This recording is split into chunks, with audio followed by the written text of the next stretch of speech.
The Moon and Sixpence by W. Somerset Maugham. Chapter 1. I confess that when first I made acquaintance with Charles Strickland, I never for a moment discerned that there was in him anything out of the ordinary. Yet now few will be found to deny his greatness. I do not speak of that greatness which is achieved by the fortunate politician or the successful soldier. That is a quality which belongs to the place he occupies rather than to the man, and a change of circumstances reduces it to very discreet proportions. The Prime Minister out of office is seen too often to have been but a pompous rhetorician, and the general without an army is but the tame hero of a market town. The greatness of Charles Strickland was authentic. It may be that you do not like his art, but at all events you can hardly refuse it the tribute of your interest. He disturbs and arrests. The time has passed when he was an object of ridicule, and it is no longer a mark of eccentricity to defend or of perversity to extol him. His faults are accepted as the necessary complement to his merits. It is still possible to discuss his place in art, and the adulation of his admirers is perhaps no less capricious than the disparagement of his detractors. But one thing can never be doubtful, and that is he had genius. To my mind, the most interesting thing in art is the personality of the artist, and if that is singular, I am willing to excuse 1,000 faults. I suppose Velasquez was a better painter than El Greco, but custom stales one's admiration for him. The Cretan, sensual and tragic, proffers the mystery of his soul like a standing sacrifice. The artist, painter, poet, or musician, by his decoration, sublime or beautiful, satisfies the aesthetic sense, but that is akin to the sexual instinct, and shares its barbarity. He lays before you also the greater gift of himself. To pursue his secret has something of the fascination of a detective story. It is a riddle which shares with the universe the merit of having no answer. The most insignificant of Strickland's works suggests a personality which is strange, tormented, and complex, and it is this, surely, which prevents even those who do not like his pictures from being indifferent to them. It is this which has excited so curious an interest in his life and character. It was not till 4 years after Strickland's death that Maurice Huret wrote that article in the Mercure de France which rescued the unknown painter from oblivion, and blazed the trail which succeeding writers with more or less docility have followed. For a long time no critic has enjoyed in France a more incontestable authority, and it was impossible not to be impressed by the claims he made. They seemed extravagant, but later judgments have confirmed his estimate, and the reputation of Charles Strickland is now firmly established on the lines which he laid down. The rise of this reputation is one of the most romantic incidents in the history of art, but I do not propose to deal with Charles Strickland's work except in so far as it touches upon his character. I cannot agree with the painters who claim superciliously that the layman can understand nothing of painting, and that he can best show his appreciation of their works by silence and a cheque-book. It is a gross misapprehension which sees in art no more than a craft comprehensible perfectly only to the craftsman. Art is a manifestation of emotion, and emotion speaks a language that all may understand.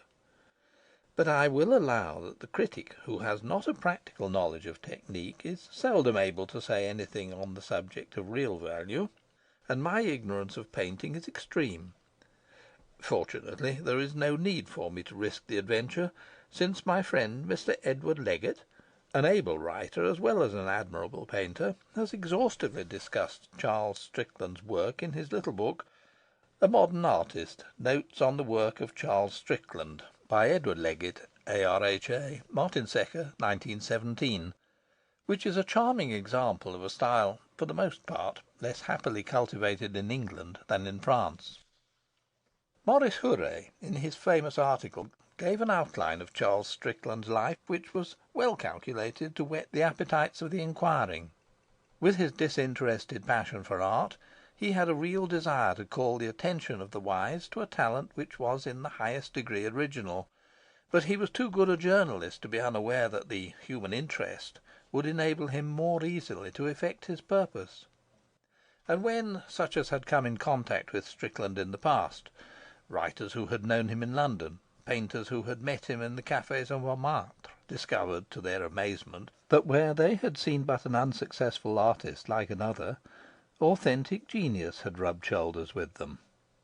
There began to appear in the magazines of France and America a succession of articles, the reminiscences of one, the appreciation of another, which added to Strickland's notoriety, and fed, without satisfying, the curiosity of the public.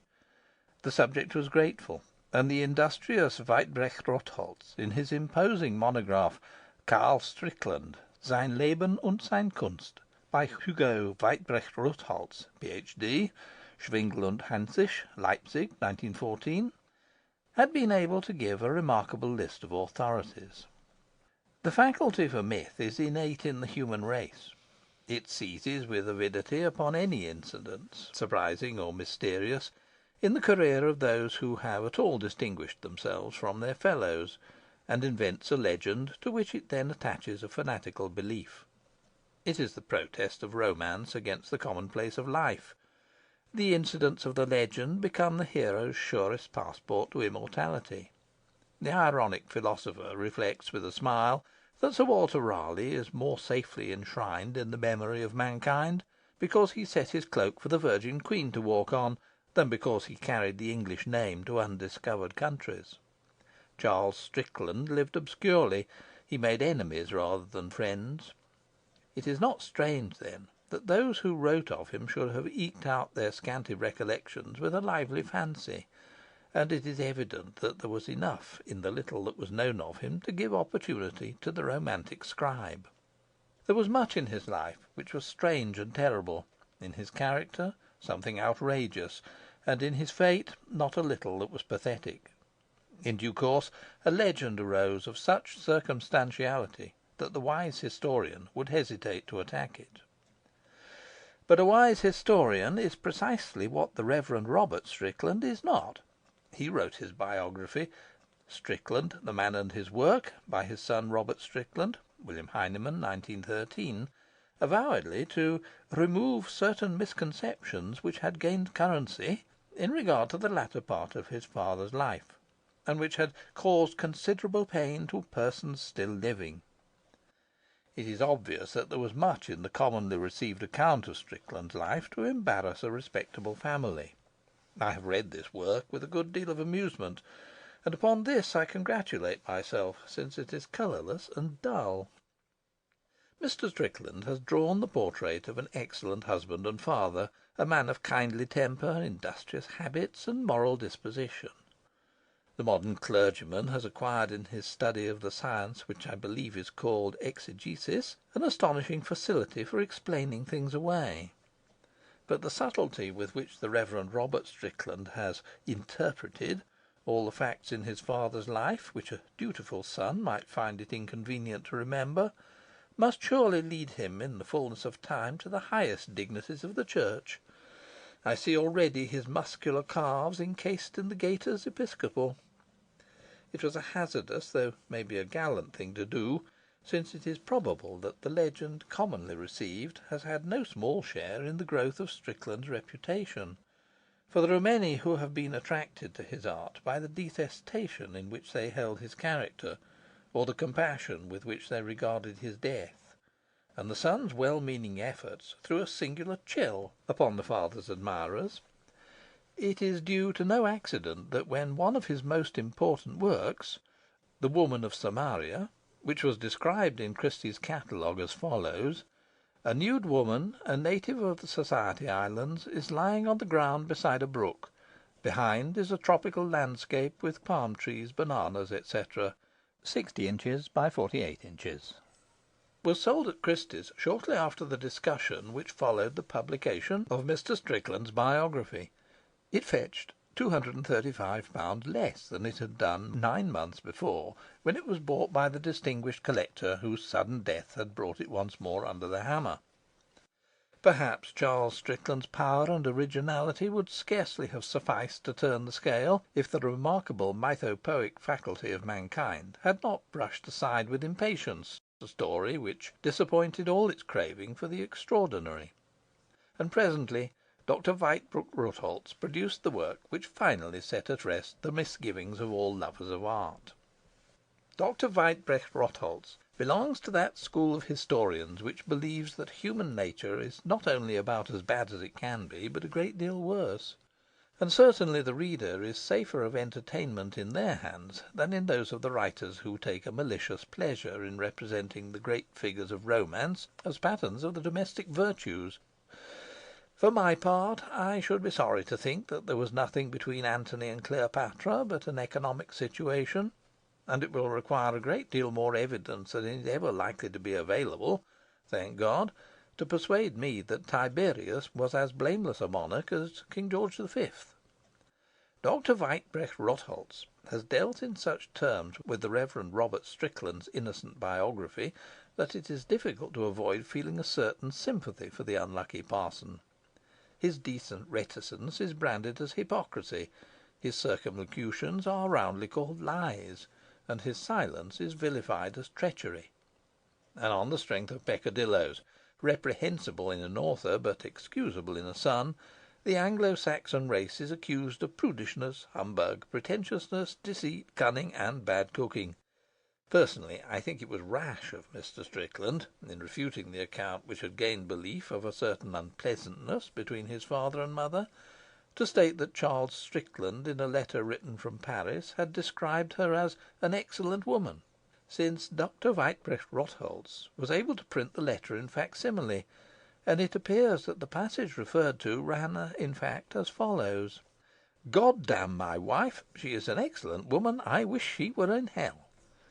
It is not thus that the Church in its great days dealt with evidence that was unwelcome. Dr. Weitbrecht Rotholz was an enthusiastic admirer of Charles Strickland, and there was no danger that he would whitewash him. He had an unerring eye for the despicable motive in actions that had all the appearance of innocence. He was a psychopathologist, as well as a student of art, and the subconscious had few secrets from him. No mystic ever saw deeper meaning in common things. The mystic sees the ineffable, and the psychopathologist the unspeakable. There is a singular fascination in watching the eagerness with which the learned author ferrets out every circumstance which may throw discredit on his hero. His heart warms to him when he can bring forward some example of cruelty or meanness, and he exults like an inquisitor at the auto da fe of a heretic, when, with some forgotten story, he can confound the filial piety of the Reverend Robert Strickland. His industry has been amazing.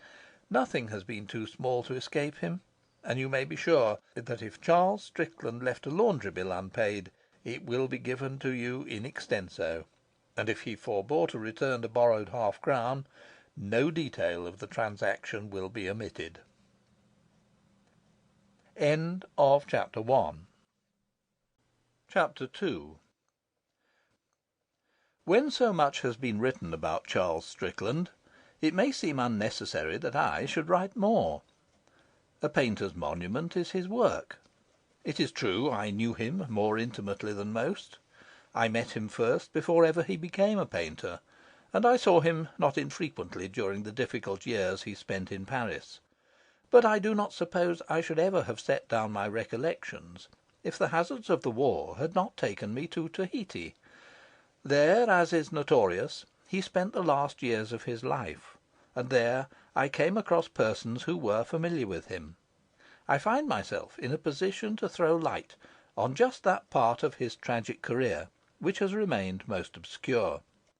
If they who believe in Strickland's greatness are right, the personal narratives of such as knew him in the flesh can hardly be superfluous. What would we not give for the reminiscences of someone who had been intimately acquainted with El Greco, as I was with Strickland? But I seek refuge in no such excuses. I forget who it was that recommended men for their soul's good to do each day 2 things they disliked. It was a wise man, and it is a precept that I have followed scrupulously, for every day I have got up and I have gone to bed. But there is in my nature a strain of asceticism, and I have subjected my flesh each week to a more severe mortification. I have never failed to read the literary supplement of the Times. It is a salutary discipline to consider the vast number of books that are written, the fair hopes with which their authors see them published, and the fate which awaits them. What chance is there that any book will make its way among that multitude? And the successful books are but the successes of a season. Heaven knows what pains the author has been at, what bitter experiences he has endured, and what heartaches suffered, to give some chance reader a few hours' relaxation, or to while away the tedium of a journey. And if I may judge from the reviews, many of these books are well and carefully written. Much thought has gone to their composition. To some even has been given the anxious labour of a lifetime.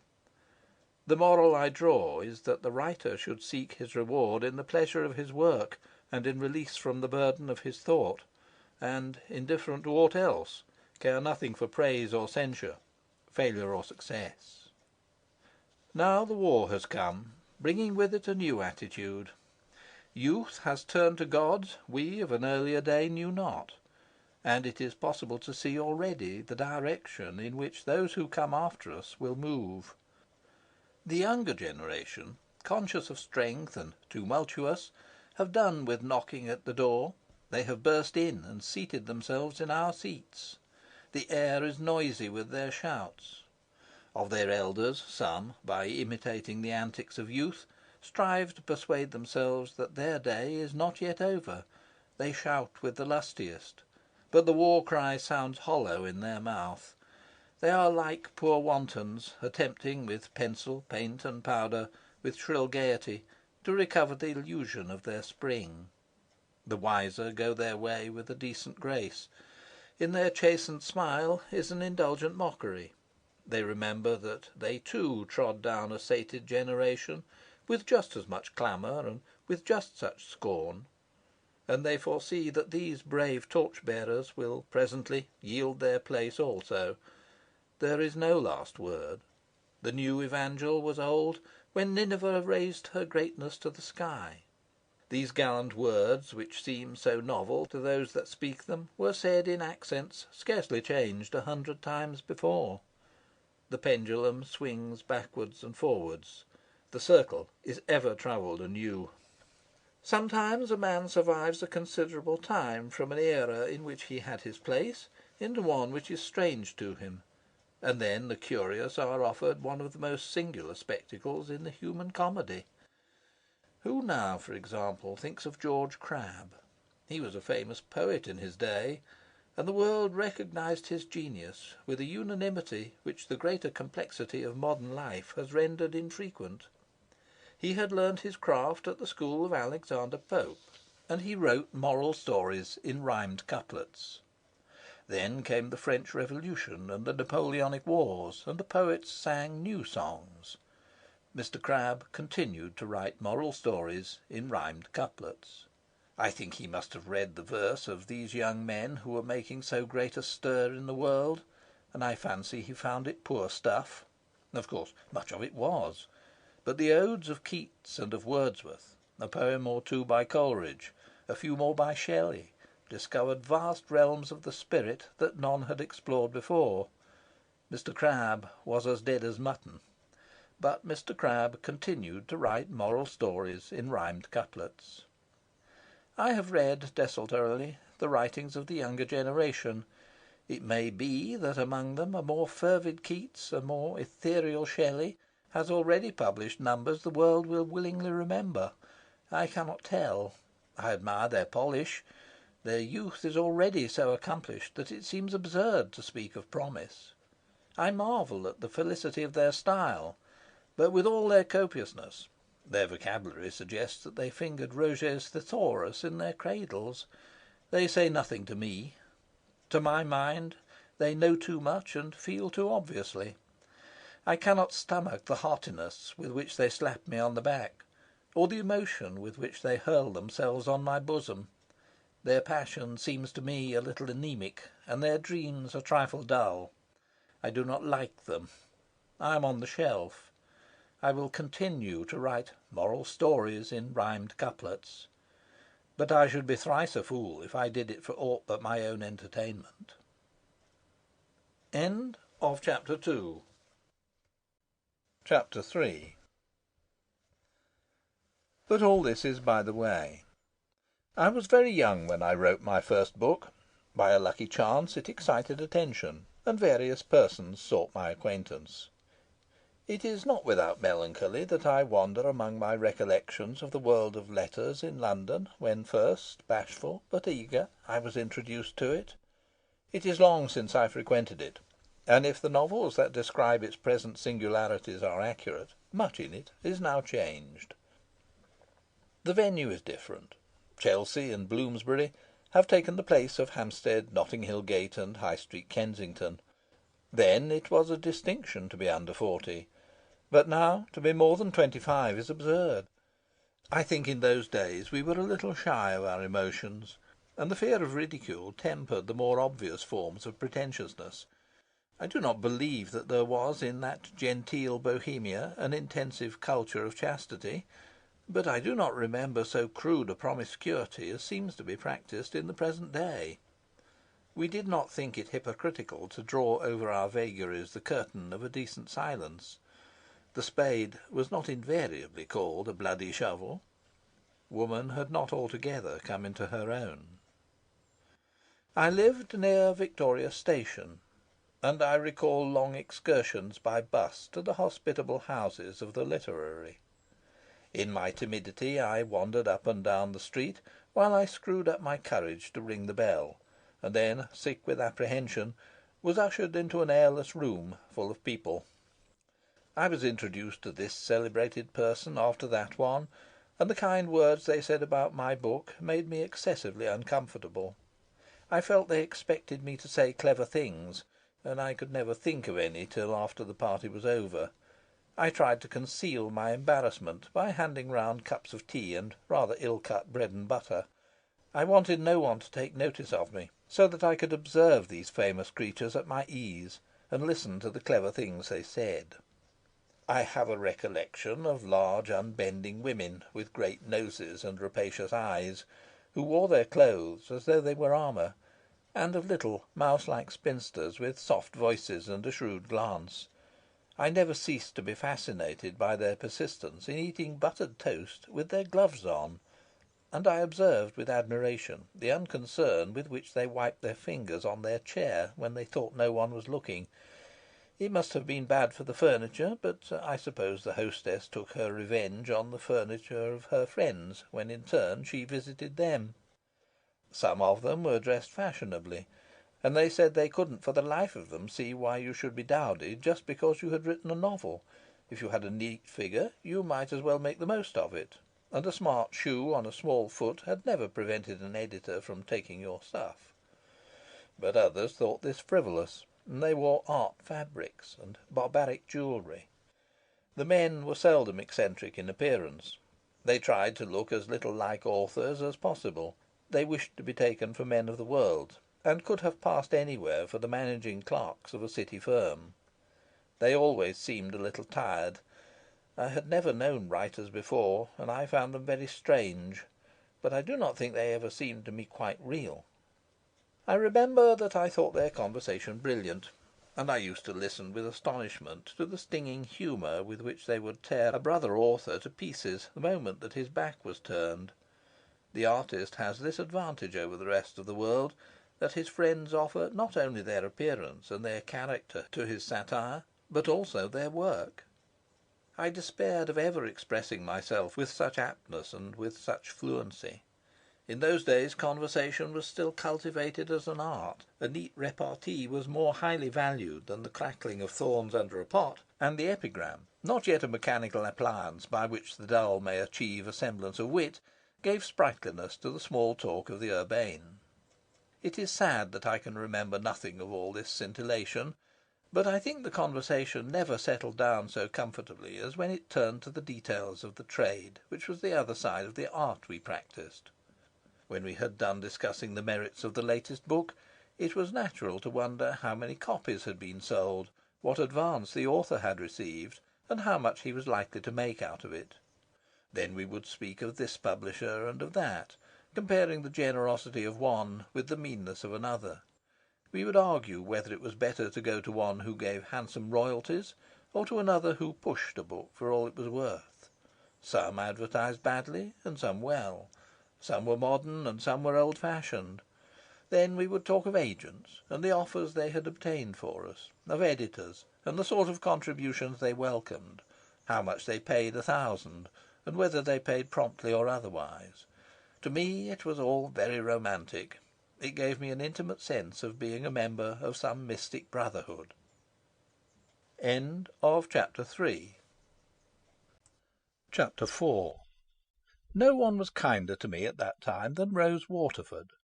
She combined a masculine intelligence with a feminine perversity, and the novels she wrote were original and disconcerting.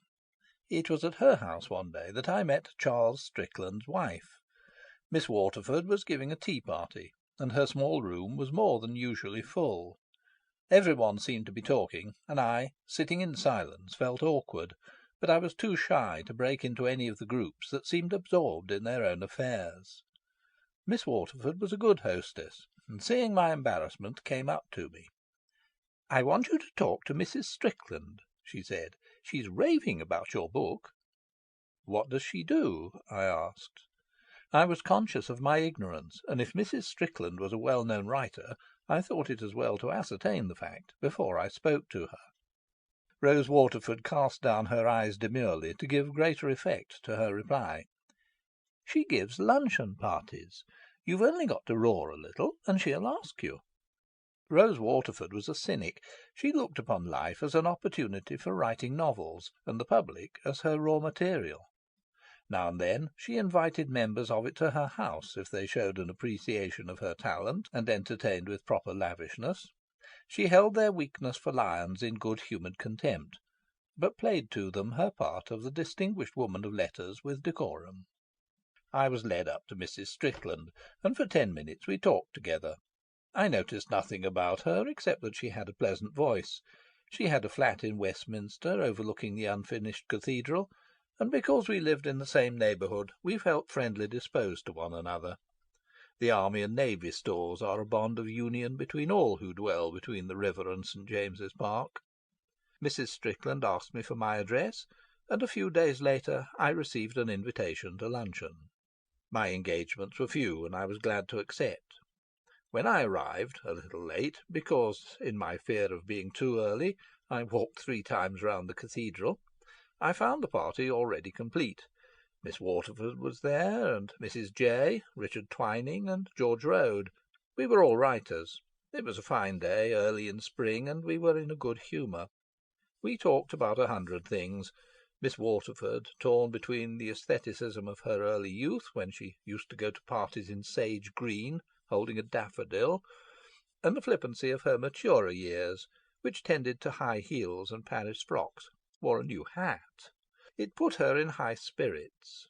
I never heard her more malicious about our common friends. Mrs. J., aware that impropriety is the soul of wit, made observations in tones hardly above a whisper that might well have tinged the snowy tablecloth with a rosy hue. Richard Twining bubbled over with quaint absurdities, and George Road, conscious that he need not exhibit a brilliancy which was almost a byword, opened his mouth only to put food into it. Mrs. Strickland did not talk much, but she had a pleasant gift for keeping the conversation general, and when there was a pause she threw in just the right remark to set it going once more. She was a woman of 37, rather tall and plump, without being fat. She was not pretty, but her face was pleasing, chiefly, perhaps, on account of her kind brown eyes. Her skin was rather sallow. Her dark hair was elaborately dressed. She was the only woman of the 3 whose face was free of make-up, and by contrast with the others she seemed simple and unaffected. The dining-room was in the good taste of the period. It was very severe. There was a high dado of white wood and a green paper on which were etchings by Whistler in neat black frames. The green curtains with their peacock design hung in straight lines, and the green carpet, in the pattern of which pale rabbits frolicked among leafy trees, suggested the influence of William Morris. There was blue delft on the chimney-piece. At that time there must have been 500 dining-rooms in London, decorated in exactly the same manner. It was chaste, artistic, and dull. When we left, I walked away with Miss Waterford, and the fine day and her new hat persuaded us to saunter through the park. "That was a very nice party," I said. "Did you think the food was good? I told her that if she wanted writers she must feed them well." "Admirable advice," I answered. "But why does she want them?" Miss Waterford shrugged her shoulders. "She finds them amusing. She wants to be in the movement. I fancy she's rather simple, poor dear, and she thinks we're all wonderful. After all, it pleases her to ask us to luncheon, and it doesn't hurt us. I like her for it." Looking back, I think that Mrs. Strickland was the most harmless of all the lion hunters that pursued their quarry from the rarefied heights of Hampstead to the nethermost studios of Cheyne Walk. She had led a very quiet youth in the country, and the books that came down from Mudie's library brought with them not only their own romance, but the romance of London. She had a real passion for reading, rare in her kind, who for the most part are more interested in the author than in his book, in the painter than in his pictures. And she invented a world of the imagination in which she lived with a freedom she never acquired in the world of every day. When she came to know writers, it was like adventuring upon a stage, which till then she had known only from the other side of the footlights. She saw them dramatically, and really seemed herself to live a larger life because she entertained them and visited them in their fastnesses. She accepted the rules with which they played the game of life as valid for them, but never for a moment thought of regulating her own conduct in accordance with them. Their moral eccentricities, like their oddities of dress, their wild theories and paradoxes, were an entertainment which amused her, but had not the slightest influence on her convictions. "Is there a Mr. Strickland?" I asked. "Oh, yes, he's something in the city. I believe he's a stockbroker. He's very dull." "Are they good friends?" "They adore one another. You'll meet him if you dine there. But she doesn't often have people to dinner. He's very quiet. He's not in the least interested in literature or the arts." "Why do nice women marry dull men?" "Because intelligent men won't marry nice women." I could not think of any retort to this, so I asked if Mrs. Strickland had children. "Yes, she has a boy and a girl. They're both at school." The subject was exhausted, and we began to talk of other things.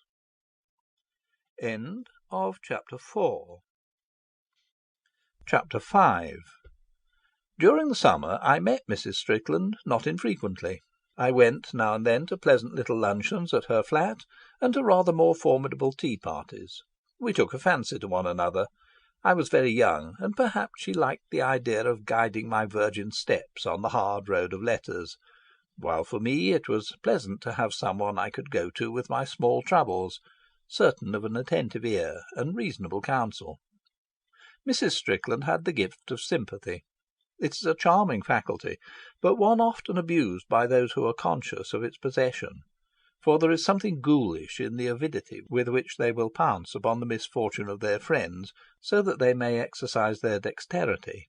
It gushes forth like an oil well, and the sympathetic pour out their sympathy with an abandon that is sometimes embarrassing to their victims. There are bosoms on which so many tears have been shed that I cannot bedew them with mine. Mrs. Strickland used her advantage with tact. You felt that you obliged her by accepting her sympathy.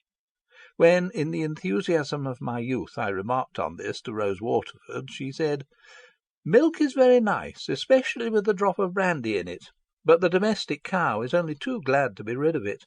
A swollen udder is very uncomfortable." Rose Waterford had a blistering tongue. No one could say such bitter things. On the other hand, no one could do more charming ones.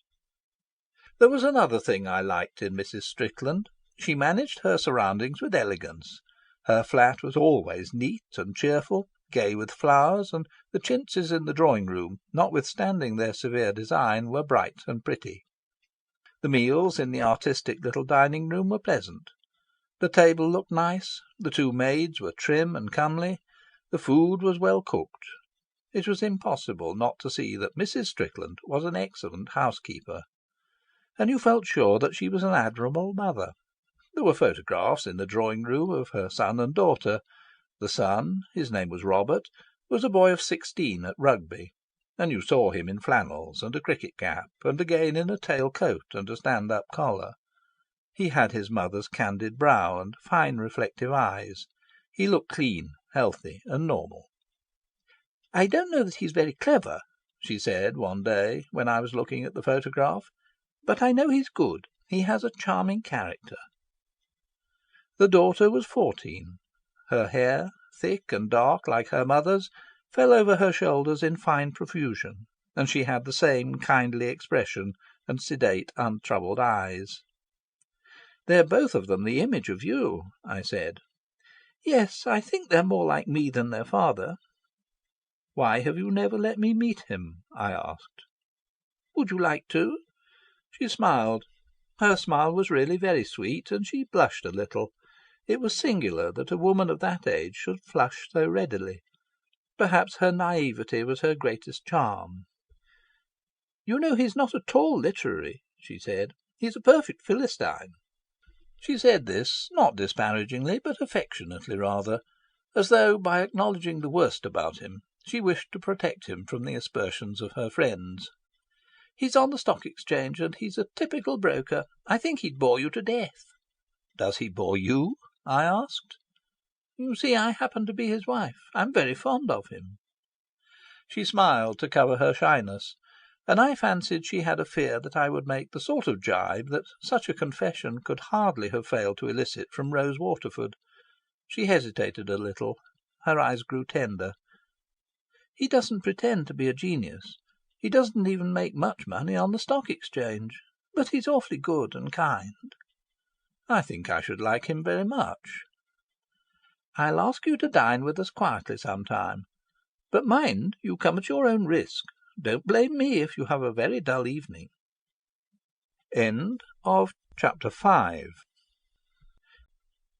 Chapter 6.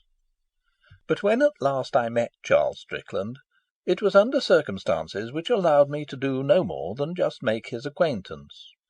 One morning Mrs. Strickland sent me round a note to say that she was giving a dinner party that evening, and one of her guests had failed her. She asked me to stop the gap. She wrote: "It's only decent to warn you that you will be bored to extinction. It was a thoroughly dull party from the beginning, but if you will come I shall be uncommonly grateful, and you and I can have a little chat by ourselves." It was only neighbourly to accept. When Mrs. Strickland introduced me to her husband, he gave me a rather indifferent hand to shake. Turning to him gaily, she attempted a small jest. I asked him to show him that I really had a husband. I think he was beginning to doubt it. Strickland gave the polite little laugh with which people acknowledge a facetiousness in which they see nothing funny, but did not speak. New arrivals claimed my host's attention, and I was left to myself. When at last we were all assembled, waiting for dinner to be announced, I reflected, while I chatted with the woman I had been asked to take in, that civilised man practises a strange ingenuity in wasting on tedious exercises the brief span of his life.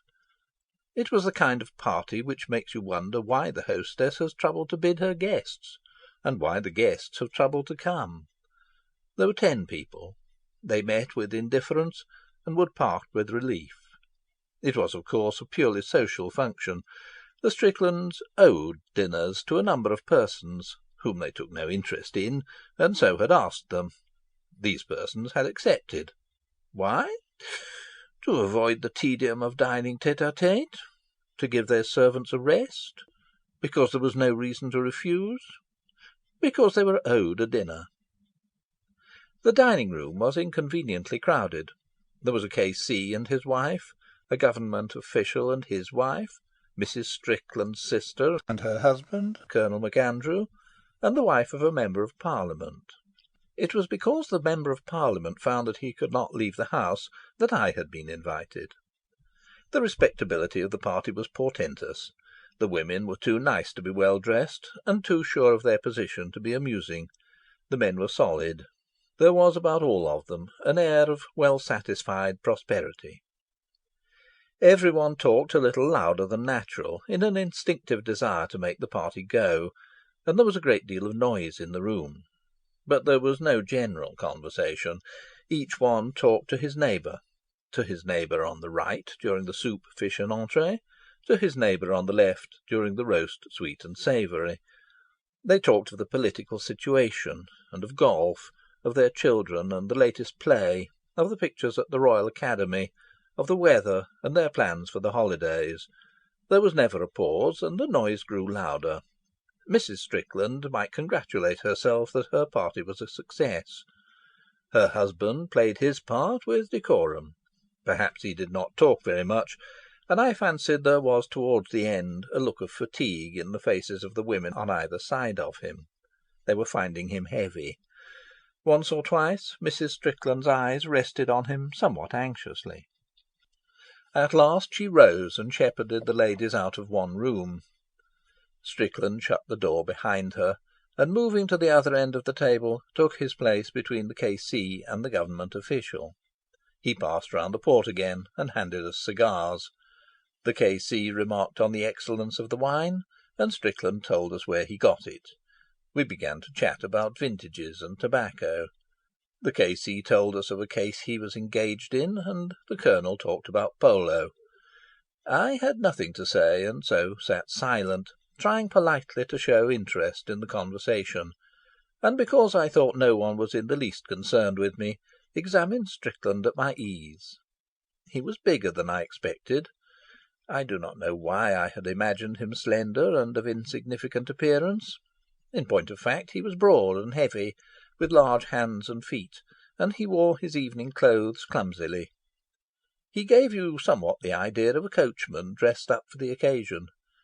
He was a man of 40, not good-looking and yet not ugly, for his features were rather good, but they were all a little larger than life-size, and the effect was ungainly.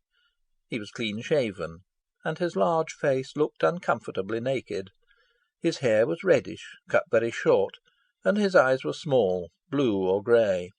He looked commonplace. I no longer wondered that Mrs. Strickland felt a certain embarrassment about him.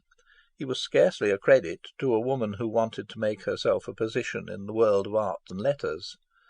It was obvious that he had no social gifts, but these a man can do without. He had no eccentricity even, to take him out of the common run. He was just a good, dull, honest, plain man. One would admire his excellent qualities, but avoid his company. He was null. He was probably a worthy member of society, a good husband and father, an honest broker, but there was no reason to waste one's time over him. End of Chapter 6. Chapter 7. The season was drawing to its dusty end, and everyone I knew was arranging to go away. Mrs. Strickland was taking her family to the coast of Norfolk, so that the children might have the sea and her husband golf. We said good-bye to one another and arranged to meet in the autumn. But on my last day in town, coming out of the stores, I met her with her son and daughter. Like myself, she had been making her final purchases before leaving London, and we were both hot and tired. I proposed that we should all go and eat ices in the park. I think Mrs. Strickland was glad to show me her children, and she accepted my invitation with alacrity. They were even more attractive than their photographs had suggested, and she was right to be proud of them. I was young enough for them not to feel shy, and they chattered merrily about one thing and another. They were extraordinarily nice, healthy young children. It was very agreeable under the trees. When, in an hour, they crowded into a cab to go home, I strolled idly to my club. I was perhaps a little lonely, and it was with a touch of envy that I thought of the pleasant family life of which I had had a glimpse. They seemed devoted to one another. They had little private jokes of their own which, unintelligible to the outsider, amused them enormously. Perhaps Charles Strickland was dull. judged by a standard that demanded above all things verbal scintillation. But his intelligence was adequate to his surroundings, and that is a passport not only to reasonable success, but still more to happiness. Mrs. Strickland was a charming woman, and she loved him.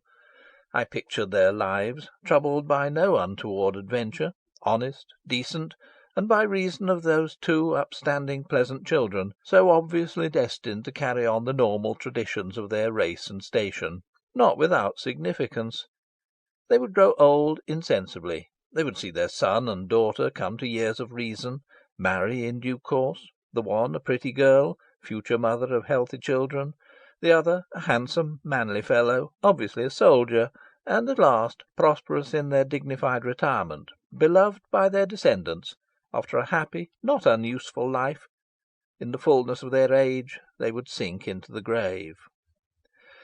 That must be the story of innumerable couples, and the pattern of life it offers has a homely grace.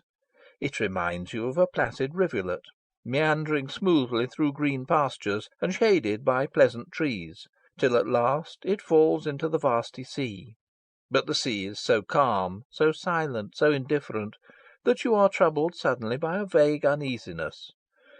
Perhaps it is only by a kink in my nature, strong in me even in those days, that I felt in such an existence, the share of the great majority, something amiss. I recognised its social values, I saw its ordered happiness, but a fever in my blood asked for a wilder course. There seemed to me something alarming in such easy delights. In my heart was a desire to live more dangerously. I was not unprepared for jagged rocks and treacherous shoals, if I could only have change, and the excitement of the unforeseen. End of chapter 7. Chapter 8.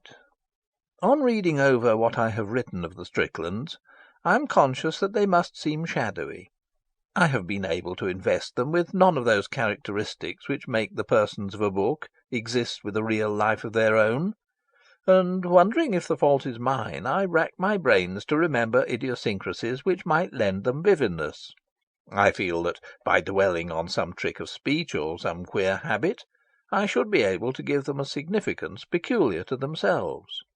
As they stand, they are like the figures in an old tapestry. They do not separate themselves from the background, and at a distance seem to lose their pattern, so that you have little but a pleasing piece of colour. My only excuse is that the impression they made on me was no other.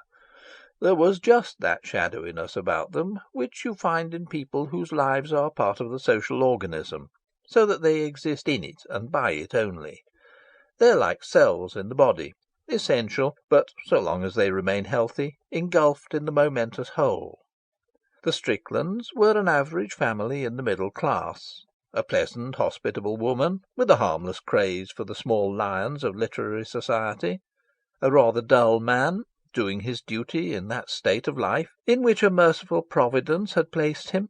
2 nice-looking, healthy children. Nothing could be more ordinary. I do not know that there was anything about them to excite the attention of the curious. When I reflect on all that happened later, I ask myself if I was thick-witted not to see that there was, in Charles Strickland at least, something out of the common. Perhaps. I think that I have gathered in the years that intervene between then and now a fair knowledge of mankind. But even if, when I first met the Stricklands, I had the experience which I have now, I do not believe that I should have judged them differently. But because I have learnt that man is incalculable, I should not at this time of day be so surprised by the news that reached me when, in the early autumn, I returned to London. I had not been back 24 hours before I ran across Rose Waterford in Jermyn Street. "You look very gay and sprightly," I said. "What's the matter with you?" She smiled, and her eyes shone with a malice I knew already. It meant that she had heard some scandal about one of her friends, and the instinct of the literary woman was all alert. "You did meet Charles Strickland, didn't you?"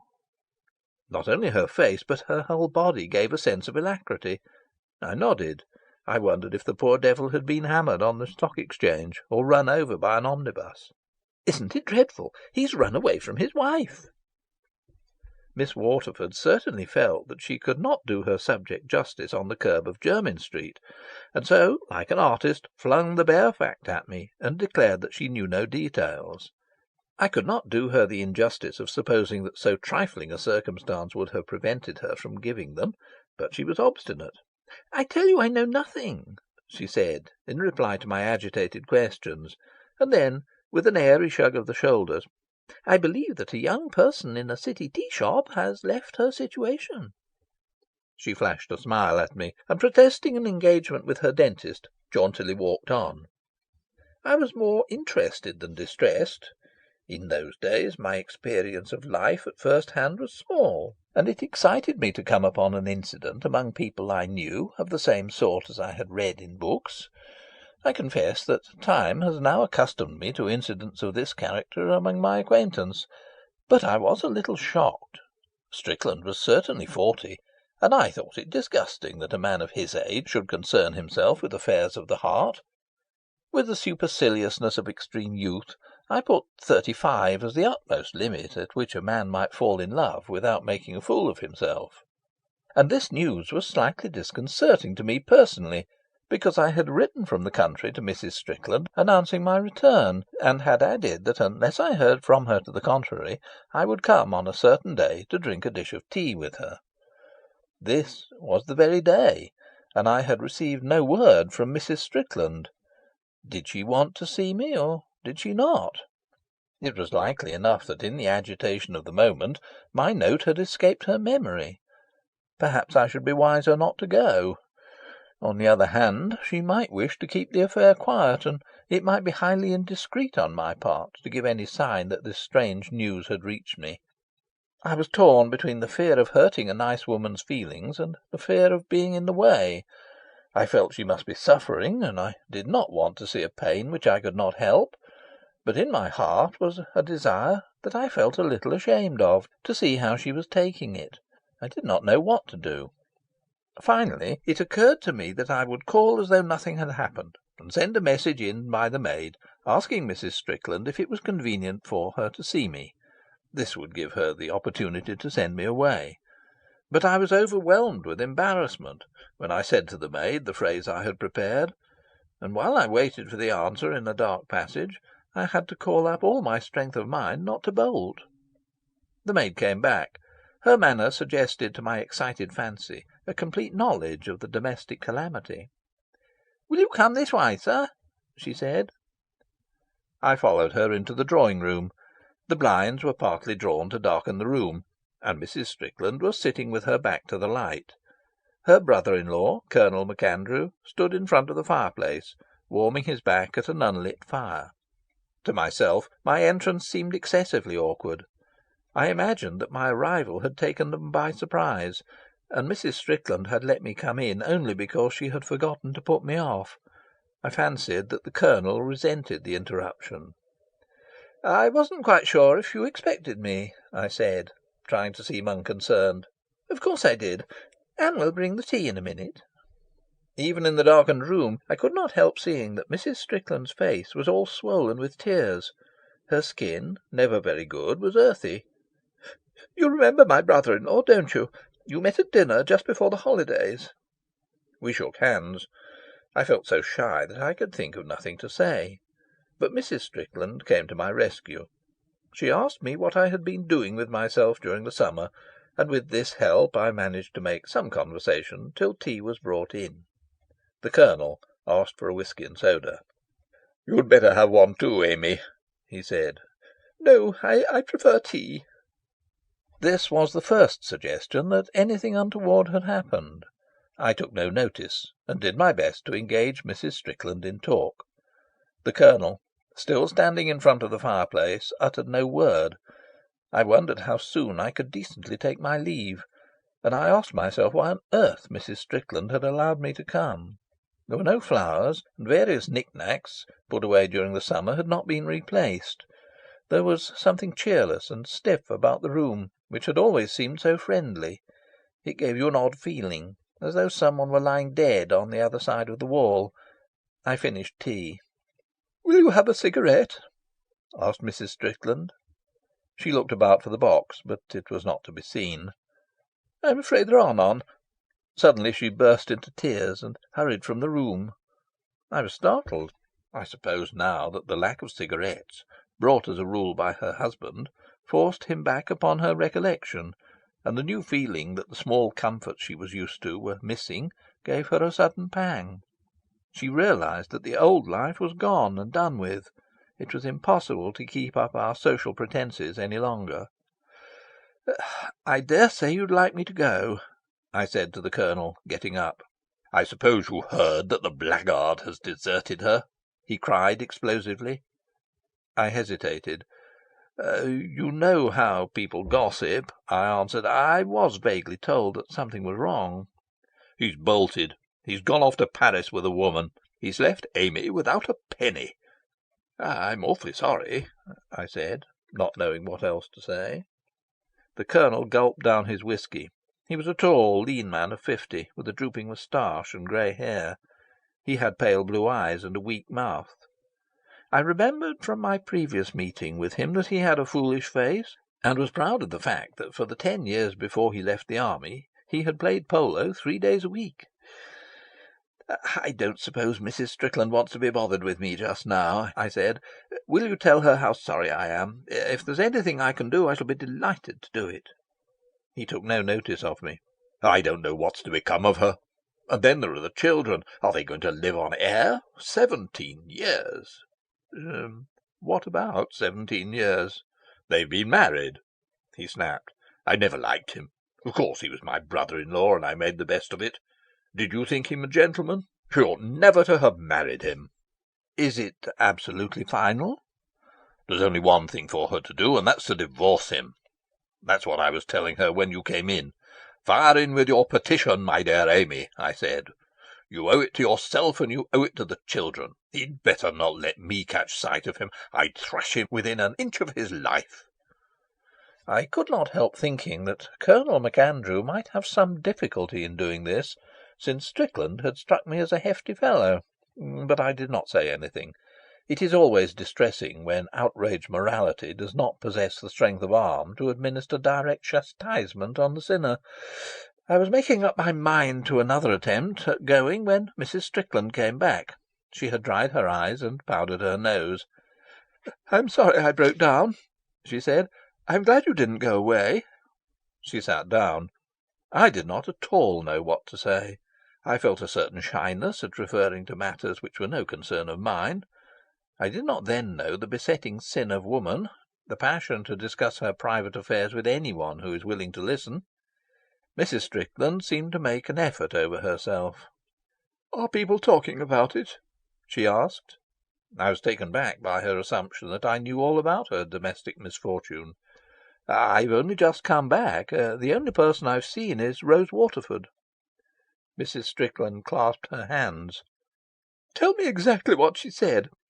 And when I hesitated, she insisted. "I particularly want to know." "You know the way people talk. She's not very reliable, is she? She said your husband had left you." "Is that all?" I did not choose to repeat Rose Waterford's parting reference to a girl from the tea shop. I lied.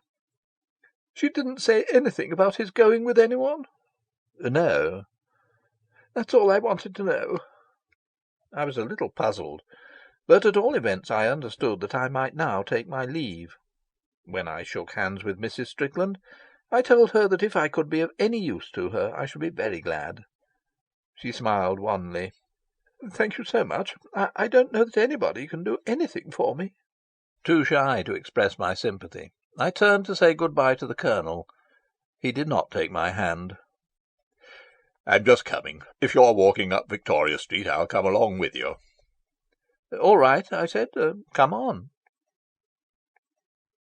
End of chapter 8. Chapter 9.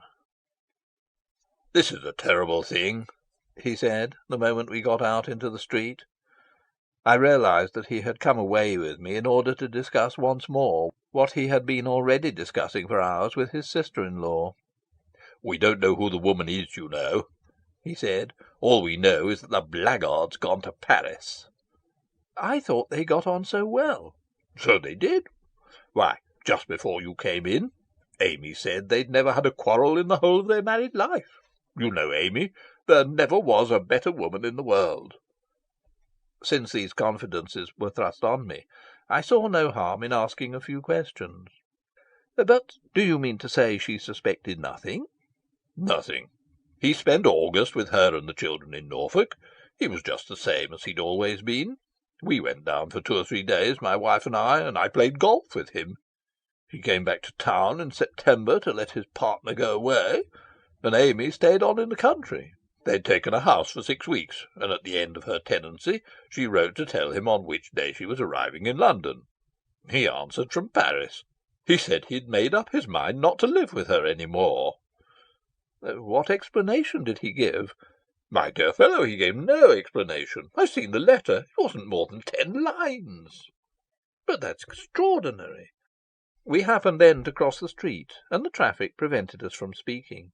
What Colonel MacAndrew had told me seemed very improbable, and I suspected that Mrs. Strickland, for reasons of her own, had concealed from him some part of the facts.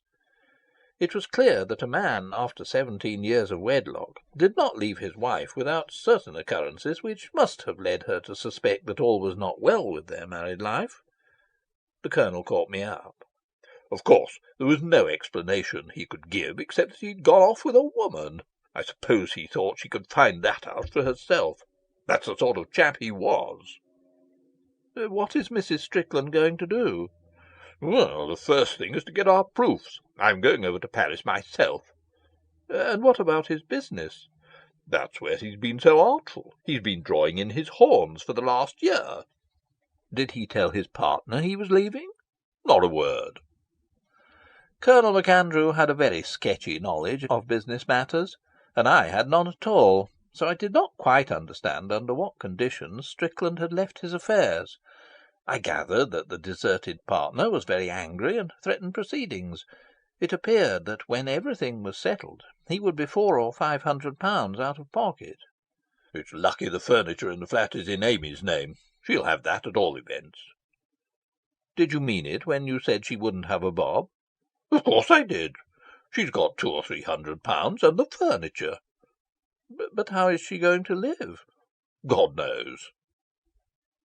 The affair seemed to grow more complicated, and the Colonel, with his expletives and his indignation, confused rather than informed me. I was glad that, catching sight of the clock at the Army and Navy Stores, he remembered an engagement to play cards at his club, and so left me to cut across St. James's Park. End of chapter 9. Chapter 10. A day or two later, Mrs. Strickland sent me round a note asking if I could go and see her that evening after dinner.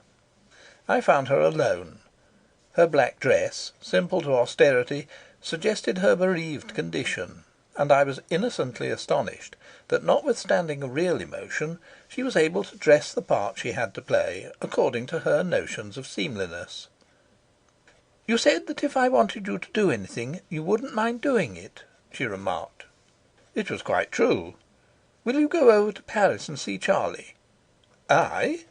I was taken aback. I reflected that I had only seen him once. I did not know what she wanted me to do.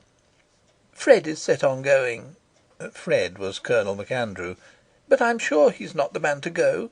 He'll only make things worse. I don't know who else to ask." Her voice trembled a little, and I felt a brute even to hesitate. "But I've not spoken 10 words to your husband. He doesn't know me. He'll probably just tell me to go to the devil." "That wouldn't hurt you," said Mrs. Strickland, smiling.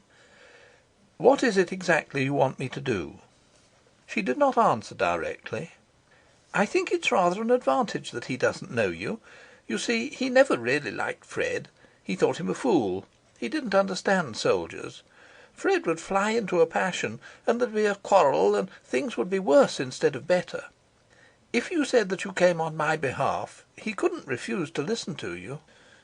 "I haven't known you very long," I answered. "I don't see how anyone can be expected to tackle a case like this unless he knows all the details. I don't want to pry into what doesn't concern me. Why don't you go and see him yourself?" "You forget he isn't alone." I held my tongue. I saw myself calling on Charles Strickland and sending in my card. I saw him come into the room, holding it between finger and thumb. To what do I owe this honour? I've come to see you about your wife. Really? When you are a little older, you will doubtless learn the advantage of minding your own business. If you will be so good as to turn your head slightly to the left, you will see the door. I wish you good afternoon. I foresaw that it would be difficult to make my exit with dignity, and I wished to goodness that I had not returned to London till Mrs. Strickland had composed her difficulties. I stole a glance at her. She was immersed in thought. Presently she looked up at me, sighed deeply, and smiled.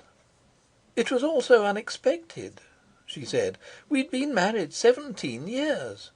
I never dreamt that Charlie was the sort of man to get infatuated with anyone. We always got on very well together. Of course I had a great many interests that he didn't share." "Have you found out who—" I did not quite know how to express myself. "Who the person, who it is he's gone away with?" "No, no one seems to have an idea. It's so strange. Generally, when a man falls in love with someone, people see them about together, lunching or something, and her friends always come and tell the wife. I had no warning, nothing. His letter came like a thunderbolt. I thought he was perfectly happy." She began to cry, poor thing, and I felt very sorry for her. But in a little while she grew calmer. "It's no good making a fool of myself," she said, drying her eyes. "The only thing is to decide what is the best to do." She went on, talking somewhat at random, now of the recent past, then of their first meeting and their marriage. But presently I began to form a fairly coherent picture of their lives, and it seemed to me that my surmises had not been incorrect.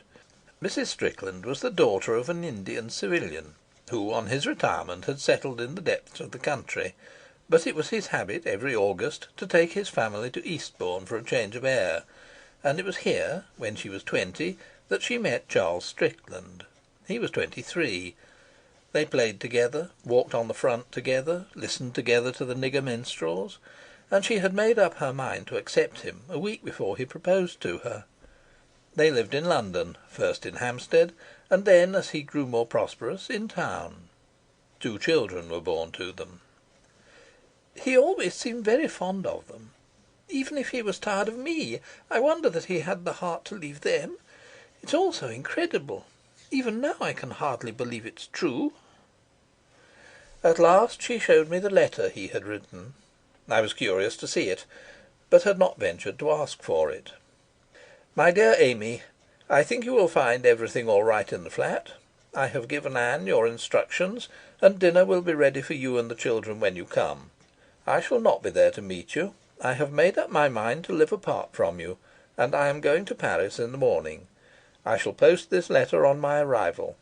I shall not come back. My decision is irrevocable. Yours always, Charles Strickland." "Not a word of explanation or regret. Don't you think it's inhuman?" "It's a very strange letter under the circumstances," I replied. "There's only one explanation, and that is that he's not himself. I don't know who this woman is who's got hold of him, but she's made him into another man. It's evidently been going on a long time." "What makes you think that?" "Fred found that out. My husband said he went to the club 3 or 4 nights a week to play bridge. Fred knows one of the members, and said something about Charles being a great bridge player. The man was surprised. He said he'd never even seen Charles in the card room. It's quite clear now that when I thought Charles was at his club he was with her." I was silent for a moment. Then I thought of the children. "It must have been difficult to explain to Robert," I said. "Oh, I never said a word to either of them. You see, we only came up to town the day before they had to go back to school. I had the presence of mind to say that their father had been called away on business." It could not have been very easy to be bright and careless with that sudden secret in her heart, nor to give her attention to all the things that needed doing to get her children comfortably packed off. Mrs. Strickland's voice broke again. "And what is to happen to them, poor darlings? How are we going to live?" She struggled for self-control, and I saw her hands clench and unclench spasmodically. It was dreadfully painful. "Of course I'll go over to Paris if you think I can do any good. But you must tell me exactly what you want me to do." "I want him to come back." "I understood from Colonel MacAndrew that you'd made up your mind to divorce him." "I'll never divorce him," she answered with a sudden violence. "Tell him that from me. He'll never be able to marry that woman. I'm as obstinate as he is, and I'll never divorce him. I have to think of my children." I think she added this to explain her attitude to me, but I thought it was due to a very natural jealousy rather than to maternal solicitude. "Are you in love with him still?"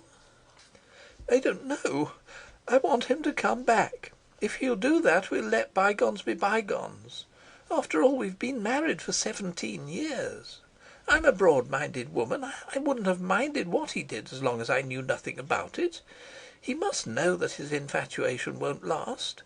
If he'll come back now, everything can be smoothed over, and no one will know anything about it."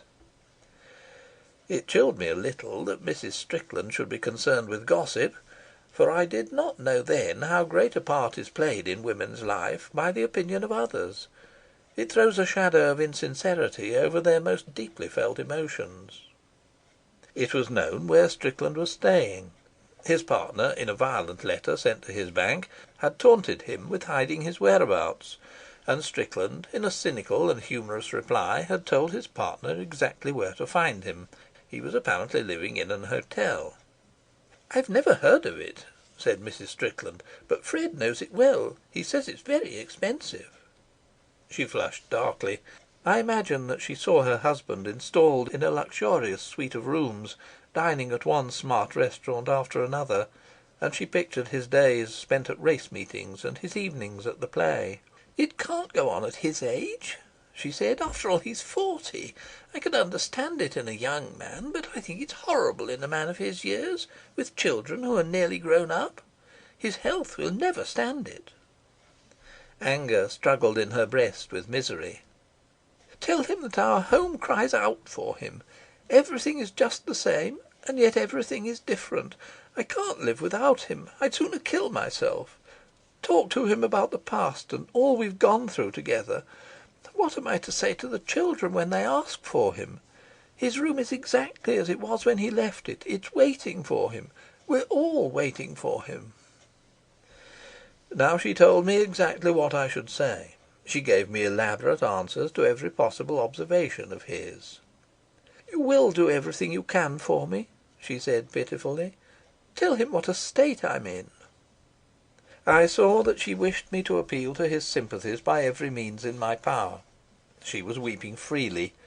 I was extraordinarily touched. I felt indignant at Strickland's cold cruelty, and I promised to do all I could to bring him back.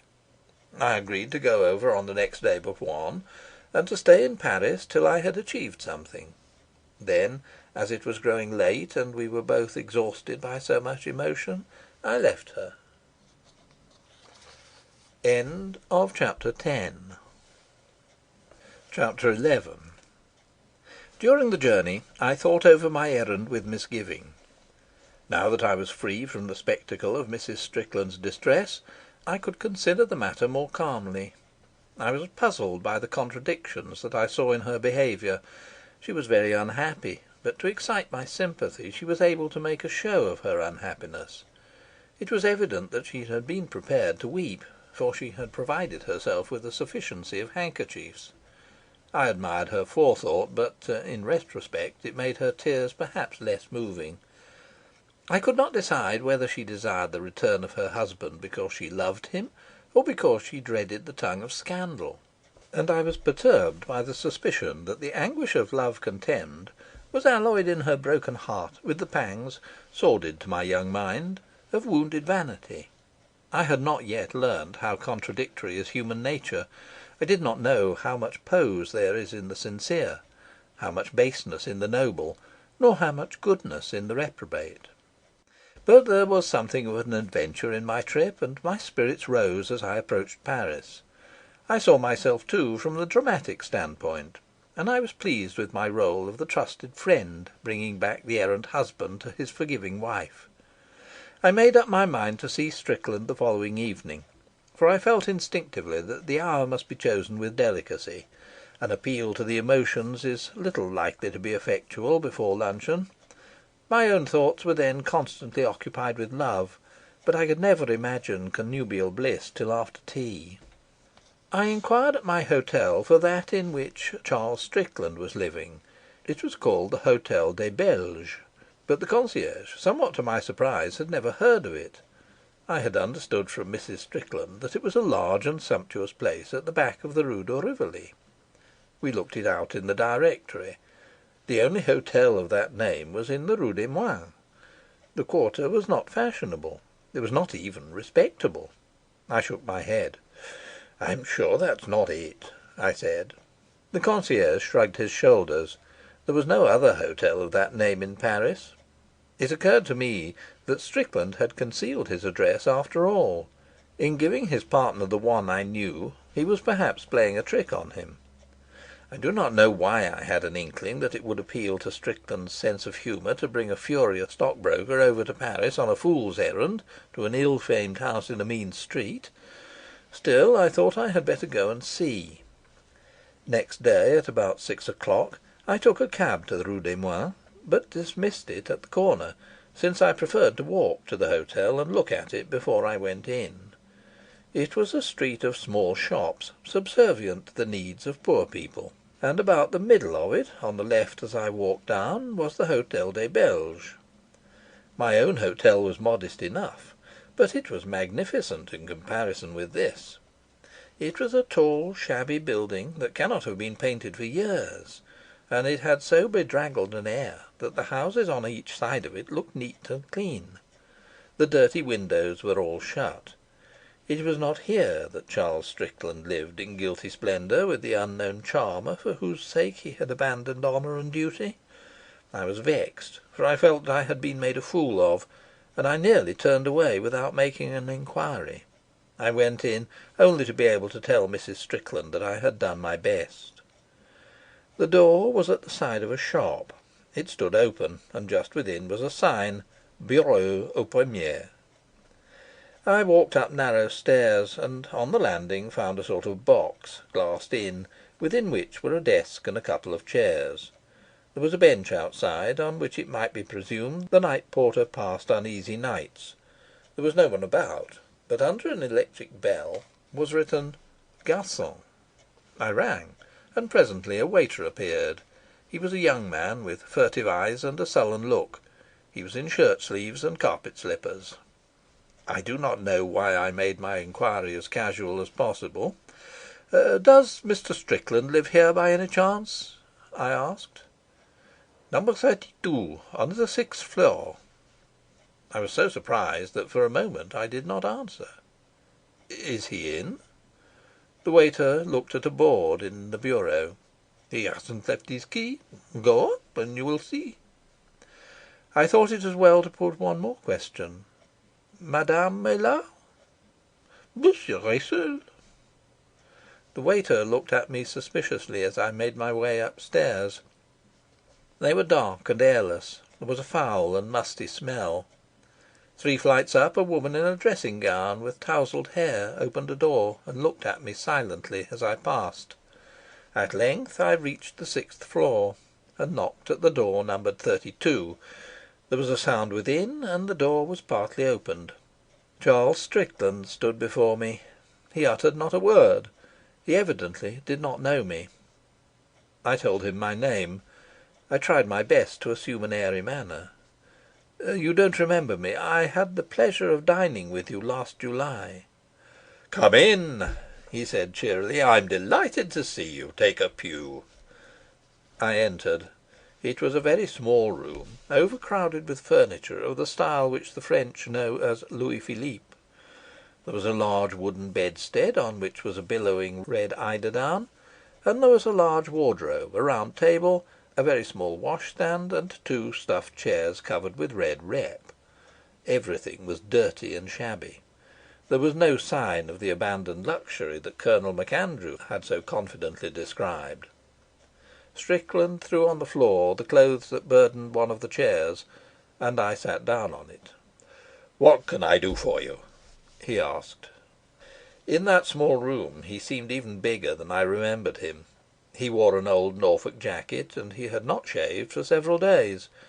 When I last saw him he was spruce enough, but he looked ill at ease. Now, untidy and ill-kempt, he looked perfectly at home. I did not know how he would take the remark I had prepared. "I've come to see you on behalf of your wife." "I was just going out to have a drink before dinner. You'd better come too. Do you like absinthe?" "I can drink it." "Come on then." He put on a bowler hat, much in need of brushing. "We might dine together. You owe me a dinner, you know." "Certainly. Are you alone?" I flattered myself that I had got in that important question very naturally. "Oh, yes. In point of fact, I've not spoken to a soul for 3 days. My French isn't exactly brilliant." I wondered, as I preceded him downstairs, what had happened to the little lady in the tea shop. Had they quarrelled already, or was his infatuation past? It seemed hardly likely, if, as appeared, he had been taking steps for a year to make his desperate plunge.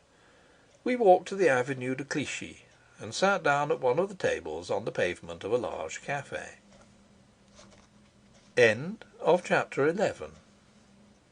Chapter 12. The Avenue de Clichy was crowded at that hour, and a lively fancy might see in the passers-by the personages of many a sordid romance. There were clerks and shop girls, old fellows who might have stepped out of the pages of Honoré de Balzac, members, male and female, of the professions which make their profit of the frailties of mankind. There is in the streets of the poorer quarters of Paris a thronging vitality which excites the blood and prepares the soul for the unexpected. "Do you know Paris well?" I asked. "No. We came on our honeymoon. I haven't been since." "How on earth did you find out your hotel?" "It was recommended to me. I wanted something cheap." The absinthe came, and with due solemnity we dropped water over the melting sugar. "I thought I'd better tell you at once why I had come to see you," I said, not without embarrassment. His eyes twinkled. "I thought somebody would come along sooner or later. I've had a lot of letters from Amy." "Then you know pretty well what I've got to say." "I've not read them." I lit a cigarette to give myself a moment's time. I did not quite know how to set about my mission. The eloquent phrases I had arranged, pathetic or indignant, seemed out of place on the Avenue de Clichy. Suddenly he gave a chuckle. "Beastly job for you, this, isn't it?" "Oh, I don't know," I answered. "Well, look here, you get it over, and then we'll have a jolly evening." I hesitated. "Has it occurred to you that your wife is frightfully unhappy?" "She'll get over it." I cannot describe the extraordinary callousness with which he made this reply. It disconcerted me, but I did my best not to show it. I adopted the tone used by my Uncle Henry, a clergyman, when he was asking one of his relatives for a subscription to the Additional Curates Society. "You don't mind my talking to you frankly?" He shook his head, smiling. "Has she deserved that you should treat her like this?" "No." "Have you any complaint to make against her?" "None." "Then isn't it monstrous to leave her in this fashion? After 17 years of married life, without a fault to find with her?" "Monstrous." I glanced at him with surprise. His cordial agreement with all I said cut the ground from under my feet. It made my position complicated, not to say ludicrous. I was prepared to be persuasive, touching and hortatory, admonitory and expostulating, if need be vituperative even, indignant and sarcastic. But what the devil does a mentor do when the sinner makes no bones about confessing his sin? I had no experience, since my own practice has always been to deny everything. "What then?" asked Strickland. I tried to curl my lip. "Well, if you acknowledge that, there doesn't seem much more to be said." "I don't think there is." I felt that I was not carrying out my embassy with any great skill. I was distinctly nettled. Hang it all, one can't leave a woman without a bob. Why not? How is she going to live? I've supported her for 17 years. Why shouldn't she support herself for a change? She can't. Let her try. Of course, there were many things I might have answered to this. I might have spoken of the economic position of woman, of the contract, tacit and overt, which a man accepts by his marriage, and of much else. But I felt there was only one point which really signified. "Don't you care for her any more?" "Not a bit," he replied. The matter was immensely serious for all the parties concerned, but there was in the manner of his answer such a cheerful effrontery that I had to bite my lips in order not to laugh. I reminded myself that his behaviour was abominable. I worked myself up into a state of moral indignation. "Damn it all, there are your children to think of. They've never done you any harm. They didn't ask to be brought into the world. If you chuck everything like this, they'll be thrown on the streets." "They've had a good many years of comfort. It's much more than the majority of children have. Besides, somebody will look after them. When it comes to the point, the MacAndrews will pay for their schooling." "But aren't you fond of them? They're such awfully nice kids. Do you mean to say you don't want to have anything more to do with them?" "I liked them all right when they were kids, but now they're growing up I haven't got any particular feeling for them." "It's just inhuman." "I dare say." "You don't seem in the least ashamed." "I'm not." I tried another tack. "Everyone will think you a perfect swine." "Let them." "Won't it mean anything to you to know that people loathe and despise you?" "No." His brief answer was so scornful that it made my question, natural though it was, seem absurd. I reflected for a minute or two. "I wonder if one can live quite comfortably when one's conscious of the disapproval of one's fellows. Are you sure it won't begin to worry you? Everyone has some sort of conscience, and sooner or later it will find you out. Supposing your wife died, wouldn't you be tortured by remorse?" He did not answer, and I waited for some time for him to speak. At last I had to break the silence myself. "What have you to say to that?" "Only that you're a damned fool." "At all events, you can be forced to support your wife and children," I retorted, somewhat piqued. "I suppose the law has some protection to offer them?" "Can the law get blood out of a stone? I haven't any money. I've got about £100." I began to be more puzzled than before. It was true that his hotel pointed to the most straitened circumstances. "What are you going to do when you've spent that?" "Earn some." He was perfectly cool, and his eyes kept that mocking smile which made all I said seem rather foolish. I paused for a little to consider what I had better say next, but it was he who spoke first.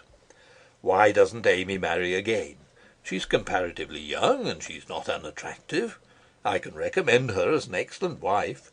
If she wants to divorce me, I don't mind giving her the necessary grounds." Now it was my turn to smile.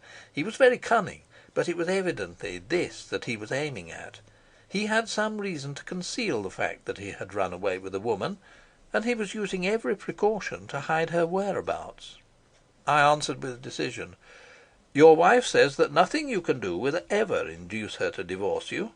She's quite made up her mind. You can put any possibility of that definitely out of your head." He looked at me with an astonishment that was certainly not feigned. The smile abandoned his lips, and he spoke quite seriously. "But, my dear fellow, I don't care. It doesn't matter a twopenny damn to me one way or the other." I laughed. "Oh, come now, you mustn't think us such fools as all that. We happen to know that you came away with a woman." He gave a little start, and then suddenly burst into a shout of laughter. He laughed so uproariously that people sitting near us looked round, and some of them began to laugh too. I don't see anything very amusing in that." "Poor Amy!" he grinned. Then his face grew bitterly scornful. "What poor minds women have got! Love, it's always love. They think a man leaves only because he wants others. Do you think I should be such a fool as to do what I've done for a woman?" "Do you mean to say you didn't leave your wife for another woman?" "Of course not." "On your word of honour? I don't know why I asked for that. It was very ingenuous of me." "On my word of honour." "Then what in God's name have you left her for?" "I want to paint." I looked at him for quite a long time. I did not understand. I thought he was mad. It must be remembered that I was very young, and I looked upon him as a middle-aged man. I forgot everything but my own amazement. "But you're 40." "That's what made me think it was high time to begin." "Have you ever painted?"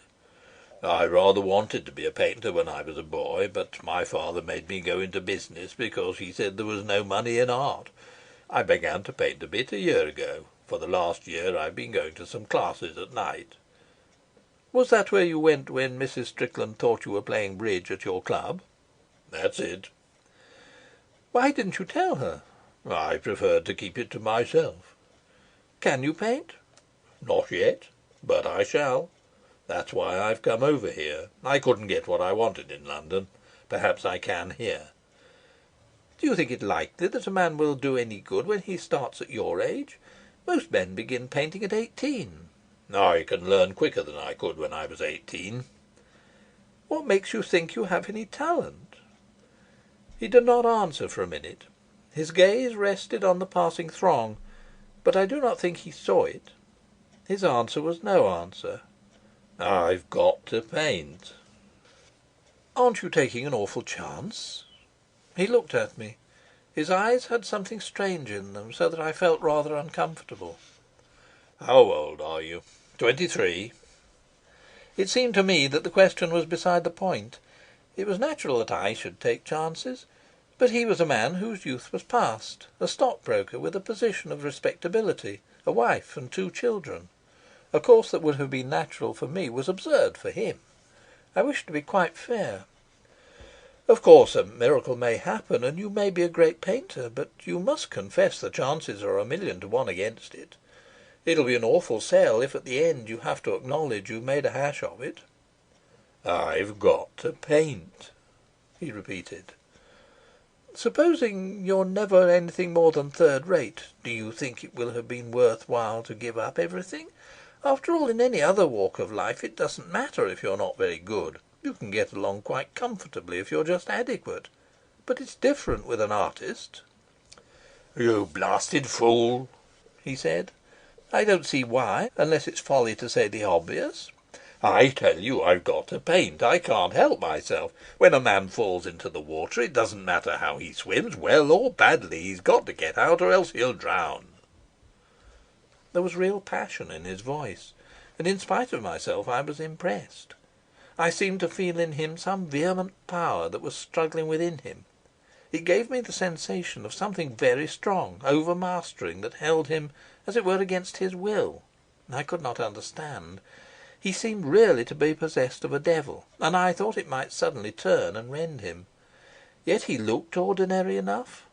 My eyes, resting on him curiously, caused him no embarrassment. I wondered what a stranger would have taken him to be, sitting there in his old Norfolk jacket and his unbrushed bowler. His trousers were baggy, his hands were not clean, and his face, with the red stubble of the unshaved chin, the little eyes, and the large aggressive nose, was uncouth and coarse. His mouth was large, his lips were heavy and sensual. No, I could not have placed him. "You won't go back to your wife?" I said at last. "Never." "She's willing to forget everything that's happened and start afresh. She'll never make you a single reproach." "She can go to hell." "You don't care if people think you an utter blackguard? You don't care if she and your children have to beg their bread?" "Not a damn." I was silent for a moment in order to give greater force to my next remark. I spoke as deliberately as I could. "You are a most unmitigated cad." "Now that you've got that off your chest, let's go and have dinner." End of chapter 12. Chapter 13. I dare say it would have been more seemly to decline this proposal. I think perhaps I should have made a show of the indignation I really felt, and I am sure that Colonel MacAndrew at least would have thought well of me if I had been able to report my stout refusal to sit at the same table with a man of such character. But the fear of not being able to carry it through effectively has always made me shy of assuming the moral attitude, and in this case the certainty that my sentiments would be lost on Strickland made it particularly embarrassing to utter them. Only the poet or saint can water an asphalt pavement in the confident anticipation that lilies will reward his labour. I paid for what we had drunk, and we made our way to a cheap restaurant, crowded and gay, where we dined with pleasure. I had the appetite of youth, and he of a hardened conscience. Then we went to a tavern to have coffee and liqueurs. I had said all I had to say on the subject that had brought me to Paris, and though I felt it in a manner treacherous to Mrs. Strickland not to pursue it, I could not struggle against his indifference. It requires the feminine temperament to repeat the same thing 3 times with unabated zest. I solaced myself by thinking it would be useful for me to find out what I could about Strickland's state of mind. It also interested me much more. But this was not an easy thing to do, for Strickland was not a fluent talker.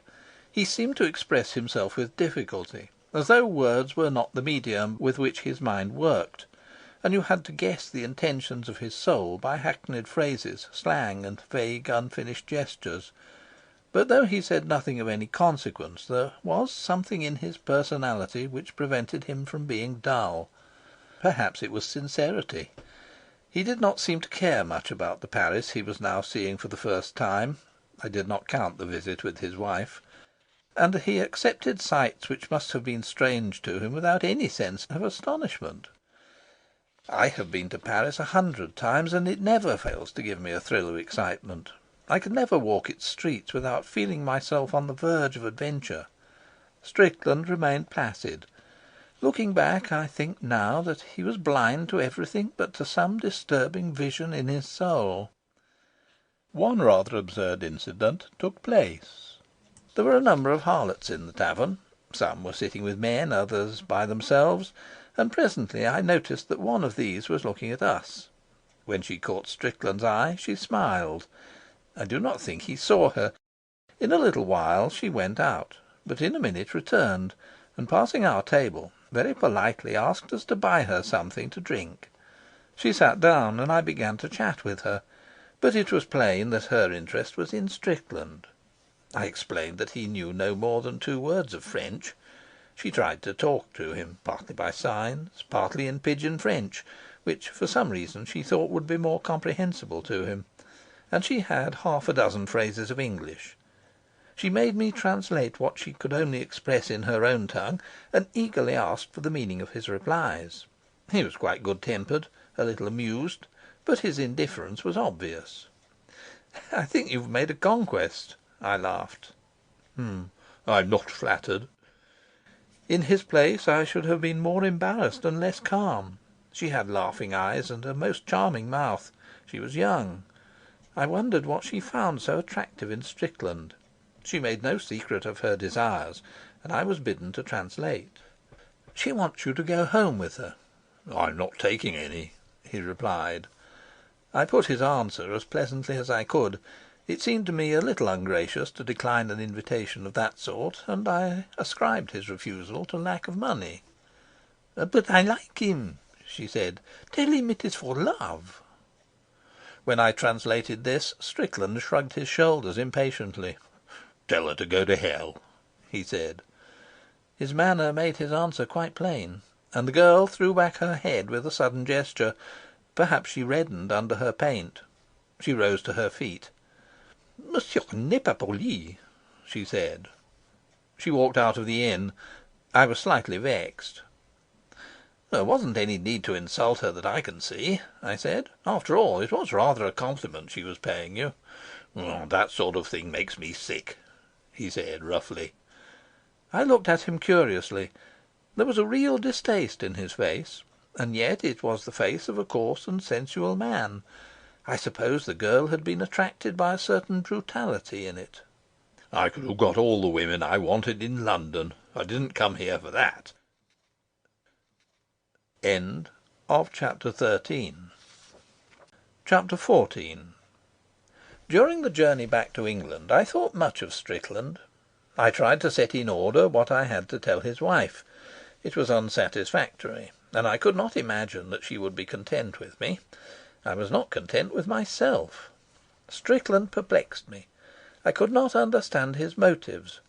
When I had asked him what first gave him the idea of being a painter, he was unable or unwilling to tell me. I could make nothing of it. I tried to persuade myself that an obscure feeling of revolt had been gradually coming to a head in his slow mind, but to challenge this was the undoubted fact that he had never shown any impatience with the monotony of his life.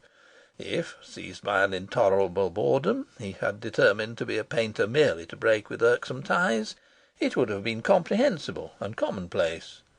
But commonplace is precisely what I felt he was not. At last, because I was romantic, I devised an explanation which I acknowledged to be far-fetched, but which was the only one that in any way satisfied me. It was this. I asked myself whether there was not in his soul some deep-rooted instinct of creation which the circumstances of his life had obscured, but which grew relentlessly as a cancer may grow in the living tissues, till at last it took possession of his whole being and forced him irresistibly to action. The cuckoo lays its egg in the strange bird's nest, and when the young one is hatched, it shoulders its foster brothers out and breaks at last the nest that has sheltered it. But how strange it was that the creative instinct should seize upon this dull stockbroker, to his own ruin perhaps, and to the misfortune of such as were dependent on him, and yet no stranger than the way in which the Spirit of God has seized men, powerful and rich, pursuing them with stubborn vigilance, till at last, conquered, they have abandoned the joy of the world and the love of women for the painful austerities of the cloister. Conversion may come under many shapes, and it may be brought about in many ways. With some men it needs a cataclysm, as a stone may be broken to fragments by the fury of a torrent, but with some it comes gradually, as a stone may be worn away by the ceaseless fall of a drop of water. Strickland had the directness of the fanatic and the ferocity of the apostle. But to my practical mind it remained to be seen whether the passion which obsessed him would be justified of its works. When I asked him what his brother students at the night classes he had attended in London thought of his painting, he answered with a grin, They thought it was a joke. "Have you begun to go to a studio here?" Yes, the blighter came round this morning, the master, you know. When he saw my drawing, he just raised his eyebrows and walked on." Strickland chuckled. He did not seem discouraged. He was independent of the opinion of his fellows. And it was just that which had most disconcerted me in my dealings with him. When people say they do not care what others think of them, for the most part they deceive themselves. Generally they mean only that they will do as they choose, in the confidence that no one will know their vagaries, and at the utmost only that they are willing to act contrary to the opinion of the majority, because they are supported by the approval of their neighbours. It is not difficult to be unconventional in the eyes of the world, when your unconventionality is but the convention of your set. It affords you then an inordinate amount of self-esteem. You have the self-satisfaction of courage without the inconvenience of danger. But the desire for approbation is perhaps the most deeply seated instinct of civilized man. No one runs so hurriedly to the cover of respectability as the unconventional woman who has exposed herself to the slings and arrows of outraged propriety. I do not believe the people who tell me they do not care a row of pins for the opinion of their fellows. It is the bravado of ignorance. They mean only that they do not fear reproaches for peccadilloes which they are convinced none will discover. But here was a man who sincerely did not mind what people thought of him, and so convention had no hold on him. He was like a wrestler whose body is oiled. You could not get a grip on him. It gave him a freedom which was an outrage. I remember saying to him, "Look here, if everyone acted like you, the world couldn't go on." Oh, that's a damned silly thing to say. Everyone doesn't want to act like me. The great majority are perfectly content to do the ordinary thing." At once I sought to be satirical. "You evidently don't believe in the maxim, 'Act so that every one of your actions is capable of being made into a universal rule.'" "I never heard it before, but it's rotten nonsense." "Well, it was Kant who said it." "I don't care. It's rotten nonsense." "Nor with such a man could you expect the appeal to conscience to be effective. You might as well ask for a reflection without a mirror. I take it that conscience is the guardian in the individual of the rules which the community has evolved for its own preservation. It is the policeman in all our hearts, set there to watch that we do not break its laws. It is the spy seated in the central stronghold of the ego. Man's desire for the approval of his fellows is so strong, his dread of their censure so violent, that he himself has brought his enemy within his gates, and it keeps watch over him, vigilant always, in the interests of its master, to crush any half-formed desire to break away from the herd. It will force him to place the good of society before his own. It is the very strong link that attaches the individual to the whole.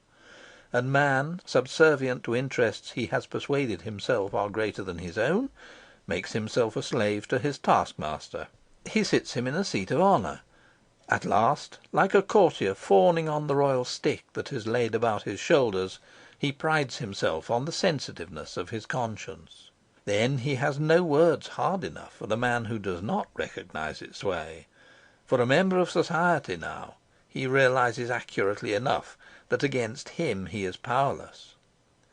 When I saw that Strickland was really indifferent to the blame his conduct must excite, I could only draw back in horror as from a monster of hardly human shape.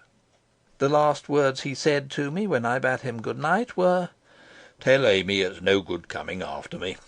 Anyhow, I shall change my hotel, so she wouldn't be able to find me." "My own impression is that she's well rid of you," I said. "My dear fellow, I only hope you'll be able to make her see it. But women are very unintelligent." End of chapter 14. Chapter 15.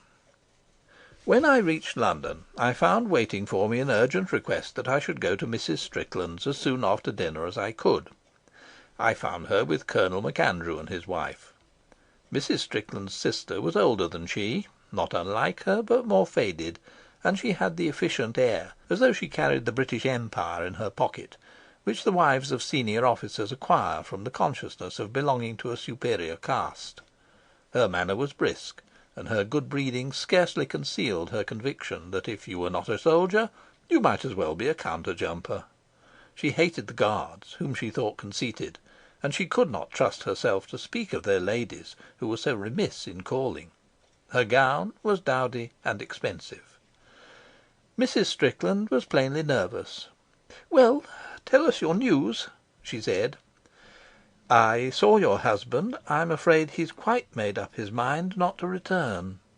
I paused a little. "He wants to paint." "What do you mean?"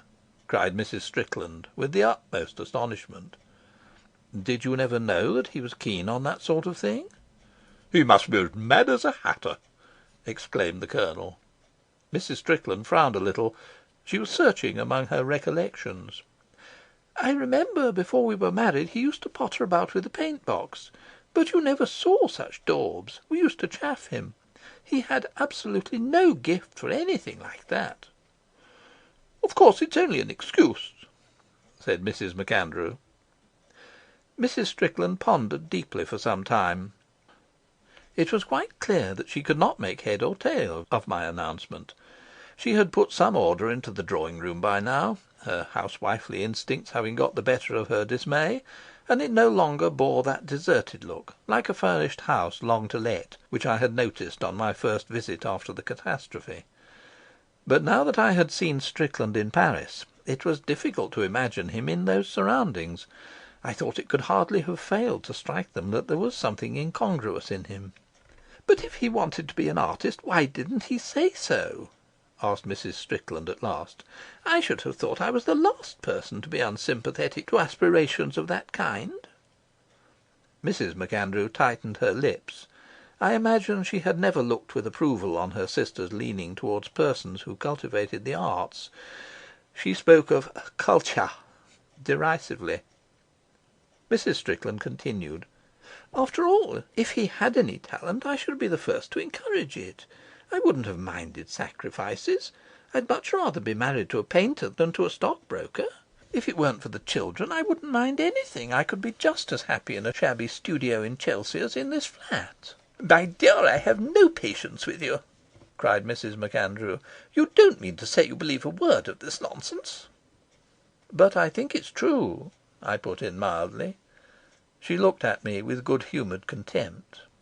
"A man doesn't throw up his business and leave his wife and children at the age of 40 to become a painter unless there's a woman in it. I suppose he met one of your artistic friends, and she's turned his head."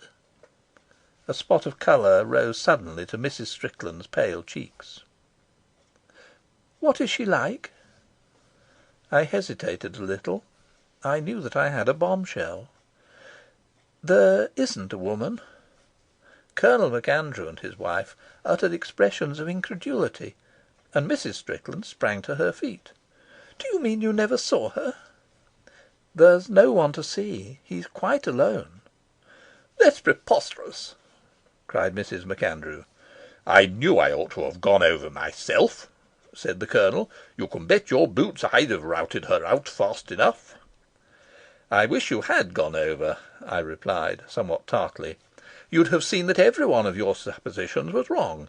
He's not at a smart hotel. He's living in one tiny room in the most squalid way.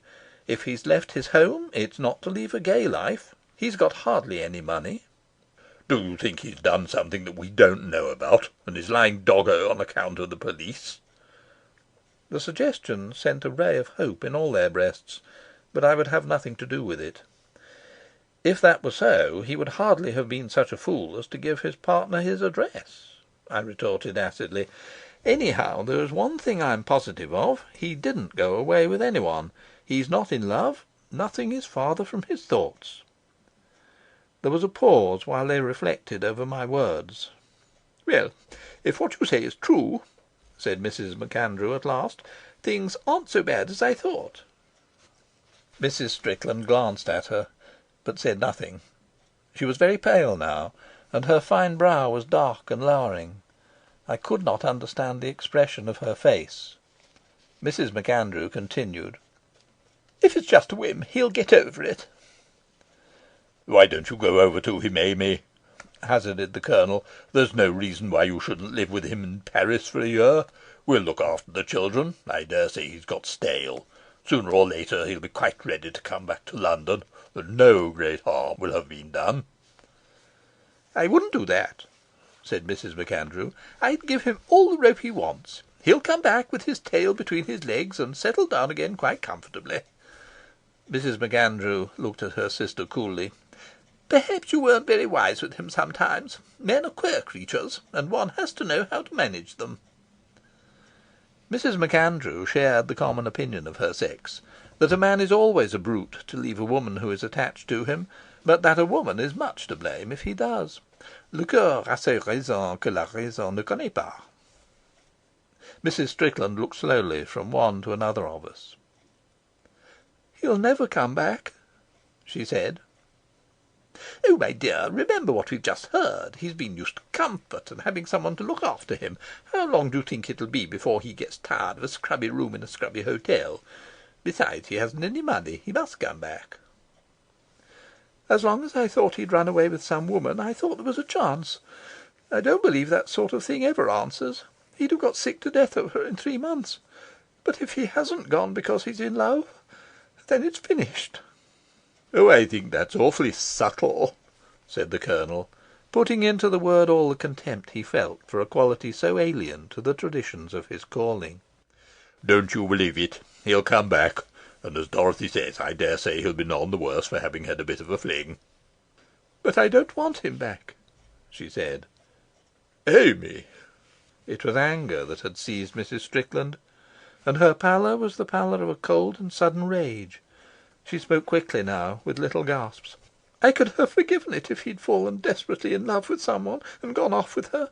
I should have thought that was natural. I shouldn't really have blamed him.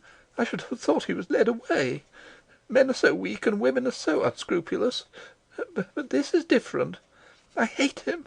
I'll never forgive him now." Colonel MacAndrew and his wife began to talk to her together. They were astonished. They told her she was mad. They could not understand. Mrs. Strickland turned desperately to me. "Don't you see?" she cried. "I'm not sure. Do you mean that you could have forgiven him if he'd left you for a woman, but not if he's left you for an idea? You think you're a match for the one, but against the other you're helpless." Mrs. Strickland gave me a look in which I read no great friendliness, but did not answer. Perhaps I had struck home. She went on in a low and trembling voice. "I never knew it was possible to hate anyone as much as I hate him.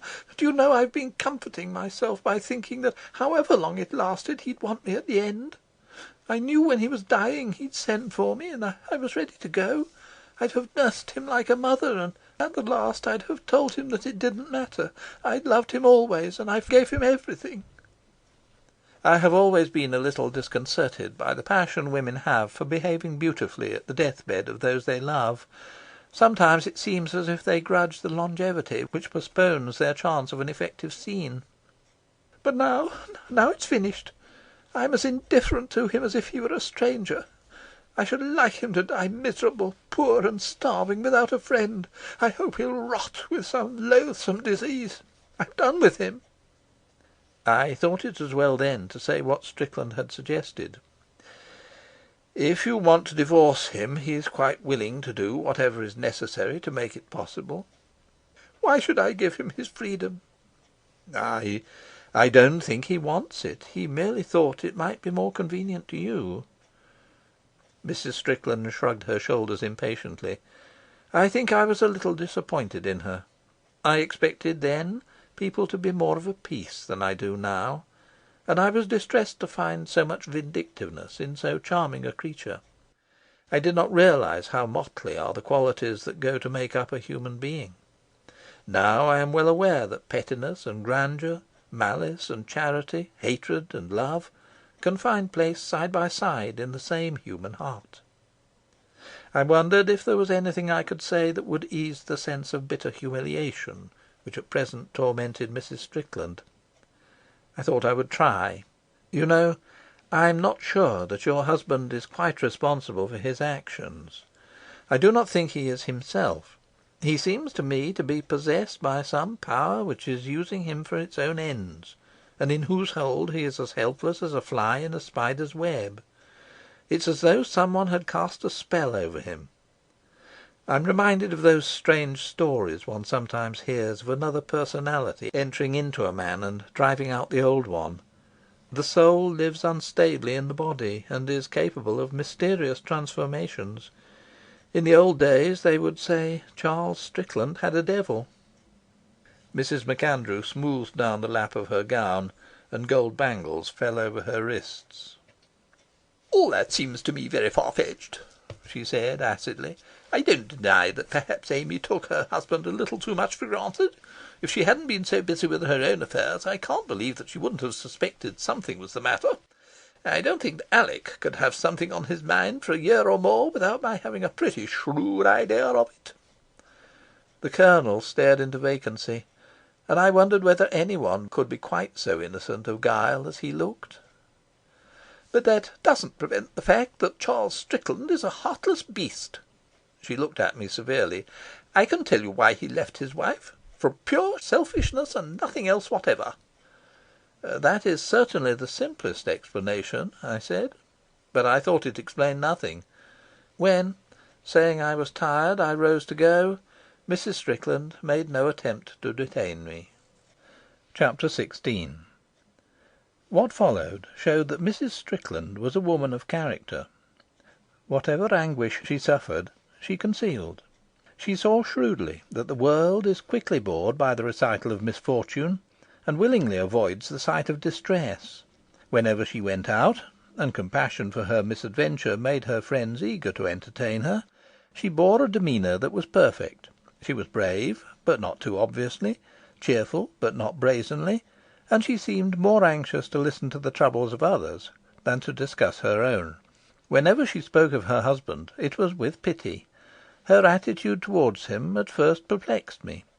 One day she said to me, "You know, I'm convinced you were mistaken about Charles being alone. From what I've been able to gather from certain sources that I can't tell you, I know that he didn't leave England by himself." "In that case he has a positive genius for covering up his tracks." She looked away and slightly coloured. "What I mean is, if any one talks to you about it, please don't contradict it if they say he eloped with someone." "Of course not." She changed the conversation as though it were a matter to which she attached no importance. I discovered presently that a peculiar story was circulating among her friends. They said that Charles Strickland had become infatuated with a French dancer whom he had first seen in the ballet at the Empire, and had accompanied her to Paris. I could not find out how this had arisen, but singularly enough it created much sympathy for Mrs. Strickland, and at the same time gave her not a little prestige. This was not without its use in the calling which she had decided to follow. Colonel MacAndrew had not exaggerated when he said that she would be penniless, and it was necessary for her to earn her own living as quickly as she could. She made up her mind to profit by her acquaintance with so many writers, and without loss of time began to learn shorthand and typewriting. Her education made it likely that she would be a typist more efficient than the average, and her story made her claims appealing. Her friends promised to send her work, and took care to recommend her to all theirs. The MacAndrews, who were childless and in easy circumstances, arranged to undertake the care of the children, and Mrs. Strickland had only herself to provide for. She let her flat and sold her furniture. She settled in 2 tiny rooms in Westminster, and faced the world anew. She was so efficient that it was certain she would make a success of the adventure.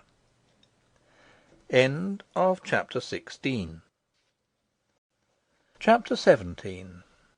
It was about 5 years after this that I decided to live in Paris for a while. I was growing stale in London. I was tired of doing much the same thing every day. My friends pursued their course with uneventfulness. They had no longer any surprises for me, and when I met them I knew pretty well what they would say. Even their love affairs had a tedious banality. We were like tramcars running on their lines from terminus to terminus, and it was possible to calculate within small limits the number of passengers they would carry. Life was ordered too pleasantly. I was seized with panic. I gave up my small apartment, sold my few belongings, and resolved to start afresh. I called on Mrs. Strickland before I left. I had not seen her for some time, and I noticed changes in her. It was not only that she was older, thinner, and more lined. I think her character had altered. She had made a success of her business, and now had an office in Chancery Lane. She did little typing herself, but spent her time correcting the work of the 4 girls she employed. She had had the idea of giving it a certain daintiness, and she made much use of blue and red inks. She bound the copy in coarse paper that looked vaguely like watered silk, in various pale colours, and she had acquired a reputation for neatness and accuracy. She was making money, but she could not get over the idea that to earn her living was somewhat undignified, and she was inclined to remind you that she was a lady by birth. She could not help bringing into her conversation the names of people she knew which would satisfy you she had not sunk in the social scale. She was a little ashamed of her courage and business capacity, but was delighted that she was going to dine the next night with a K.C. who lived in South Kensington. She was pleased to be able to tell you that her son was at Cambridge, and it was with a little laugh that she spoke of the rush of dances to which her daughter, just out, was invited. I suppose I said a very stupid thing. "Is she going into your business?" I asked. "Oh no, I wouldn't let her do that," Mrs. Strickland answered. "She's so pretty, I'm sure she'll marry well." "I should have thought it would be a help to you." "Several people have suggested she should go on the stage, but of course I couldn't consent to that. I know all the chief dramatists, and I could get her a part to-morrow, but I shouldn't like her to mix with all sorts of people." I was a little chilled by Mrs. Strickland's exclusiveness. Do you ever hear of your husband?" "No, I haven't heard a word. He may be dead for all I know." "I may run across him in Paris. Would you like me to let you know about him?" She hesitated a minute. "If he's in any real want, I'm prepared to help him a little. I'd send you a certain sum of money, and you could give it him gradually as he needed it." "That's very good of you," I said. But I knew it was not kindness that prompted the offer. It is not true that suffering ennobles the character. Happiness does that sometimes, but suffering, for the most part, makes men petty and vindictive. Chapter 18. In point of fact, I met Strickland before I had been a fortnight in Paris. I quickly found myself a tiny apartment on the fifth floor of a house in the Rue des Dames, and for a couple of £100 bought at a second-hand dealer's enough furniture to make it habitable. I arranged with the concierge to make my coffee in the morning and to keep the place clean. Then I went to see my friend, Dirk Stroeve. Dirk Stroeve was one of those persons whom, according to your character, you cannot think of without derisive laughter or an embarrassed shrug of the shoulders. Nature had made him a buffoon. He was a painter, but a very bad one, whom I had met in Rome, and I still remembered his pictures. He had a genuine enthusiasm for the commonplace.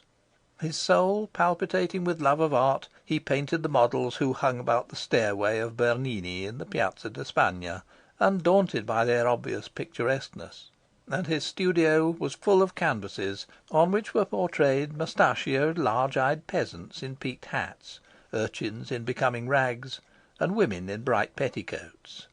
Sometimes they lounged at the steps of a church, and sometimes dallied among cypresses against a cloudless sky. Sometimes they made love by a Renaissance wellhead, and sometimes they wandered through the Campagna by the side of an ox wagon. They were carefully drawn and carefully painted. A photograph could not have been more exact. One of the painters at the Villa Medici had called him le maître de la boîte au chocolat. To look at his pictures, you would have thought that Monet, Manet, and the rest of the Impressionists had never been. "I don't pretend to be a great painter," he said. "I am not a Michelangelo, no. But I have something. I sell. I bring romance into the homes of all sorts of people. Do you know they buy my pictures not only in Holland, but in Norway and Sweden and Denmark? It's mostly merchants who buy them, and rich tradesmen. You can't imagine what the winters are like in those countries, so long and dark and cold. They like to think that Italy is like my pictures. That's what they expect. That's what I expected Italy to be before I came here." And I think that was the vision that had remained with him always, dazzling his eyes so that he could not see the truth, and, notwithstanding the brutality of fact, he continued to see with the eyes of the spirit an Italy of romantic brigands and picturesque ruins. It was an ideal that he painted, a poor one, common and shop soiled, but still it was an ideal, and it gave his character a peculiar charm. It was because I felt this that Dirk Stroeve was not to me, as to others, merely an object of ridicule. His fellow painters made no secret of their contempt for his work, but he earned a fair amount of money, and they did not hesitate to make free use of his purse. He was generous, and the needy, laughing at him because he believed so naively their stories of distress, borrowed from him with effrontery.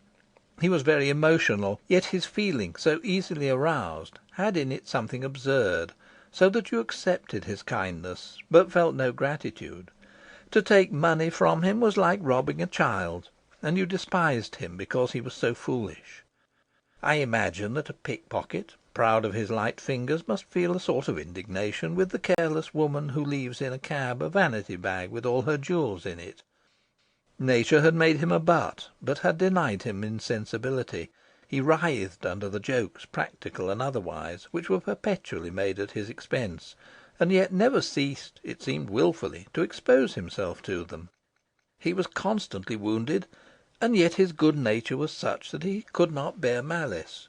The viper might sting him, but he never learnt by experience, and had no sooner recovered from his pain than he tenderly placed it once more in his bosom.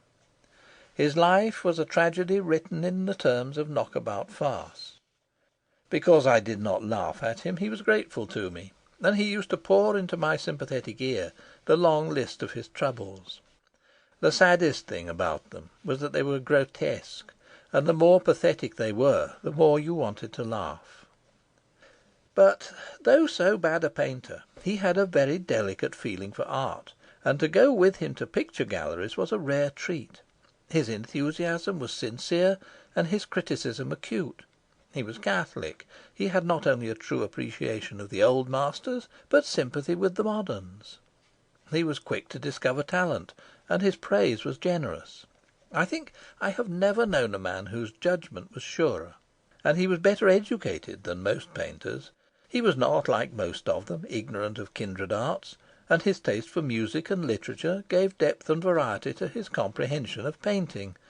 To a young man like myself, his advice and guidance were of incomparable value. When I left Rome, I corresponded with him, and about once in 2 months received from him long letters in queer English, which brought before me vividly his spluttering, enthusiastic, gesticulating conversation. Some time before I went to Paris he had married an Englishwoman, and was now settled in a studio in Montmartre. I had not seen him for 4 years, and had never met his wife. Chapter 19. I had not announced my arrival to Stroeve, and when I rang the bell of his studio, on opening the door himself, for a moment he did not know me. Then he gave a cry of delighted surprise, and drew me in. It was charming to be welcomed with so much eagerness. His wife was seated near the stove at her sewing, and she rose as I came in. He introduced me. "Don't you remember?" he said to her. "I've talked to you about him often." And then to me, "But why didn't you let me know you were coming? How long have you been here? How long are you going to stay? Why didn't you come an hour earlier, and we would have dined together?" He bombarded me with questions. He sat me down in a chair, patting me as though I were a cushion, pressed cigars upon me, cakes, wine. He could not let me alone.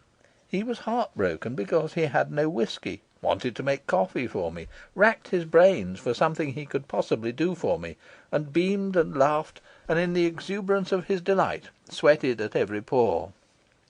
"You haven't changed," I said, smiling as I looked at him. He had the same absurd appearance that I remembered. He was a fat little man with short legs, young still, he could not have been more than 30, but prematurely bald.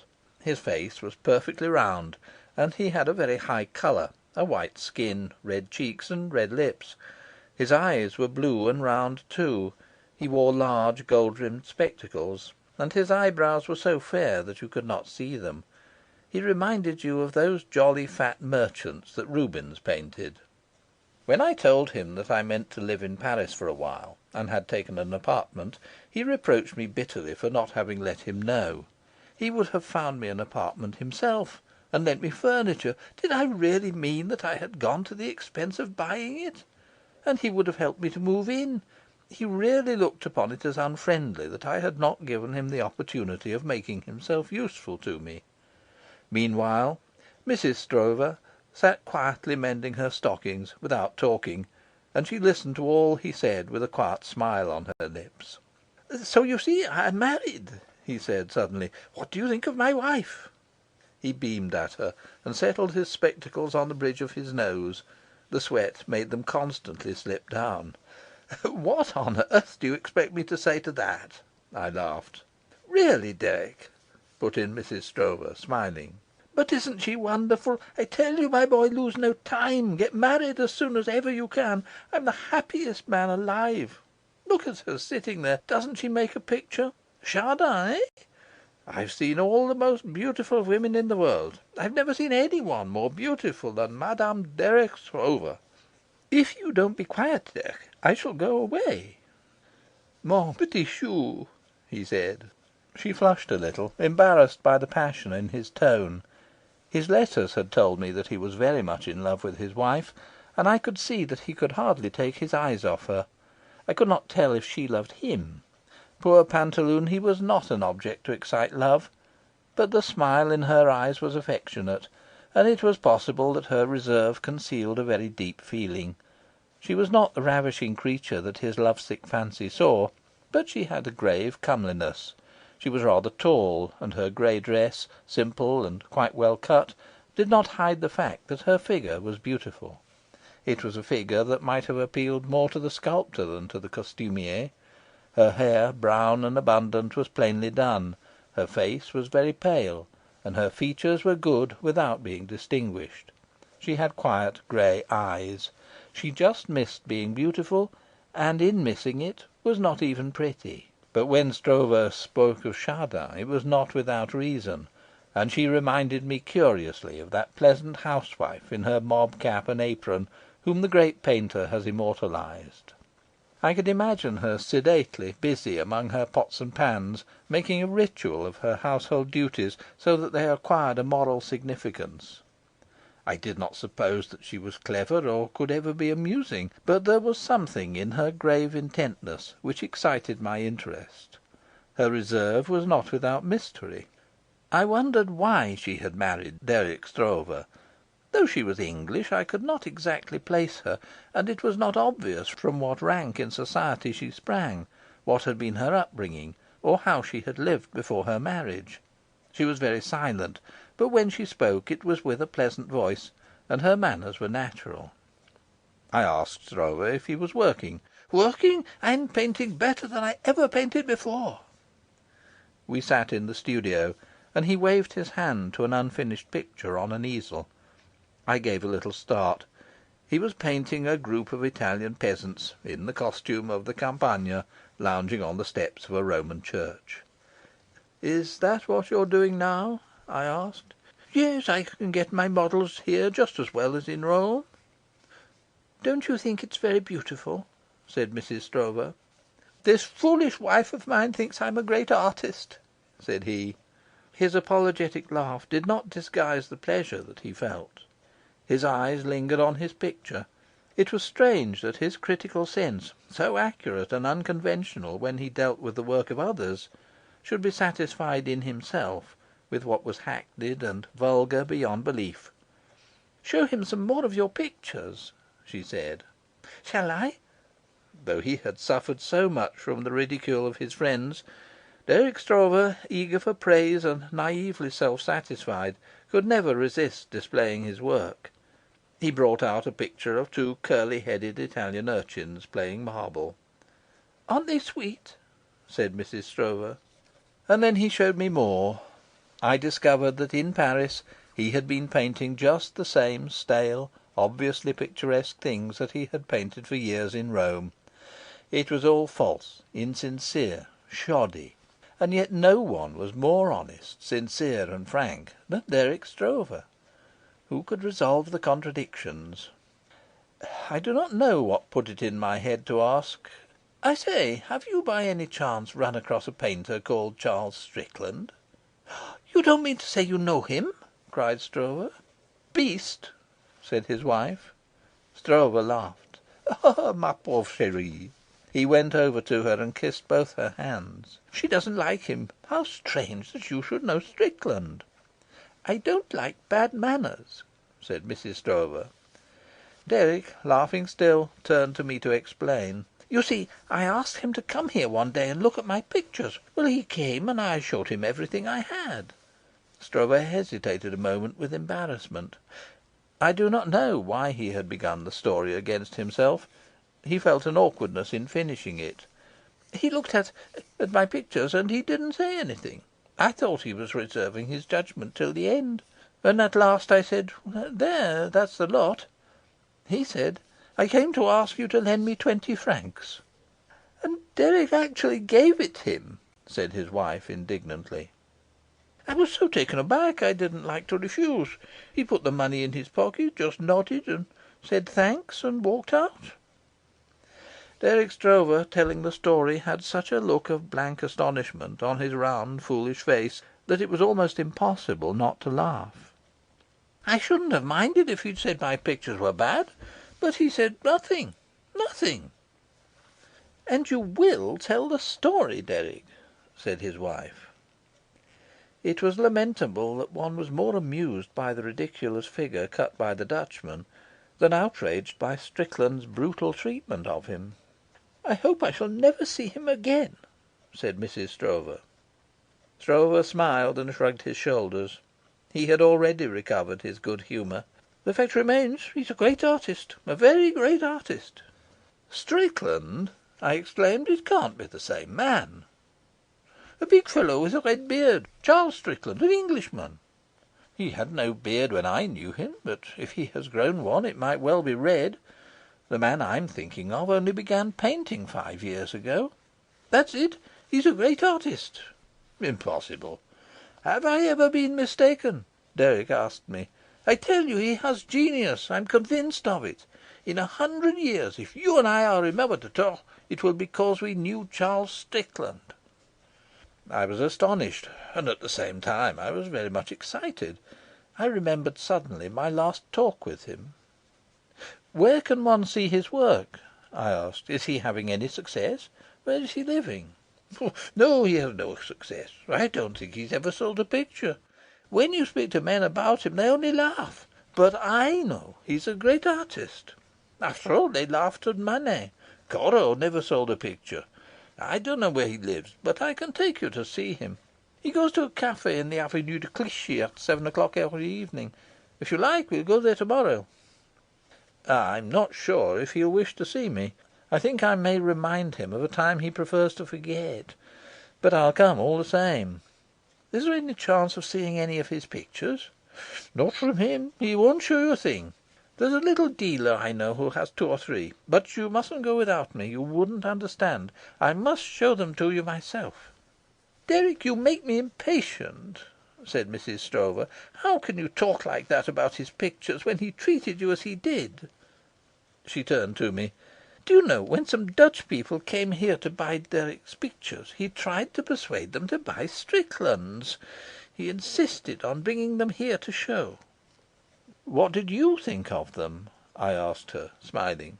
"They were awful." "Ah, sweetheart, you don't understand." "Well, your Dutch people were furious with you. They thought you were having a joke with them." Derrick Stroeve took off his spectacles and wiped them. His flushed face was shining with excitement.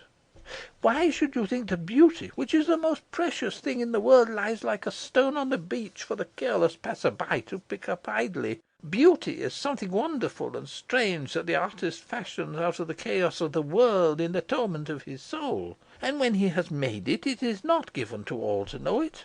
To recognise it, you must repeat the adventure of the artist.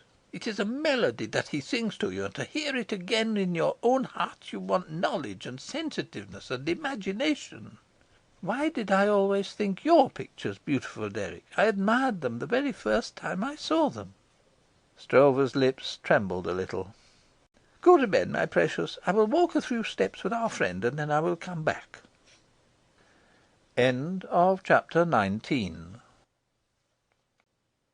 Chapter 20. Derrick Stroeve agreed to fetch me on the following evening and take me to the cafe at which Strickland was most likely to be found. I was interested to learn that it was the same as that at which Strickland and I had drunk absinthe when I had gone over to Paris to see him.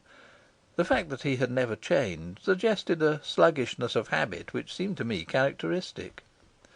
"There he is," said Stroeve as we reached the cafe. Though it was October, the evening was warm, and the tables on the pavement were crowded. I ran my eyes over them, but did not see Strickland. "Look, over there in the corner. He's playing chess." I noticed a man bending over a chessboard, but could only see a large felt hat and a red beard. We threaded our way among the tables till we came to him. "Strickland!" He looked up. "Oh, hello, fatty. What do you want?" "I've brought an old friend to see you." Strickland gave me a glance and evidently did not recognise me. He resumed his scrutiny of the chessboard. "Sit down and don't make a noise," he said. He moved a piece and straightway became absorbed in the game. Poor Stroeve gave me a troubled look, but I was not disconcerted by so little. I ordered something to drink and waited quietly until Strickland had finished.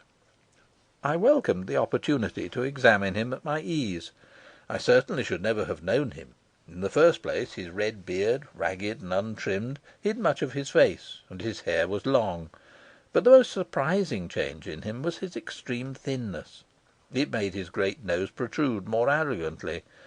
It emphasised his cheek bones. It made his eyes seem larger. There were deep hollows at his temples. His body was cadaverous. He wore the same suit that I had seen him in 5 years before. It was torn and stained, threadbare, and it hung upon him loosely, as though it had been made for someone else. I noticed his hands, dirty, with long nails. They were merely bone and sinew, large and strong, but I had forgotten that they were so shapely. He gave me an extraordinary impression as he sat there, his attention riveted on his game, an impression of great strength, and I could not understand why it was that his emaciation somehow made it more striking.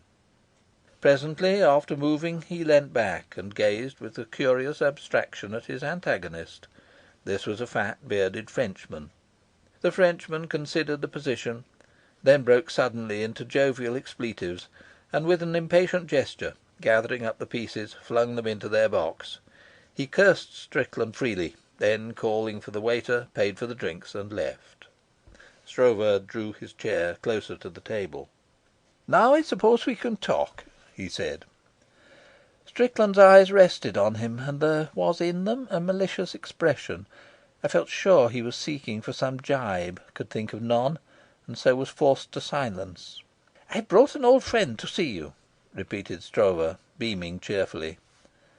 Strickland looked at me thoughtfully for nearly a minute. I did not speak. "I've never seen him in my life," he said. I don't know why he said this, for I felt certain I had caught a gleam of recognition in his eyes.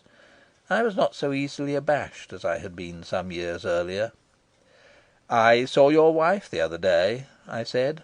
"I felt sure you'd like to have the latest news of her." He gave a short laugh. His eyes twinkled. "We had a jolly evening together," he said. "How long ago is it?" 5 years. He called for another absinthe. Stroeve, with voluble tongue, explained how he and I had met, and by what an accident we had discovered that we both knew Strickland. I do not know if Strickland listened. He glanced at me once or twice reflectively, but for the most part seemed occupied with his own thoughts, and certainly without Stroeve's babble the conversation would have been difficult. In half an hour the Dutchman, looking at his watch, announced that he must go. He asked whether I would come too. I thought, alone, I might get something out of Strickland, and so answered that I would stay. When the fat man had left, I said: "Dirk Stroeve thinks you're a great artist." "What the hell do you suppose I care?" "Will you let me see your pictures?" "Why should I?" "I might feel inclined to buy one." "I might not feel inclined to sell one." "Are you making a good living?" I asked, smiling. He chuckled. "Do I look it?" "You look half starved." "I am half starved." "Then come and let's have a bit of dinner." "Why do you ask me?" "Not out of charity," I answered coolly. "I don't really care a twopenny damn if you starve or not." His eyes lit up again. "Come on, then," he said, getting up. "I like a decent meal." Chapter 21. I let him take me to a restaurant of his choice, but on the way I bought a paper. When we had ordered our dinner, I propped it against a bottle of Saint Galmier and began to read. We ate in silence. I felt him looking at me now and again, but I took no notice. I meant to force him to conversation. "Is there anything in the paper?" he said, as we approached the end of our silent meal. I fancied there was in his tone a slight note of exasperation. "I always like to read the feuilleton on the drama," I said. I folded the paper and put it down beside me. "I've enjoyed my dinner," he remarked. "I think we might have our coffee here, don't you?" "Yes." We lit our cigars. I smoked in silence. I noticed that now and then his eyes rested on me with a faint smile of amusement. I waited patiently. "What have you been up to since I saw you last?" he asked at length. I had not very much to say. It was a record of hard work and of little adventure, of experiments in this direction and in that, the gradual acquisition of the knowledge of books and of men. I took care to ask Strickland nothing about his own doings. I showed not the least interest in him, and at last I was rewarded. He began to talk of himself, but with his poor gift of expression he gave but indications of what he had gone through, and I had to fill up the gaps with my own imagination. It was tantalising to get no more than hints into a character that interested me so much. It was like making one's way through a mutilated manuscript. I received the impression of a life which was a bitter struggle against every sort of difficulty. But I realised that much which would have seemed horrible to most people did not in the least affect him. Strickland was distinguished from most Englishmen by his perfect indifference to comfort. It did not irk him to live always in one shabby room. He had no need to be surrounded by beautiful things. I do not suppose he had ever noticed how dingy was the paper on the wall of the room in which on my first visit I found him. He did not want armchairs to sit in. He really felt more at his ease on a kitchen chair. He ate with appetite, but was indifferent to what he ate. To him it was only food that he devoured to still the pangs of hunger, and when no food was to be had, he seemed capable of doing without. I learnt that for 6 months he had lived on a loaf of bread and a bottle of milk a day. He was a sensual man, and yet was indifferent to sensual things. He looked upon privation as no hardship. There was something impressive in the manner in which he lived a life wholly of the spirit. When the small sum of money which he had brought with him from London came to an end, he suffered from no dismay. He sold no pictures. I think he made little attempt to sell any. He set about finding some way to make a bit of money. He told me with grim humour of the time he had spent acting as a guide to cockneys who wanted to see the night side of life in Paris. It was an occupation that appealed to his sardonic temper, and somehow or other he had acquired a wide acquaintance with the more disreputable quarters of the city. He told me of the long hours he spent walking about the Boulevard de la Madeleine on the lookout for Englishmen, preferably the worse for liquor, who desired to see things which the law forbade. When in luck he was able to make a tidy sum, but the shabbiness of his clothes at last frightened the sightseers, and he could not find people adventurous enough to trust themselves to him. Then he happened on a job to translate the advertisements of patent medicines which were sent broadcast to the medical profession in England. During a strike he had been employed as a house painter. Meanwhile he had never ceased to work at his art, but, soon tiring of the studios, entirely by himself. He had never been so poor that he could not buy canvas and paint, and really he needed nothing else. So far as I could make out, he painted with great difficulty, and in his unwillingness to accept help from anyone, lost much time in finding out for himself the solution of technical problems which preceding generations had already worked out one by one. He was aiming at something, I knew not what, and perhaps he hardly knew himself, and I got again more strongly the impression of a man possessed. He did not seem quite sane. It seemed to me that he would not show his pictures because he was really not interested in them. He lived in a dream, and the reality meant nothing to him. I had the feeling that he worked on a canvas with all the force of his violent personality, oblivious to everything in his effort to get what he saw with the mind's eye. And then, having finished, not the picture perhaps, for I had an idea that he seldom brought anything to completion, but the passion that fired him, he lost all care for it. He was never satisfied with what he had done. It seemed to him of no consequence compared with the vision that obsessed his mind. "Why don't you ever send your work to exhibitions?" I asked. "I should have thought you'd like to know what people thought about it." "Would you?" I cannot describe the immeasurable contempt he put into the two words. "Don't you want fame? It's something that most artists haven't been indifferent to." "Children, how can you care for the opinion of the crowd when you don't care twopence for the opinion of the individual?" We're not all reasonable beings, I laughed. Who makes fame? Critics, writers, stockbrokers, women. Wouldn't it give you a rather pleasing sensation to think of people you didn't know and had never seen receiving emotions, subtle and passionate, from the work of your hands? Everyone likes power. I can't imagine a more wonderful exercise of it than to move the souls of men to pity or terror. Melodrama. Why do you mind if you paint well or badly? I don't. I only want to paint what I see. I wonder if I could write on a desert island with the certainty that no eyes but mine would ever see what I had written. Strickland did not speak for a long time, but his eyes shone strangely, as though he saw something that kindled his soul to ecstasy. Sometimes I've thought of an island lost in a boundless sea, where I could live in some hidden valley, among strange trees in silence. There I think I could find what I want.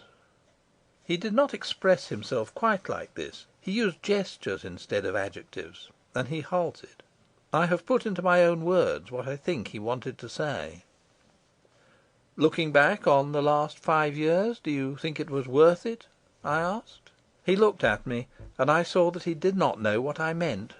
I explained. You gave up a comfortable home and a life as happy as the average. You were fairly prosperous. You seem to have had a rotten time in Paris. If you had your time over again, would you do what you did? Rather.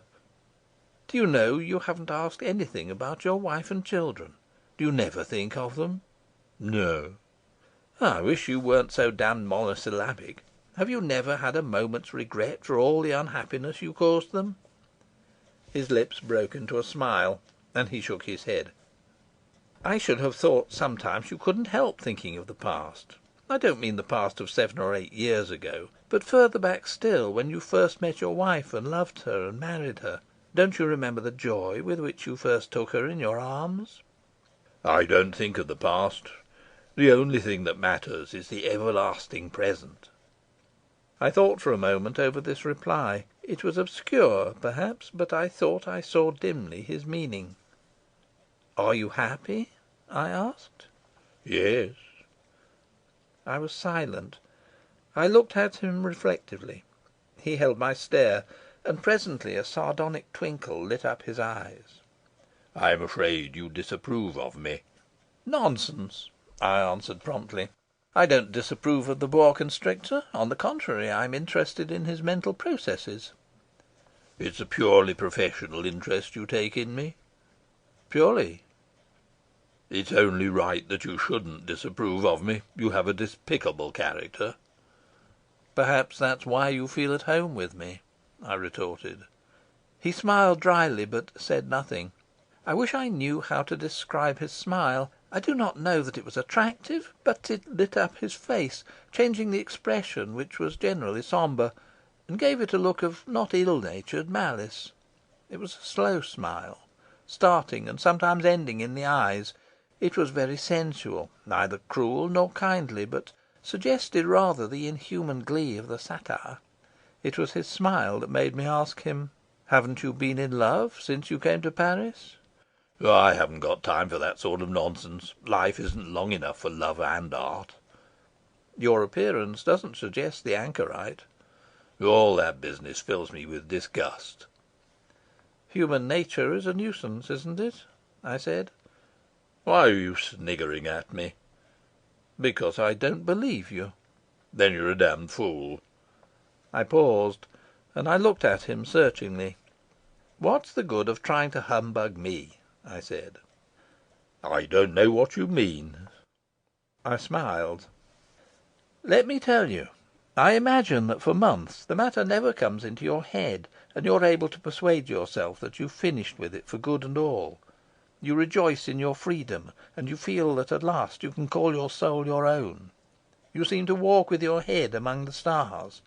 And then, all of a sudden, you can't stand it any more, and you notice that all the time your feet have been walking in the mud, and you want to roll yourself in it, and you find some woman coarse and low and vulgar, some beastly creature in whom all the horror of sex is blatant, and you fall upon her like a wild animal. You drink till you're blind with rage.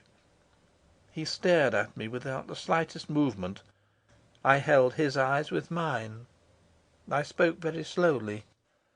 "I'll tell you what must seem strange, that when it's over you feel so extraordinarily pure. You feel like a disembodied spirit, immaterial, and you seem to be able to touch beauty as though it were a palpable thing, and you feel an intimate communion with the breeze, and with the trees breaking into leaf, and with the iridescence of the river. You feel like God. Can you explain that to me?" He kept his eyes fixed on mine till I had finished, and then he turned away. There was on his face a strange look, and I thought that so might a man look when he had died under the torture. He was silent. I knew that our conversation was ended. Chapter 22. I settled down in Paris and began to write a play. I led a very regular life, working in the morning, and in the afternoon lounging about the gardens of the Luxembourg or sauntering through the streets. I spent long hours in the Louvre, the most friendly of all galleries, and the most convenient for meditation, or idled on the quays, fingering second-hand books that I never meant to buy. I read a page here and there, and made acquaintance with a great many authors whom I was content to know thus desultorily. In the evenings I went to see my friends. I looked in often on the Stroevers, and sometimes shared their modest fare. Dirk Stroever flattered himself on his skill in cooking Italian dishes, and I confess that his spaghetti were very much better than his pictures. It was a dinner for a king when he brought in a huge dish of it, succulent with tomatoes, and we ate it together with the good household bread and a bottle of red wine. I grew more intimate with Blanche Stroever, and I think, because I was English and she knew few English people, she was glad to see me. She was pleasant and simple, but she remained always rather silent, and I knew not why, gave me the impression that she was concealing something. But I thought that was perhaps no more than a natural reserve, accentuated by the verbose frankness of her husband. Dirk never concealed anything. He discussed the most intimate matters with a complete lack of self-consciousness. Sometimes he embarrassed his wife, and the only time I saw her put out of countenance was when he insisted on telling me that he had taken a purge, and went into somewhat realistic details on the subject. The perfect seriousness with which he narrated his misfortunes convulsed me with laughter, and this added to Mrs. Stroever's irritation. "You seem to like making a fool of yourself," she said. His round eyes grew rounder still, and his brow puckered in dismay as he saw that she was angry. "Sweetheart, have I vexed you? I'll never take another. It was only because I was bilious. I lead a sedentary life. I don't take enough exercise. For 3 days I hadn't..." "For goodness' sake, hold your tongue," she interrupted, tears of annoyance in her eyes. His face fell, and he pouted his lips like a scolded child. He gave me a look of appeal, so that I might put things right, but, unable to control myself, I shook with helpless laughter. We went one day to the picture dealer, in whose shop Stroeve thought he could show me at least 2 or 3 of Strickland's pictures. But when we arrived, we were told that Strickland himself had taken them away. The dealer did not know why. "But don't imagine to yourself that I make myself bad blood on that account. I took them to oblige Monsieur Stroeve, and I said I would sell them if I could, but really..." He shrugged his shoulders. "I'm interested in the young men, but voyons, you yourself, Monsieur Stroeve, you don't think there's any talent there?" "I give you my word of honour, there's no one painting to day in whose talent I'm more convinced. Take my word for it, you are missing a good affair. Some day those pictures will be worth more than all you have in your shop. Remember Monet, who could not get anyone to buy his pictures for 100 francs. What are they worth now?" "True, but there were 100 as good painters as Monet who couldn't sell their pictures at that time, and their pictures are worth nothing still. How can one tell? Is merit enough to bring success? Don't believe it. The rest, it has still to be proved that this friend of yours has merit. No one claims it for him but Monsieur Stroeve." "And how then will you recognise merit?" asked Dirk, red in the face with anger. There only one way, by success. Philistine, cried Derrick. But think of all the great artists of the past. Raphael, Michelangelo, Ingres, Delacroix. They were all successful. Let us go, said Stroeve to me, or I shall kill this man. Chapter 23. I saw Strickland not infrequently, and now and then played chess with him. He was of uncertain temper. Sometimes he would sit silent and abstracted, taking no notice of anyone, and at others, when he was in a good humour, he would talk in his own halting way. He never said a clever thing, but he had a vein of brutal sarcasm which was not ineffective, and he always said exactly what he thought. He was indifferent to the susceptibilities of others, and when he wounded them was amused. He was constantly offending Derrick Stroeve, so bitterly that he flung away, vowing he would never speak to him again. But there was a solid force in Strickland that attracted the fat Dutchman against his will, so that he came back, fawning like a clumsy dog, though he knew that his only greeting would be the blow he dreaded. I don't know why Strickland put up with me. Our relations were peculiar. One day he asked me to lend him 50 francs. I wouldn't dream of it, I replied. Why not? It wouldn't amuse me. I'm frightfully hard up, you know. I don't care. You don't care if I starve? Why on earth should I asked in my turn. He looked at me for a minute or two, pulling his untidy beard. I smiled at him. What are you amused at? He said, with a gleam of anger in his eyes. You're so simple. You recognise no obligations. No one is under any obligation to you. Wouldn't it make you uncomfortable if I went and hanged myself because I'd been turned out of my room as I couldn't pay the rent? Not a bit. He chuckled. You're bragging. If I really did, you'd be overwhelmed with remorse. Try it, and we'll see, I retorted. A smile flickered in his eyes, and he stirred his absinthe in silence. Would you like to play chess? I asked. I don't mind. We set up the pieces, and when the board was ready he considered it with a comfortable eye. There is a sense of satisfaction in looking at your men all ready for the fray. Did you really think I'd lend you money? I asked. I didn't see why you shouldn't. You surprise me. Why? It's disappointing to find that at heart you're sentimental. I should have liked you better if you hadn't made that ingenuous appeal to my sympathies. I should have despised you if you'd been moved by it, he answered. That's better, I laughed. We began to play. We were both absorbed in the game. When it was finished, I said to him, Look here, if you're hard up, let me see your pictures. If there's anything I like, I'll buy it. Go to hell, he answered. He got up and was about to go away. I stopped him. You haven't paid for your absinthe, I said, smiling. He cursed me, flung down the money, and left. I did not see him for several days after that, but one evening, when I was sitting in the cafe reading a paper, he came up and sat beside me. You haven't hanged yourself after all, I remarked. No, I've got a commission. I'm painting the portrait of a retired plumber for 200 francs. Author's note.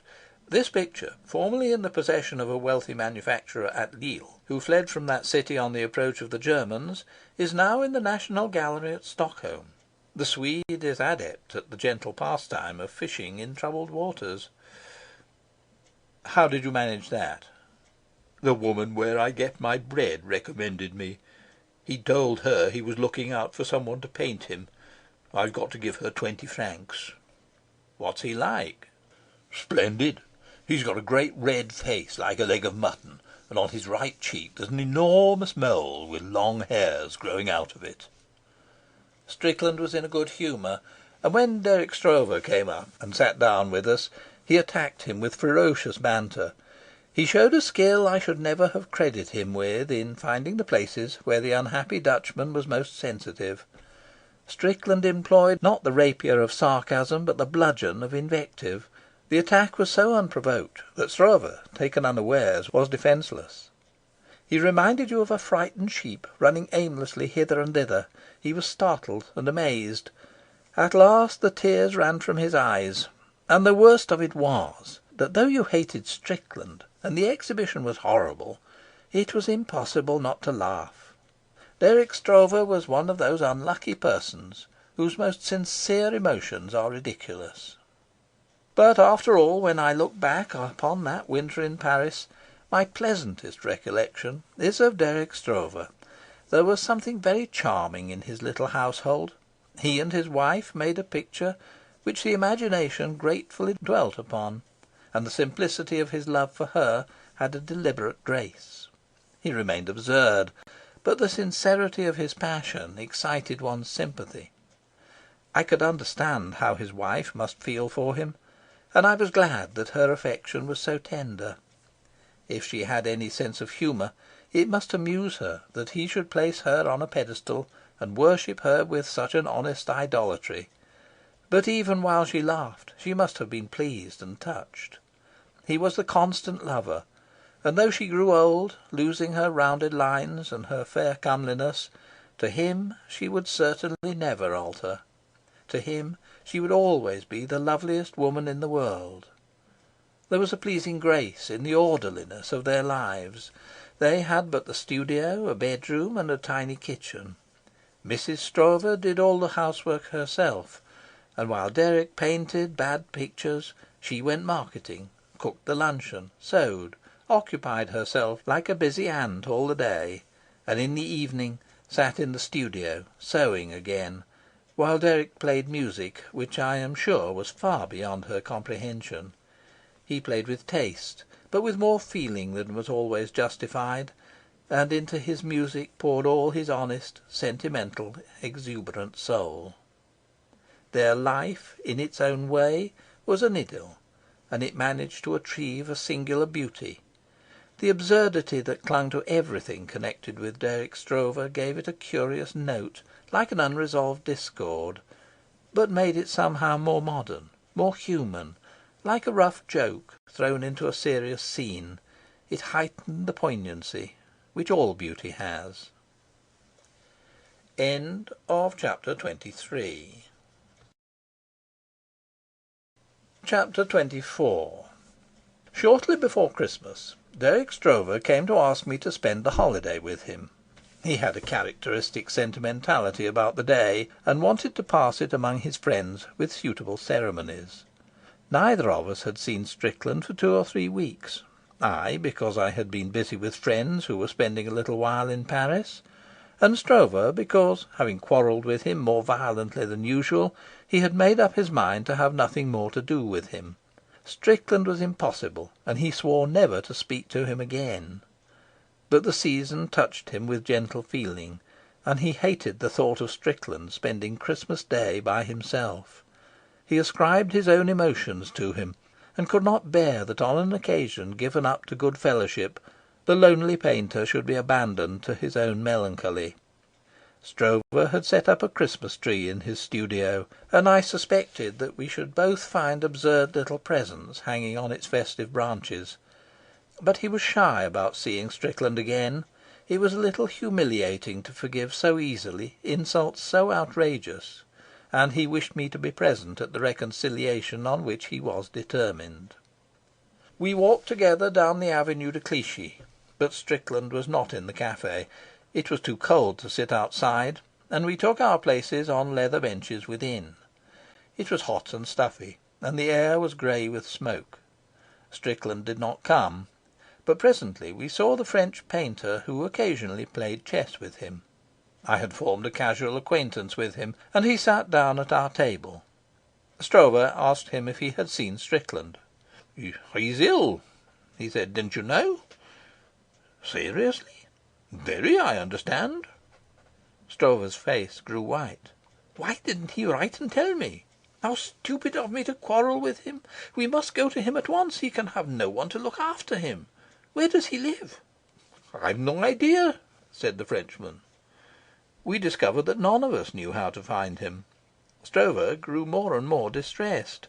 "He might die, and not a soul would know anything about it. It's dreadful. I can't bear the thought. We must find him at once."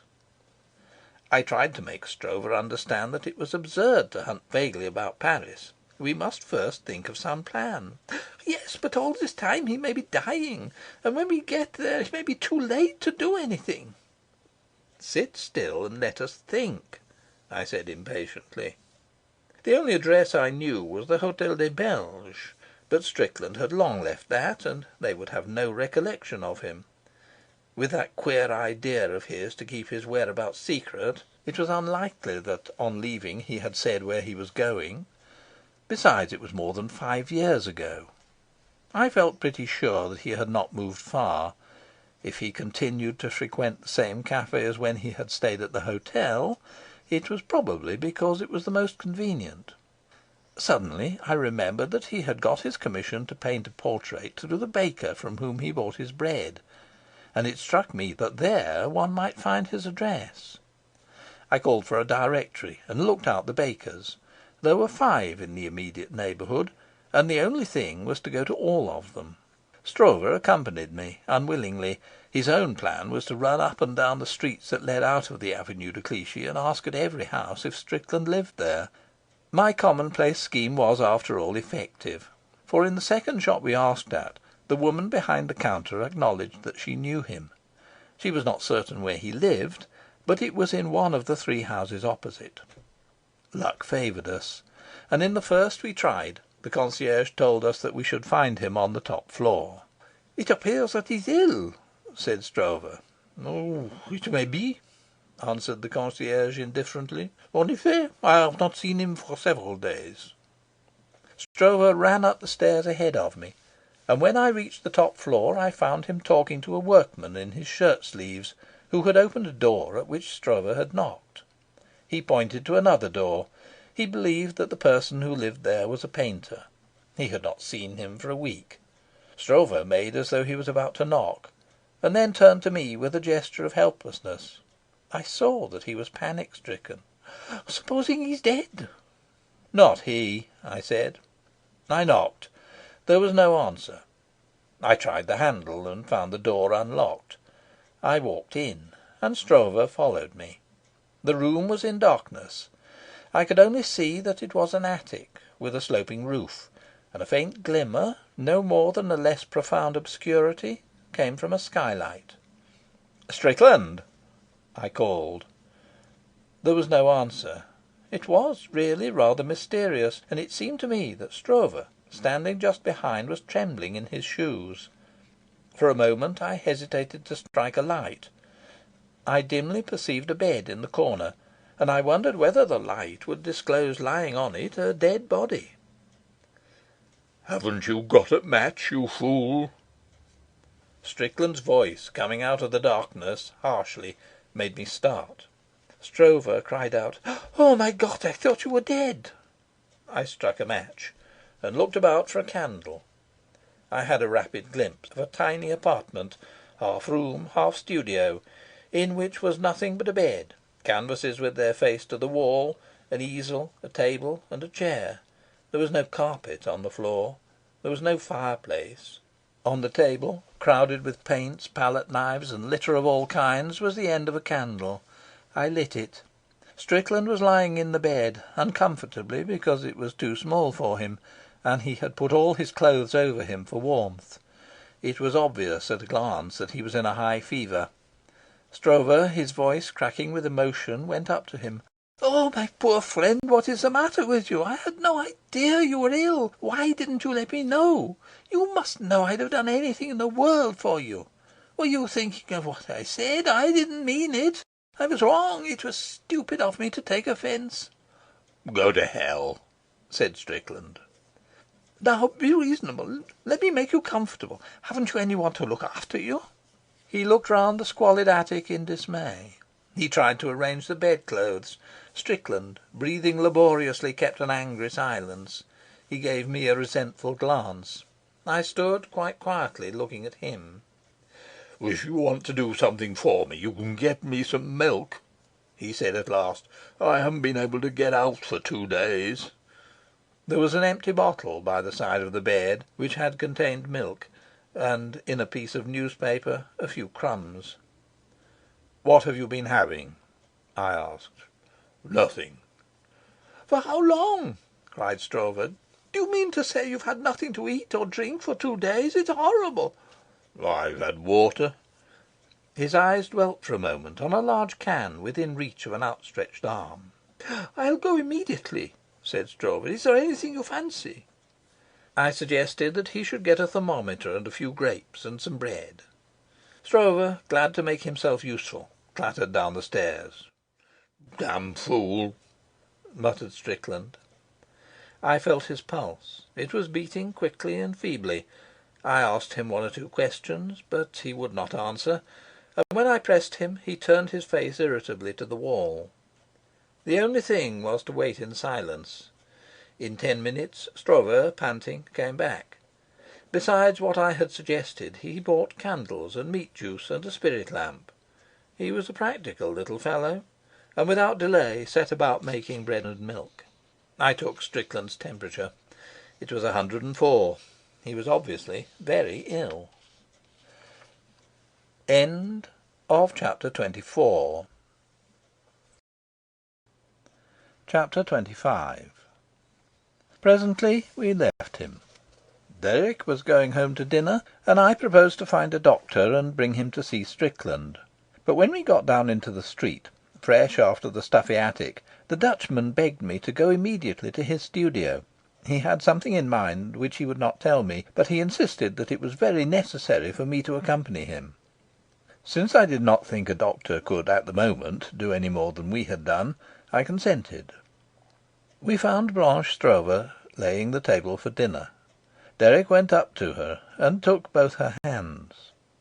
"Dear one, I want you to do something for me," he said. She looked at him with the grave cheerfulness which was one of her charms. His red face was shining with sweat, and he had a look of comic agitation, but there was in his round, surprised eyes an eager light. "Strickland is very ill. He may be dying. He is alone in a filthy attic, and there is not a soul to look after him. I want you to let me bring him here." She withdrew her hands quickly. I had never seen her make so rapid a movement, and her cheeks flushed. "Oh, no." "Oh, my dear one, don't refuse. I couldn't bear to leave him where he is. I shouldn't sleep a wink for thinking of him." "I have no objection to your nursing him." Her voice was cold and distant. "But he'll die." "Let him." Stroeve gave a little gasp. He wiped his face. He turned to me for support, but I did not know what to say. "He's a great artist." "What do I care? I hate him." "Oh, my love, my precious, you don't mean that. I beseech you to let me bring him here. We can make him comfortable. Perhaps we can save him. He shall be no trouble to you. I will do everything. We'll make him up a bed in the studio. We can't let him die like a dog. It would be inhuman." "Why can't he go into a hospital?" "A hospital? He needs the care of loving hands. He must be treated with infinite tact." I was surprised to see how moved she was. She went on laying the table, but her hands trembled. "I have no patience with you. Do you think if you were ill he would stir a finger to help you?" "But what does that matter? I should have you to nurse me. It wouldn't be necessary. And besides, I'm different. I'm not of any importance." "You have no more spirit than a mongrel cur. You lie down on the ground and ask people to trample on you." Stroeve gave a little laugh. He thought he understood the reason of his wife's attitude. "Oh, my poor dear, you're thinking of that day he came to look at my pictures.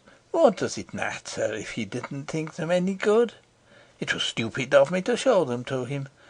I dare say they're not very good." He looked round the studio ruefully. On the easel was a half-finished picture of a smiling Italian peasant holding a bunch of grapes over the head of a dark-eyed girl. "Even if he didn't like them, he should have been civil. He needn't have insulted you. He showed you he despised you, and you lick his hand. Oh, I hate him." Dear child, he has genius. You don't think I believe that I have it. I wish I had, but I know it when I see it, and I honour it with all my heart. It's the most wonderful thing in the world. It's a great burden to its possessors.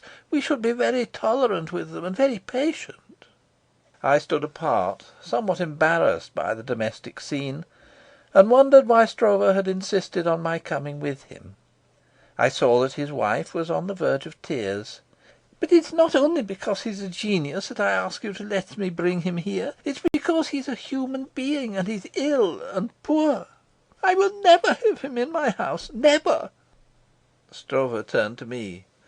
"Tell her that it's a matter of life and death. It's impossible to leave him in that wretched hole." "It's quite obvious that it would be much easier to nurse him here," I said. "But of course it would be very inconvenient. I have an idea that someone will have to be with him day and night."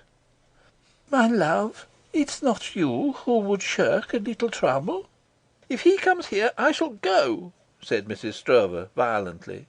"I don't recognise you. You're so good and kind. Oh, for goodness sake, let me be. You drive me to distraction." Then at last the tears came. She sank into a chair and buried her face in her hands. Her shoulders shook convulsively. In a moment Derek was on his knees beside her, with his arms round her, kissing her, calling her all sorts of pet names, and the facile tears ran down his own cheeks. Presently she released herself and dried her eyes. "Leave me alone," she said, not unkindly, and then to me, trying to smile, "What you must think of me." Stroeve looked at her with perplexity, hesitated. His forehead was all puckered, and his red mouth set in a pout. He reminded me oddly of an agitated guinea pig. "Then it's no, darling," he said at last. She gave a gesture of lassitude. She was exhausted. "The studio's yours. Everything belongs to you. If you want to bring him here, how can I prevent you?" A sudden smile flashed across his round face. "Then you consent? I knew you would. Oh, my precious!" Suddenly she pulled herself together. She looked at him with haggard eyes. She clasped her hands over her heart as though its beating were intolerable. "Oh, Derek, I've never, since we met, asked you to do anything for me. You know there's nothing in the world I wouldn't do for you. I beg you not to let Strickland come here. Anyone else you like. Bring a thief, a drunkard, any outcast off the streets, and I promise you I'll do everything I can for them gladly. But I beseech you not to bring Strickland here." "But why?" "I am frightened of him. I don't know why. But there's something in him that terrifies me. He'll do us some great harm. I know it. I feel it. If you bring him here, it can only end badly." "But how unreasonable." "No, no, I know I'm right. Something terrible will happen to us." "Because we do a good action." She was panting now, and in her face was a terror which was inexplicable. I do not know what she thought. I felt that she was possessed by some shapeless dread which robbed her of all self-control. As a rule she was so calm. Her agitation now was amazing. Stroeve looked at her for a while with puzzled consternation. "You're my wife. You are dearer to me than anyone in the world. No one shall come here without your entire consent." She closed her eyes for a moment, and I thought she was going to faint. I was a little impatient with her. I had not suspected that she was so neurotic a woman. Then I heard Stroeve's voice again. It seemed to break oddly on the silence. "Haven't you been in bitter distress when a helping hand was held out to you? You know how much it means. Couldn't you like to do someone a good turn when you have the chance?" The words were ordinary enough, and to my mind there was in them something so hortatory that I almost smiled. I was astonished at the effect they had on Blanche Stroeve. She started a little and gave her husband a long look. His eyes were fixed on the ground. I did not know why he seemed embarrassed.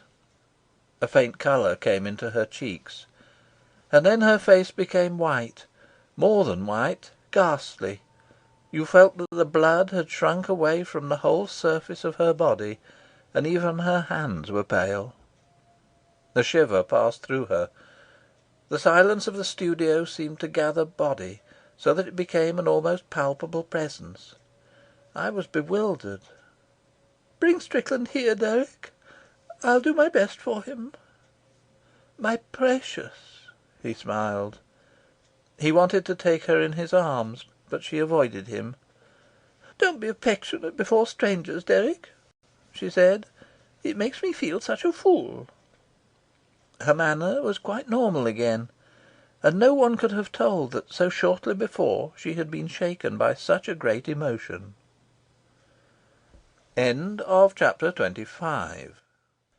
Chapter 26. Next day we moved Strickland. It needed a good deal of firmness and still more patience to induce him to come, but he was really too ill to offer any effective resistance to Stroeve's entreaties and to my determination. We dressed him while he feebly cursed us, got him downstairs into a cab, and eventually to Stroeve's studio. He was so exhausted by the time we arrived that he allowed us to put him to bed without a word. He was ill for 6 weeks. At one time it looked as though he could not live more than a few hours, and I am convinced that it was only through the Dutchman's doggedness that he pulled through. I have never known a more difficult patient. It was not that he was exacting and querulous. On the contrary, he never complained. He asked for nothing. He was perfectly silent. But he seemed to resent the care that was taken of him. He received all inquiries about his feelings or his needs with a gibe, a sneer, or an oath. I found him detestable, and as soon as he was out of danger I had no hesitation in telling him so.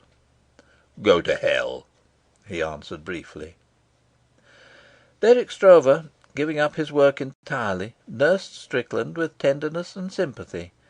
He was dexterous to make him comfortable, and he exercised a cunning of which I should never have thought him capable, to induce him to take the medicines prescribed by the doctor. Nothing was too much trouble for him. Though his means were adequate to the needs of himself and his wife, he certainly had no money to waste. But now he was wantonly extravagant in the purchase of delicacies, out of season and dear, which might tempt Strickland's capricious appetite. I shall never forget the tactful patience with which he persuaded him to take nourishment. He was never put out by Strickland's rudeness. If it was merely sullen, he appeared not to notice it. If it was aggressive, he only chuckled. When Strickland, recovering somewhat, was in a good humour and amused himself by laughing at him, he deliberately did absurd things to excite his ridicule. Then he would give me little happy glances, so that I might notice in how much better form the patient was. Stroeve was sublime. But it was Blanche who most surprised me. She proved herself not only a capable but a devoted nurse. There was nothing in her to remind you that she had so vehemently struggled against her husband's wish to bring Strickland to the studio. She insisted on doing her share of the offices needful to the sick. She arranged his bed so that it was possible to change the sheet without disturbing him. She washed him.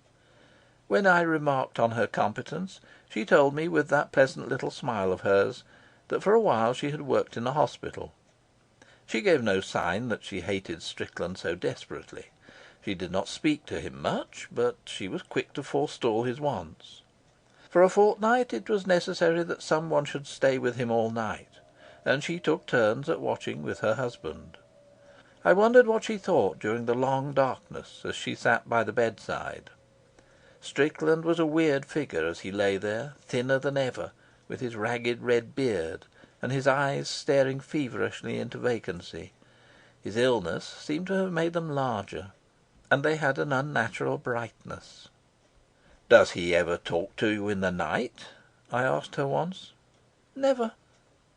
"Do you dislike him as much as you did?" "More, if anything." She looked at me with her calm grey eyes. Her expression was so placid it was hard to believe that she was capable of the violent emotion I had witnessed. "Has he ever thanked you for what you do for him?" "No." She smiled. "He's inhuman." "He's abominable." Stroeve was of course delighted with her. He could not do enough to show his gratitude for the whole-hearted devotion with which she had accepted the burden he laid on her. But he was a little puzzled by the behaviour of Blanche and Strickland towards one another. "Do you know, I have seen them sit there for hours together without saying a word."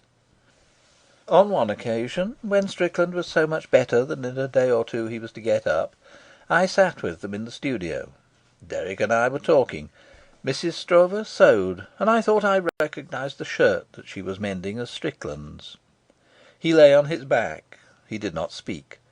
Once I saw that his eyes were fixed on Blanche Stroeve, and there was in them a curious irony. Feeling their gaze, she raised her own, and for a moment they stared at one another. I could not quite understand her expression. Her eyes had in them a strange perplexity and perhaps, but why, alarm. In a moment Strickland looked away and idly surveyed the ceiling, but she continued to stare at him, and now her look was quite inexplicable. In a few days Strickland began to get up. He was nothing but skin and bone. His clothes hung upon him like rags on a scarecrow. With his untidy beard and long hair, his features, always a little larger than life, now emphasised by illness, he had an extraordinary aspect. But it was so odd that it was not quite ugly. There was something monumental in his ungainliness. I do not know how to express precisely the impression he made upon me.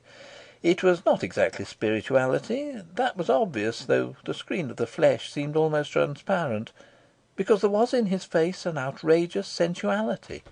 But though it sounds nonsense, it seemed as though his sensuality were curiously spiritual.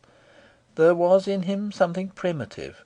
He seemed to partake of those obscure forces of nature which the Greeks personified in shapes part human and part beast, the satyr and the faun. I thought of Marsyas, whom the god flayed because he had dared to rival him in song. Strickland seemed to bear in his heart strange harmonies and unadventured patterns, and I foresaw for him an end of torture and despair. I had again the feeling that he was possessed of a devil, but you could not say that it was a devil of evil, for it was a primitive force that existed before good and ill. He was still too weak to paint, and he sat in the studio, silent, occupied with God knows what dreams, or reading.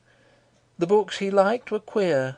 Sometimes I would find him poring over the poems of Mallarmé, and he read them as a child reads, forming the words with his lips, and I wondered what strange emotion he got from those subtle cadences and obscure phrases. And again I found him absorbed in the detective novels of Gaboriau. I amused myself by thinking that in his choice of books he showed pleasantly the irreconcilable sides of his fantastic nature. It was singular to notice that even in the weak state of his body he had no thought for its comfort. Stroeve liked his ease, and in his studio were a couple of heavily upholstered armchairs and a large divan. Strickland would not go near them, not from any affectation of stoicism, for I found him seated on a three-legged stool when I went into the studio one day, and he was alone, but because he did not like them. For choice he sat on a kitchen chair without arms. It often exasperated me to see him. I never knew a man so entirely indifferent to his surroundings. Chapter 27. 2 or 3 weeks passed. One morning, having come to a pause in my work, I thought I would give myself a holiday, and I went to the Louvre. I wandered about, looking at the pictures I knew so well, and let my fancy play idly with the emotions they suggested. I sauntered into the Long Gallery, and there suddenly saw Stroeve. I smiled, for his appearance, so rotund and yet so startled, could never fail to excite a smile. And then, as I came nearer, I noticed that he seemed singularly disconsolate. He looked woebegone and yet ridiculous, like a man who has fallen into the water with all his clothes on, and, being rescued from death, frightened still, feels that he only looks a fool. Turning round, he stared at me, but I perceived that he did not see me. His round blue eyes looked harassed behind his glasses. "Stroeve," I said. He gave a little start and then smiled, but his smile was rueful. "Why are you idling in this disgraceful fashion?" I asked gaily.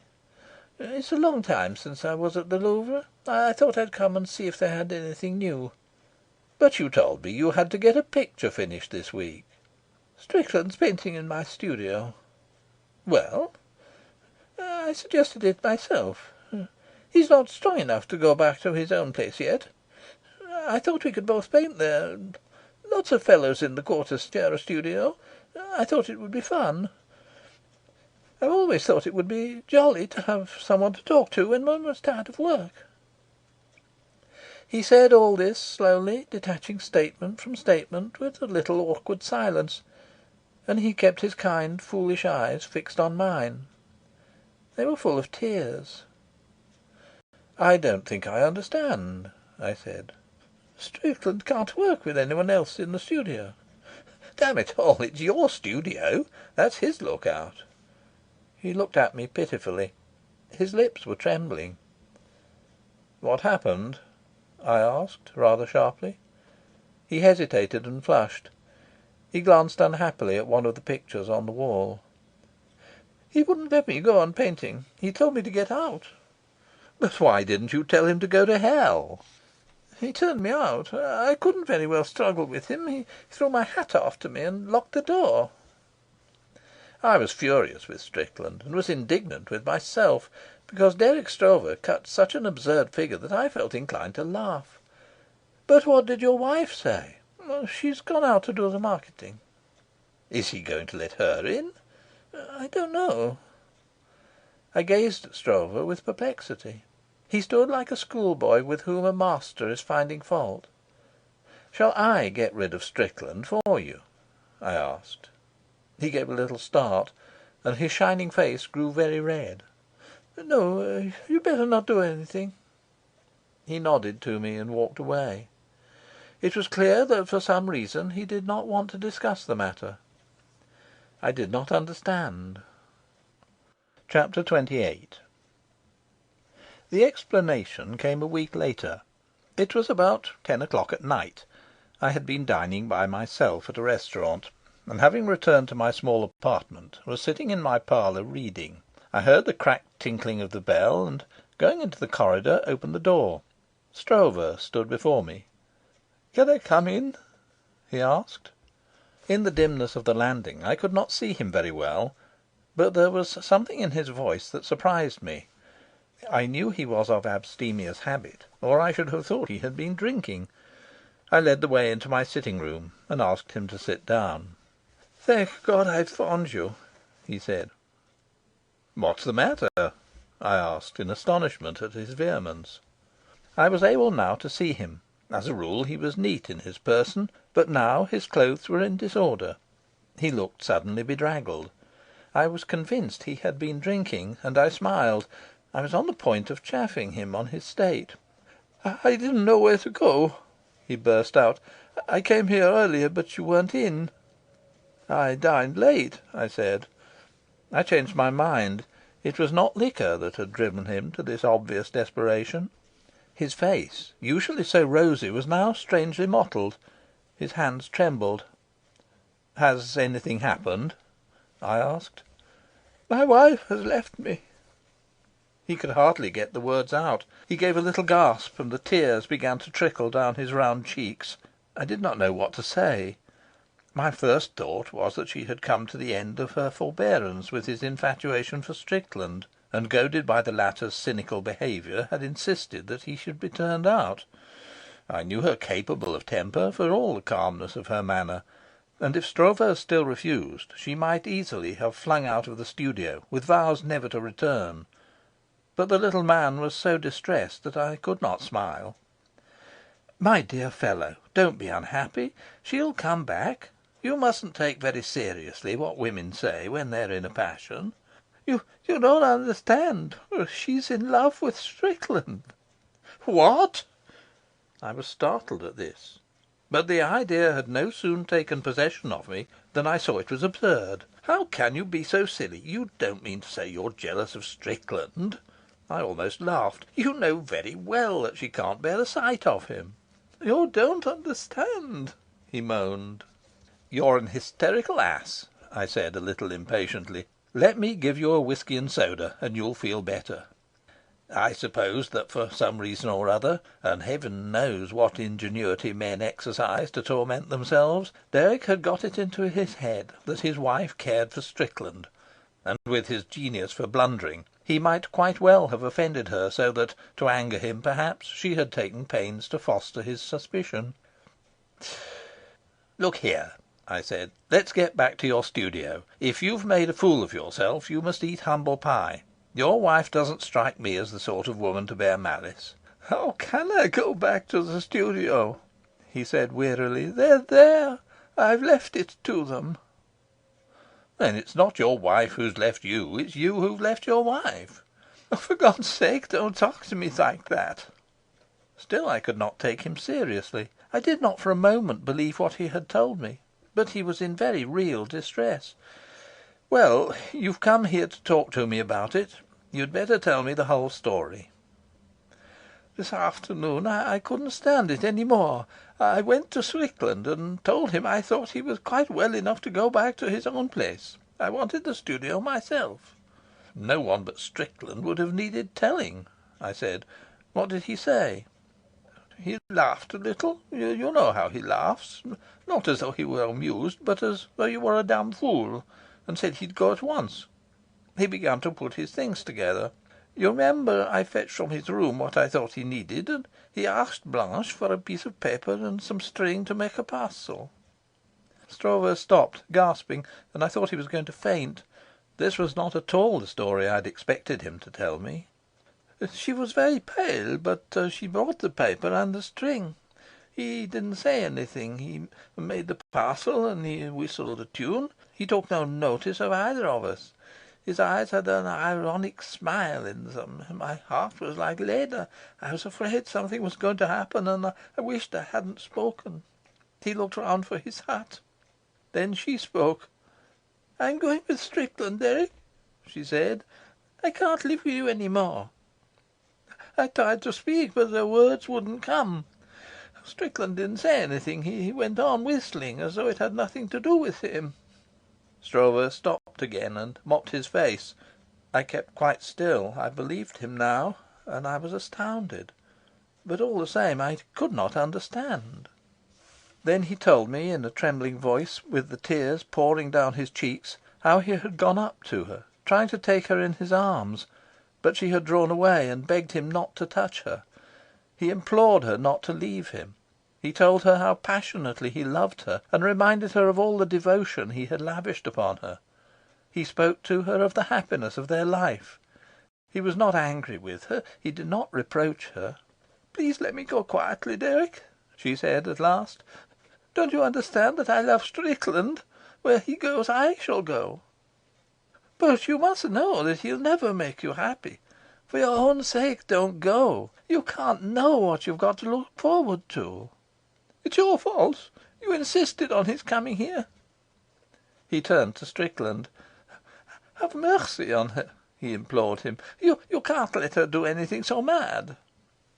"She can do as she chooses," said Strickland. "She's not forced to come." "My choice is made," she said in a dull voice. Strickland's injurious calm robbed Stroeve of the rest of his self-control.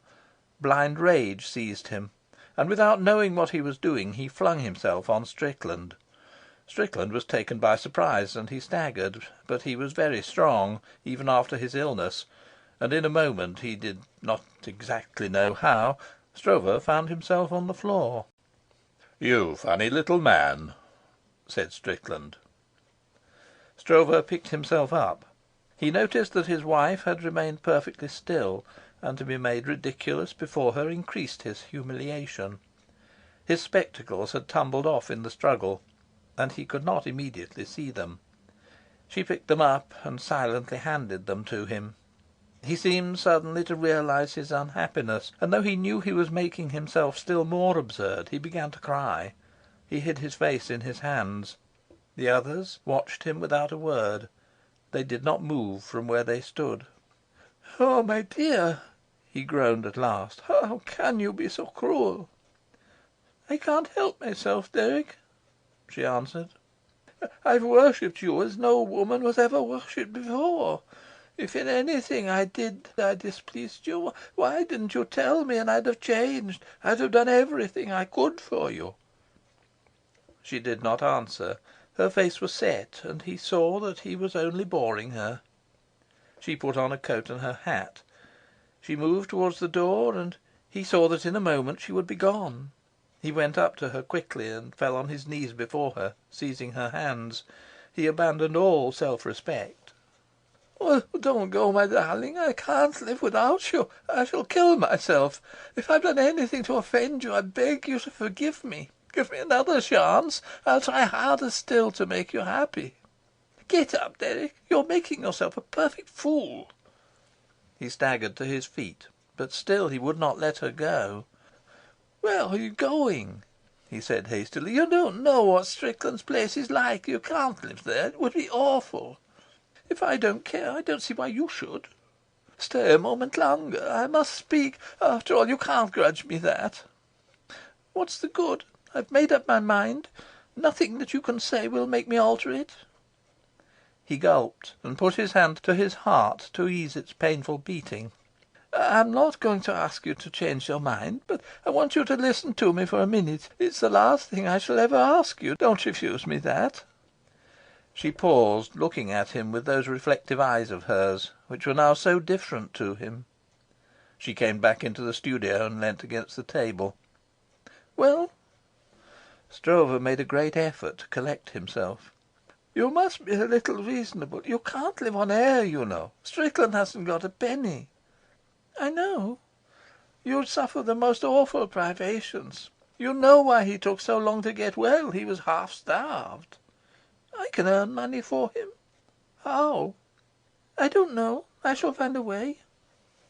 A horrible thought passed through the Dutchman's mind, and he shuddered.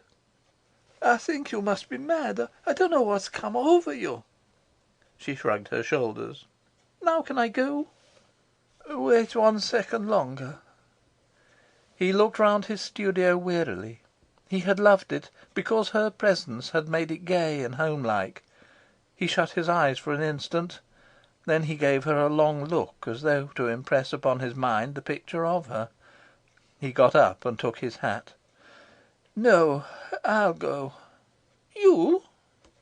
She was startled. She did not know what he meant. "I can't bear to think of you living in that horrible, filthy attic. After all, this is your home just as much as mine. You'll be comfortable here. You'll be spared at least the worst privations." He went to the drawer in which he kept his money and took out several banknotes. "I would like to give you half what I've got here." He put them on the table. Neither Strickland nor his wife spoke. Then he recollected something else. "Will you pack up my clothes and leave them with the concierge? I'll come and fetch them tomorrow." He tried to smile. "Good-bye, my dear. I am grateful for all the happiness you gave me in the past." He walked out and closed the door behind him. With my mind's eye I saw Strickland throw his hat on the table and, sitting down, begin to smoke a cigarette. End of chapter 28.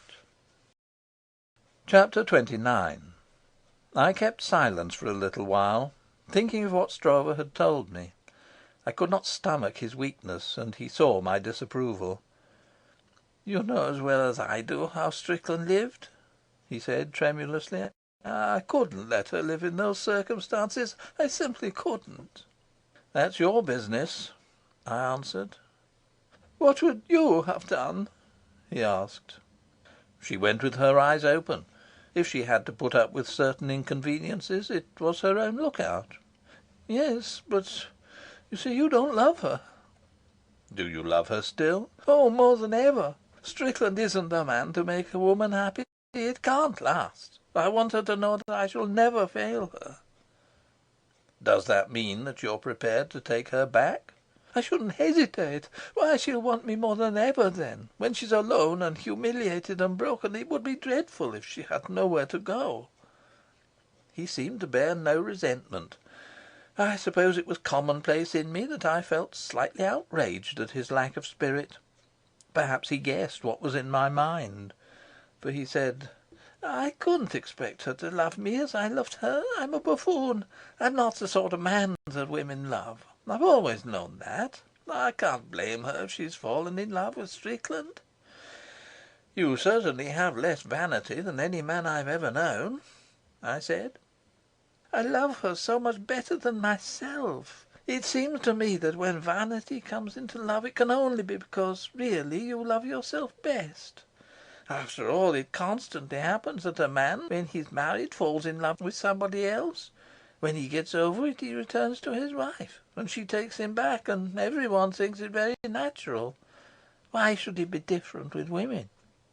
"I dare say that's logical," I smiled. "But most men are made differently, and they can't." But while I talked to Stroeve I was puzzling over the suddenness of the whole affair. I could not imagine that he had had no warning. I remembered the curious look I had seen in Blanche Stroeve's eyes. Perhaps its explanation was that she was growing dimly conscious of a feeling in her heart that surprised and alarmed her. "Did you have no suspicion before to-day that there was anything between them?" I asked. He did not answer for a while. There was a pencil on the table, and unconsciously he drew a head on the blotting paper. "But please say so if you hate my asking you questions," I said. "It eases me to talk. Oh, if you knew the frightful anguish in my heart!" He threw the pencil down. "Yes, I've known for a fortnight. I knew it before she did." "Why on earth didn't you send Strickland packing?" "I couldn't believe it. It seemed so improbable. She couldn't bear the sight of him. It was more than improbable. It was incredible. I thought it was merely jealousy. You see, I've always been jealous, but I trained myself never to show it. I was jealous of every man she knew. I was jealous of you. I knew she didn't love me as I loved her. That was only natural, wasn't it? But she allowed me to love her, and that was enough to make me happy. I forced myself to go out for hours together in order to leave them by themselves. I wanted to punish myself for suspicions which were unworthy of me. And when I came back, I found they didn't want me. Not Strickland. He didn't care if I was there or not, but Blanche. She shuddered when I went to kiss her. When at last I was certain, I didn't know what to do. I knew they'd only laugh at me if I made a scene. I thought if I held my tongue and pretended not to see, everything would come all right. I made up my mind to get him away quietly without quarrelling. Oh, if you only knew what I suffered!" Then he told me again of his asking Strickland to go. He chose his moment carefully, and tried to make his request sound casual, but he could not master the trembling of his voice, and he felt himself that into words that he wished to seem jovial and friendly there crept the bitterness of his jealousy. He had not expected Strickland to take him up on the spot and make his preparations to go there and then. Above all, he had not expected his wife's decision to go with him. I saw that now he wished with all his heart that he had held his tongue. He preferred the anguish of jealousy to the anguish of separation. "I wanted to kill him, and I only made a fool of myself." He was silent for a long time, and then he said what I knew was in his mind. "If I'd only waited, perhaps it would have gone all right. I shouldn't have been so impatient. Oh, poor child, what have I driven her to?" I shrugged my shoulders, but did not speak. I had no sympathy for Blanche Stroeve, but knew that it would only pain poor Dirk if I told him exactly what I thought of her. He had reached that stage of exhaustion when he could not stop talking. He went over again every word of the scene. Now something occurred to him that he had not told me before. Now he discussed what he ought to have said instead of what he did say. Then he lamented his blindness. He regretted that he had done this, and blamed himself that he had omitted the other. It grew later and later, and at last I was as tired as he. "What are you going to do now?" I said finally. What can I do? I shall wait till she sends for me." "Why don't you go away for a bit?" "No, no. I must be at hand when she wants me." For the present he seemed quite lost. He had made no plans. When I suggested that he should go to bed, he said that he could not sleep. He wanted to go out and walk about the streets till day. He was evidently in no state to be left alone. I persuaded him to stay the night with me, and I put him into my own bed. I had a divan in my sitting room, and could very well sleep on that.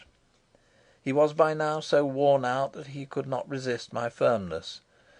I gave him a sufficient dose of veronal to ensure his unconsciousness for several hours. I thought that was the best service I could render him.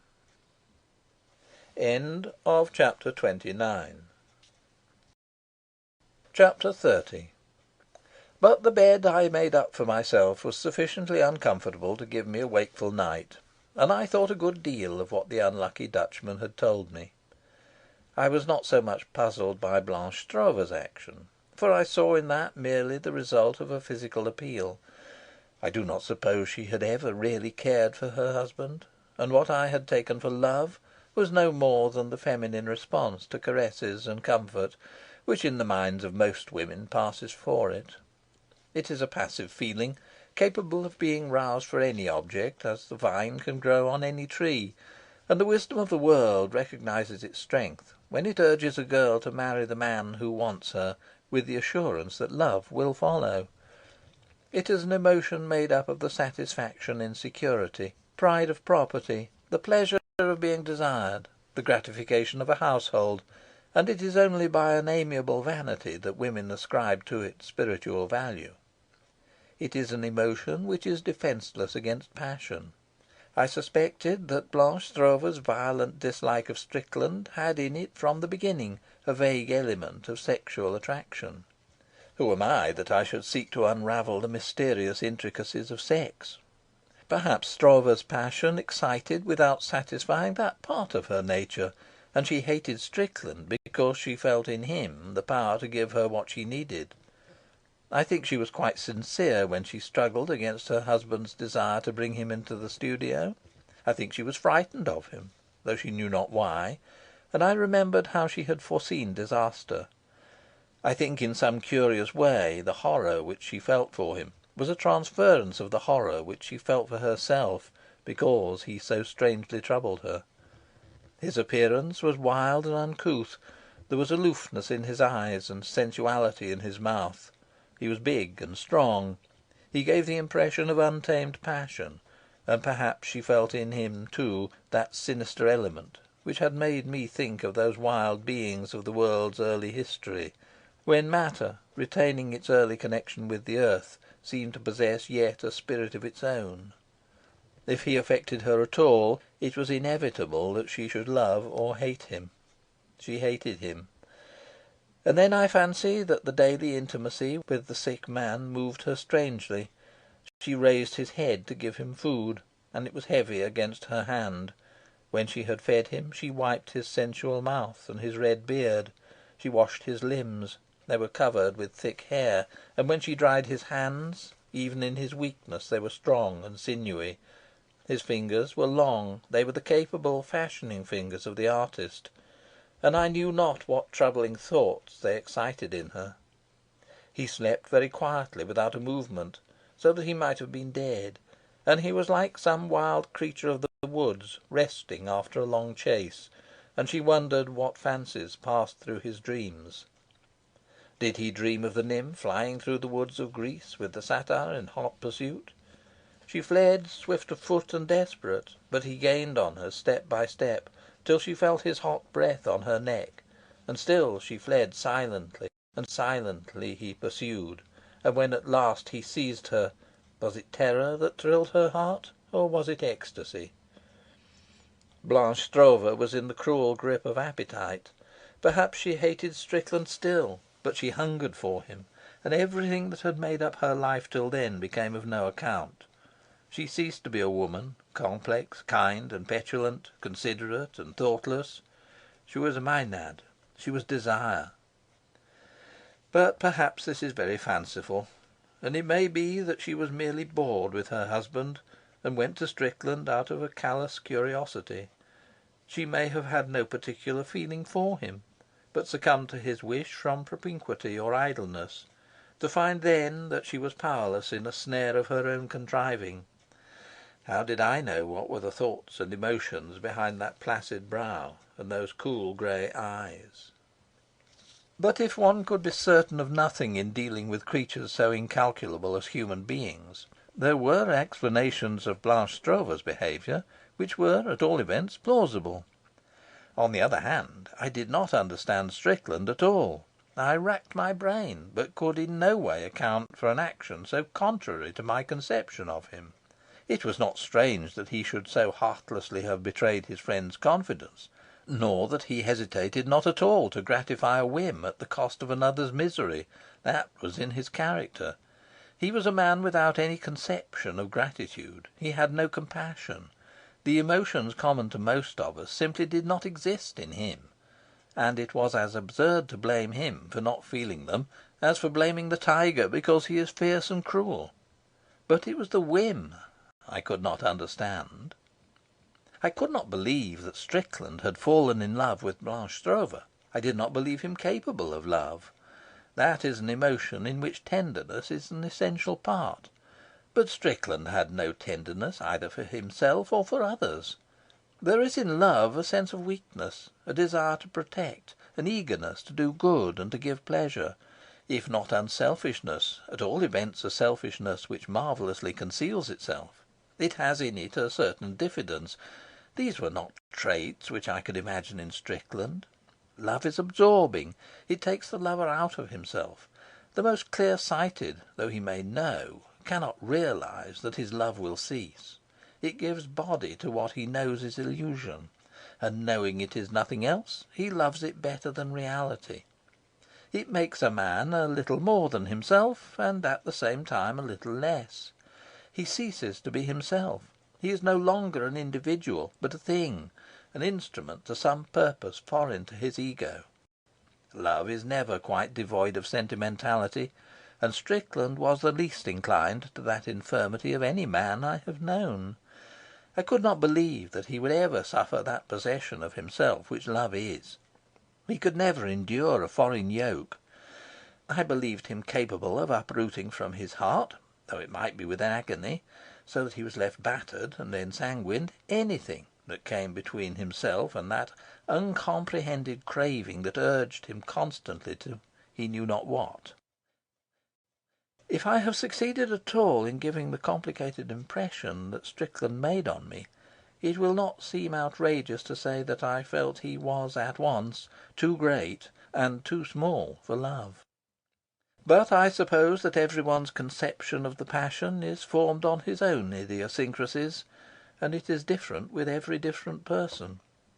A man like Strickland would love in a manner peculiar to himself.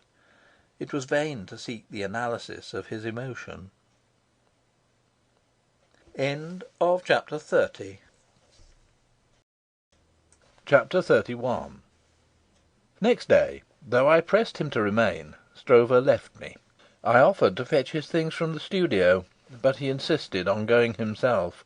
I think he hoped that they had not thought of getting them together, so that he would have an opportunity of seeing his wife again, and perhaps inducing her to come back to him. But he found his traps waiting for him in the porter's lodge, and the concierge told him that Blanche had gone out. I do not think he resisted the temptation of giving her an account of his troubles. I found that he was telling them to everyone he knew. He expected sympathy, but only excited ridicule. He bore himself most unbecomingly. Knowing at what time his wife did her shopping, one day, unable any longer to bear not seeing her, he waylaid her in the street. She would not speak to him, but he insisted on speaking to her. He spluttered out words of apology for any wrong he had committed towards her. He told her he loved her devotedly, and begged her to return to him. She would not answer. She walked hurriedly, with averted face. I imagined him with his fat little legs trying to keep up with her. Panting a little in his haste, he told her how miserable he was. He besought her to have mercy on him. He promised, if she would forgive him, to do everything she wanted. He offered to take her for a journey. He told her that Strickland would soon tire of her. When he repeated to me the whole sordid little scene, I was outraged. He had shown neither sense nor dignity. He had omitted nothing that could make his wife despise him. There is no cruelty greater than a woman's to a man who loves her and whom she does not love. She has no kindness then, no tolerance even. She has only an insane irritation. Blanche Stroeve stopped suddenly, and as hard as she could slapped her husband's face. She took advantage of his confusion to escape, and ran up the stairs to the studio. No word had passed her lips. When he told me this, he put his hand to his cheek, as though he still felt the smart of the blow, and in his eyes was a pain that was heart-rending and an amazement that was ludicrous. He looked like an overblown schoolboy, and though I felt so sorry for him, I could hardly help laughing. Then he took to walking along the street which she must pass through to get to the shops, and he would stand at the corner on the other side as she went along. He dared not speak to her again, but sought to put into his round eyes the appeal that was in his heart. I suppose he had some idea that the sight of his misery would touch her. She never made the smallest sign that she saw him. She never even changed the hour of her errands or sought an alternative route. I have an idea that there was some cruelty in her indifference. Perhaps she got enjoyment out of the torture she inflicted. I wondered why she hated him so much. I begged Stroeve to behave more wisely. His want of spirit was exasperating. "You're doing no good at all by going on like this," I said. "I think you'd have been wiser if you'd hit her over the head with a stick. She wouldn't have despised you as she does now." I suggested that he should go home for a while. He had often spoken to me of the silent town somewhere up in the north of Holland where his parents still lived. They were poor people. His father was a carpenter, and they dwelt in a little old red brick house, neat and clean by the side of a sluggish canal. The streets were wide and empty. For 200 years the place had been dying, but the houses had the homely stateliness of their time. Rich merchants, sending their wares to the distant Indies, had lived in them calm and prosperous lives, and in their decent decay they kept still an aroma of their splendid past. You could wander along the canal till you came to broad green fields, with windmills here and there, in which cattle, black and white, grazed lazily. I thought that among those surroundings, with their recollections of his boyhood, Dirk Stroeve would forget his unhappiness. But he would not go. "I must be here when she needs me," he repeated. "It would be dreadful if something terrible happened and I were not at hand." "What do you think is going to happen?" I asked. "I don't know, but I'm afraid." I shrugged my shoulders. For all his pain, Dirk Stroeve remained a ridiculous object. He might have excited sympathy if he had grown worn and thin. He did nothing of the kind. He remained fat, and his round red cheeks shone like ripe apples. He had great neatness of person, and he continued to wear his spruce black coat and his bowler hat, always a little too small for him, in a dapper, jaunty manner. He was getting something of a paunch, and sorrow had no effect on it. He looked more than ever like a prosperous bagman. It is hard that a man's exterior should tally so little sometimes with his soul. Dirk Stroeve had the passion of Romeo in the body of Sir Toby Belch. He had a sweet and generous nature, and yet was always blundering, a real feeling for what was beautiful, and the capacity to create only what was commonplace, a peculiar delicacy of sentiment, and gross manners. He could exercise tact when dealing with the affairs of others, but none when dealing with his own. What a cruel practical joke old Nature played when she flung so many contradictory elements together, and left the man face to face with the perplexing callousness of the universe. End of chapter 31. Chapter 32. I did not see Strickland for several weeks. I was disgusted with him, and if I had had an opportunity should have been glad to tell him so, but I saw no object in seeking him out for the purpose. I am a little shy of any assumption of moral indignation. There is always in it an element of self-satisfaction which makes it awkward to anyone who has a sense of humour. It requires a very lively passion to steel me to my own ridicule. There was a sardonic sincerity in Strickland which made me sensitive to anything that might suggest a pose. But one evening, when I was passing along the Avenue de Clichy in front of the cafe which Strickland frequented, and which I now avoided, I ran straight into him. He was accompanied by Blanche Stroeve, and they were just going to Strickland's favourite corner. "Where the devil have you been all this time?" said he. "I thought you must be away." His cordiality was proof that he knew I had no wish to speak to him. He was not a man with whom it was worth while wasting politeness. "No," I said, "I haven't been away." "Why haven't you been here?" "There are more cafes in Paris than one at which to trifle away an idle hour." Blanche then held out her hand and bade me good evening. I don't know why I had expected her to be somehow changed. She wore the same grey dress that she wore so often, neat and becoming, and her brow was as candid, her eyes as untroubled, as when I had been used to see her occupied with her household duties in the studio. "Come and have a game of chess," said Strickland.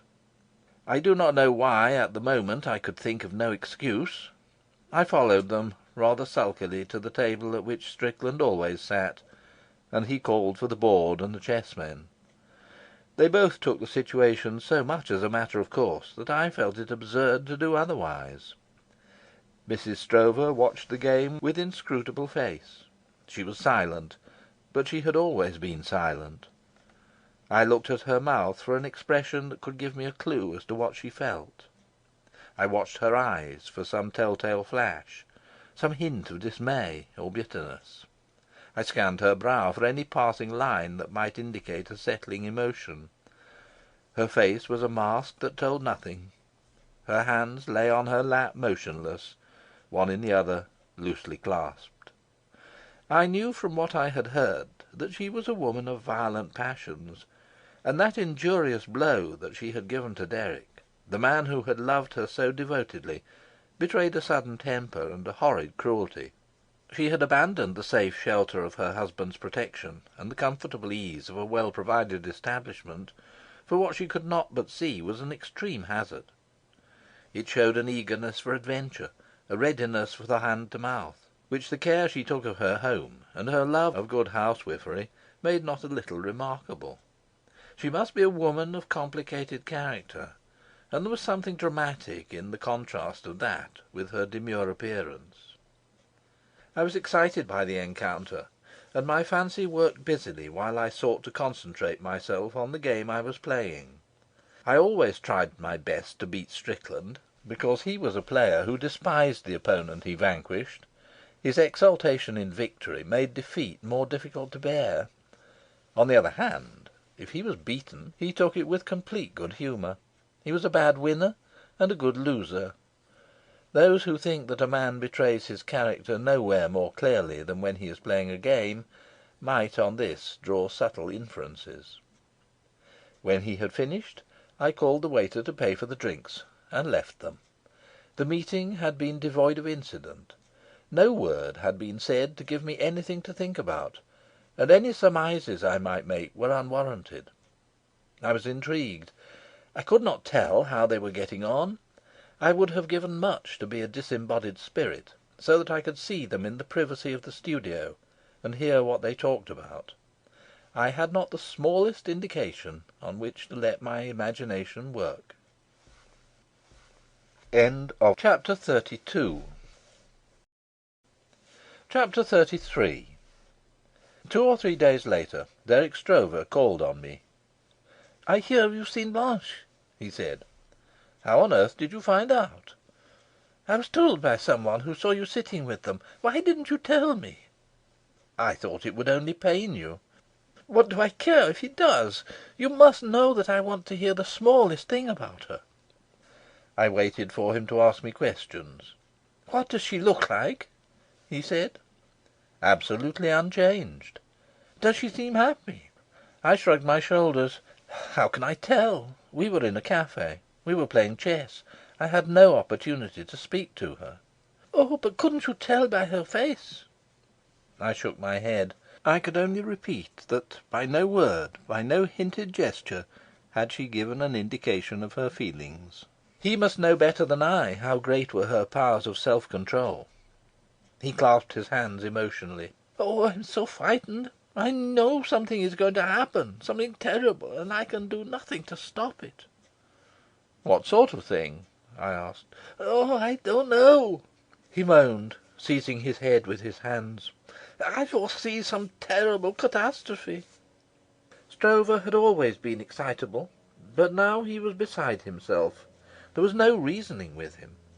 I thought it probable enough that Blanche Stroeve would not continue to find life with Strickland tolerable, but one of the falsest of proverbs is that you must lie on the bed that you have made. The experience of life shows that people are constantly doing things which must lead to disaster, and yet by some chance manage to evade the result of their folly. When Blanche quarrelled with Strickland, she had only to leave him, and her husband was waiting humbly to forgive and forget. I was not prepared to feel any great sympathy for her. "You see, you don't love her," said Stroeve. "After all, there's nothing to prove that she's unhappy. For all we know, they may have settled down into a most domestic couple." Stroeve gave me a look with his woeful eyes. "Of course, it doesn't much matter to you, but to me it's so serious, so intensely serious." I was sorry if I had seemed impatient or flippant. "Will you do something for me?" asked Stroeve. "Willingly." "Will you write to Blanche for me?" "Why can't you write yourself?" "I've written over and over again. I didn't expect her to answer. I don't think she reads the letters." "You make no account of feminine curiosity. Do you think she could resist?" "She could. Mine." I looked at him quickly. He lowered his eyes. That answer of his seemed to me strangely humiliating. He was conscious that she regarded him with an indifference so profound that the sight of his handwriting would have not the slightest effect on her. "Do you really believe that she'll ever come back to you?" I asked. "I want her to know that if the worst comes to the worst, she can count on me. That's what I want you to tell her." I took a sheet of paper. "What is it exactly you wish me to say?" This is what I wrote. "Dear Mrs. Stroeve, Derek wishes me to tell you that if at any time you want him, he will be grateful for the opportunity of being of service to you. He has no ill feeling towards you on account of anything that has happened. His love for you is unaltered. You will always find him at the following address." End of chapter 33. Chapter 34. But though I was no less convinced than Stroeve that the connection between Strickland and Blanche would end disastrously, I did not expect the issue to take the tragic form it did. The summer came, breathless and sultry, and even at night there was no coolness to rest one's jaded nerves. The sun-baked streets seemed to give back the heat that had beat down on them during the day, and the passers-by dragged their feet along them wearily. I had not seen Strickland for weeks. Occupied with other things, I had ceased to think of him and his affairs. Derek with his vain lamentations had begun to bore me, and I avoided his society. It was a sordid business, and I was not inclined to trouble myself with it further. One morning I was working. I sat in my pyjamas. My thoughts wandered, and I thought of the sunny beaches of Brittany and the freshness of the sea. By my side was the empty bowl in which the concierge had brought me my café au lait and the fragment of croissant which I had not had appetite enough to eat.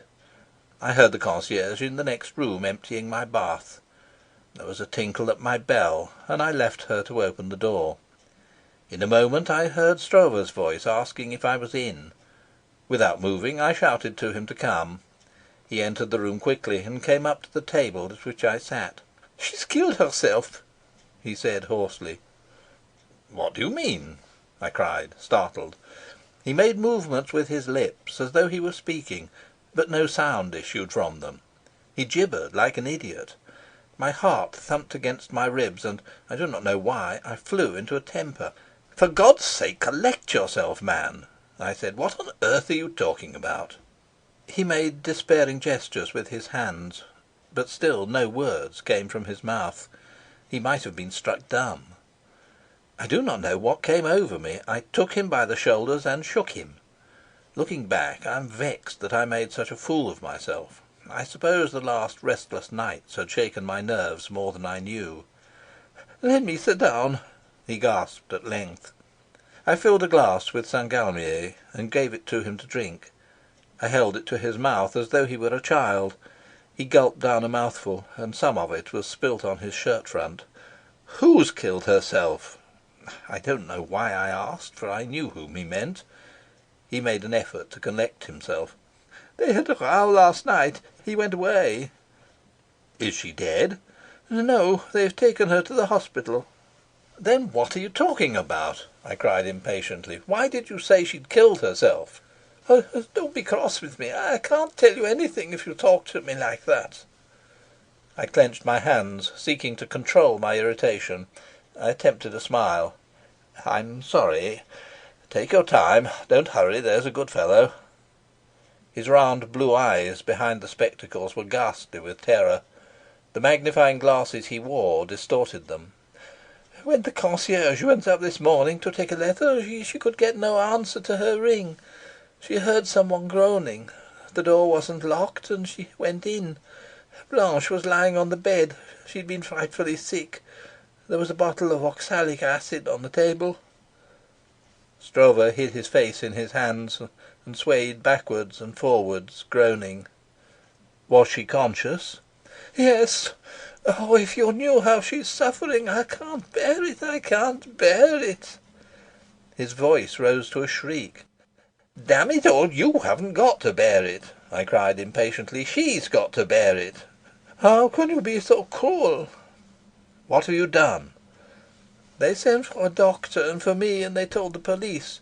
I'd given the concierge 20 francs and told her to send for me if anything happened." He paused a minute, and I saw that what he had to tell me was very hard to say. "When I went in, she wouldn't speak to me. She told them to send me away. I swore that I forgave her everything, but she wouldn't listen. She tried to beat her head against the wall. The doctor said to me that I mustn't remain with her. She kept on saying, 'Send him away.' I went and waited in the studio. And when the ambulance came and they put her on a stretcher, they made me go in the kitchen so she shouldn't know I was there." While I dressed, for Stroeve wished me to go at once with him to the hospital, he told me that he had arranged for his wife to have a private room, so that she might at least be spared the sordid promiscuity of a ward. On our way he explained to me why he desired my presence. If she still refused to see him, perhaps she would see me. He begged me to repeat to her that he loved her still. He would reproach her for nothing, but desired only to help her. He made no claim on her, and on her recovery would not seek to induce her to return to him. She would be perfectly free. But when we arrived at the hospital, a gaunt, cheerless building, the mere sight of which was enough to make one's heart sick, and after being directed from this official to that, up endless stairs and through long bare corridors, found the doctor in charge of the case, we were told that the patient was too ill to see anyone that day. The doctor was a little bearded man in white, with an offhand manner. He evidently looked upon a case as a case, and anxious relatives as a nuisance which must be treated with firmness. Moreover, to him the affair was commonplace.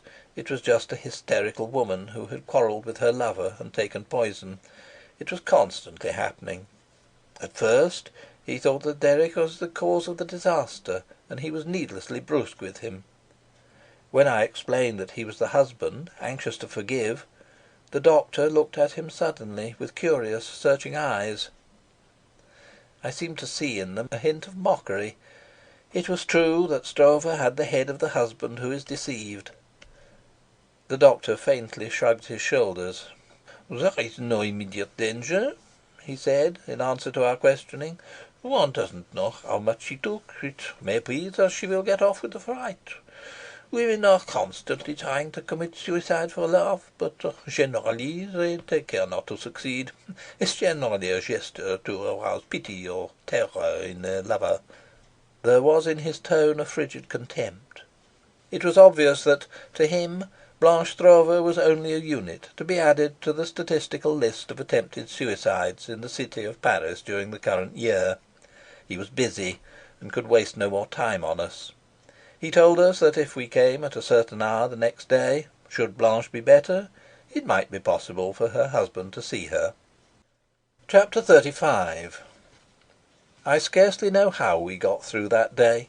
Stroeve could not bear to be alone, and I exhausted myself in efforts to distract him. I took him to the Louvre, and he pretended to look at pictures, but I saw that his thoughts were constantly with his wife. I forced him to eat, and after luncheon I induced him to lie down, but he could not sleep. He accepted willingly my invitation to remain for a few days in my apartment. I gave him books to read, but after a page or two he would put the book down and stare miserably into space. During the evening we played innumerable games of piquet, and bravely, not to disappoint my efforts, he tried to appear interested. Finally I gave him a draught, and he sank into uneasy slumber. When we went again to the hospital we saw a nursing sister.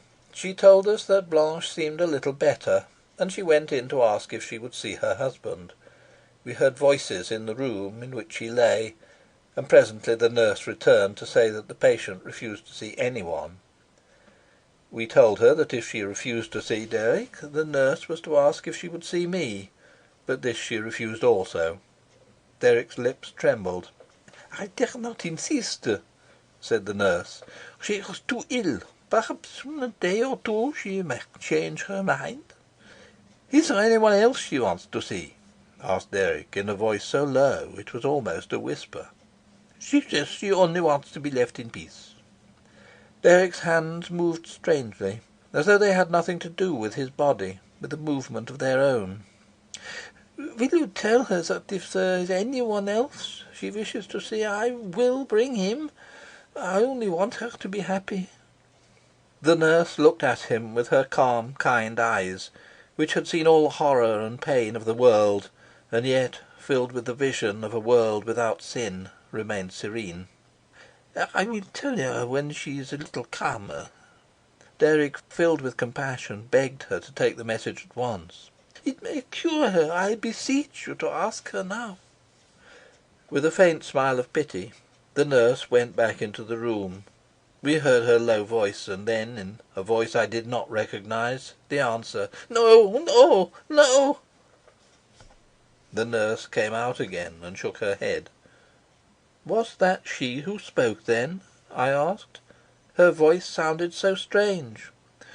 "It appears that her vocal cords have been burnt by the acid."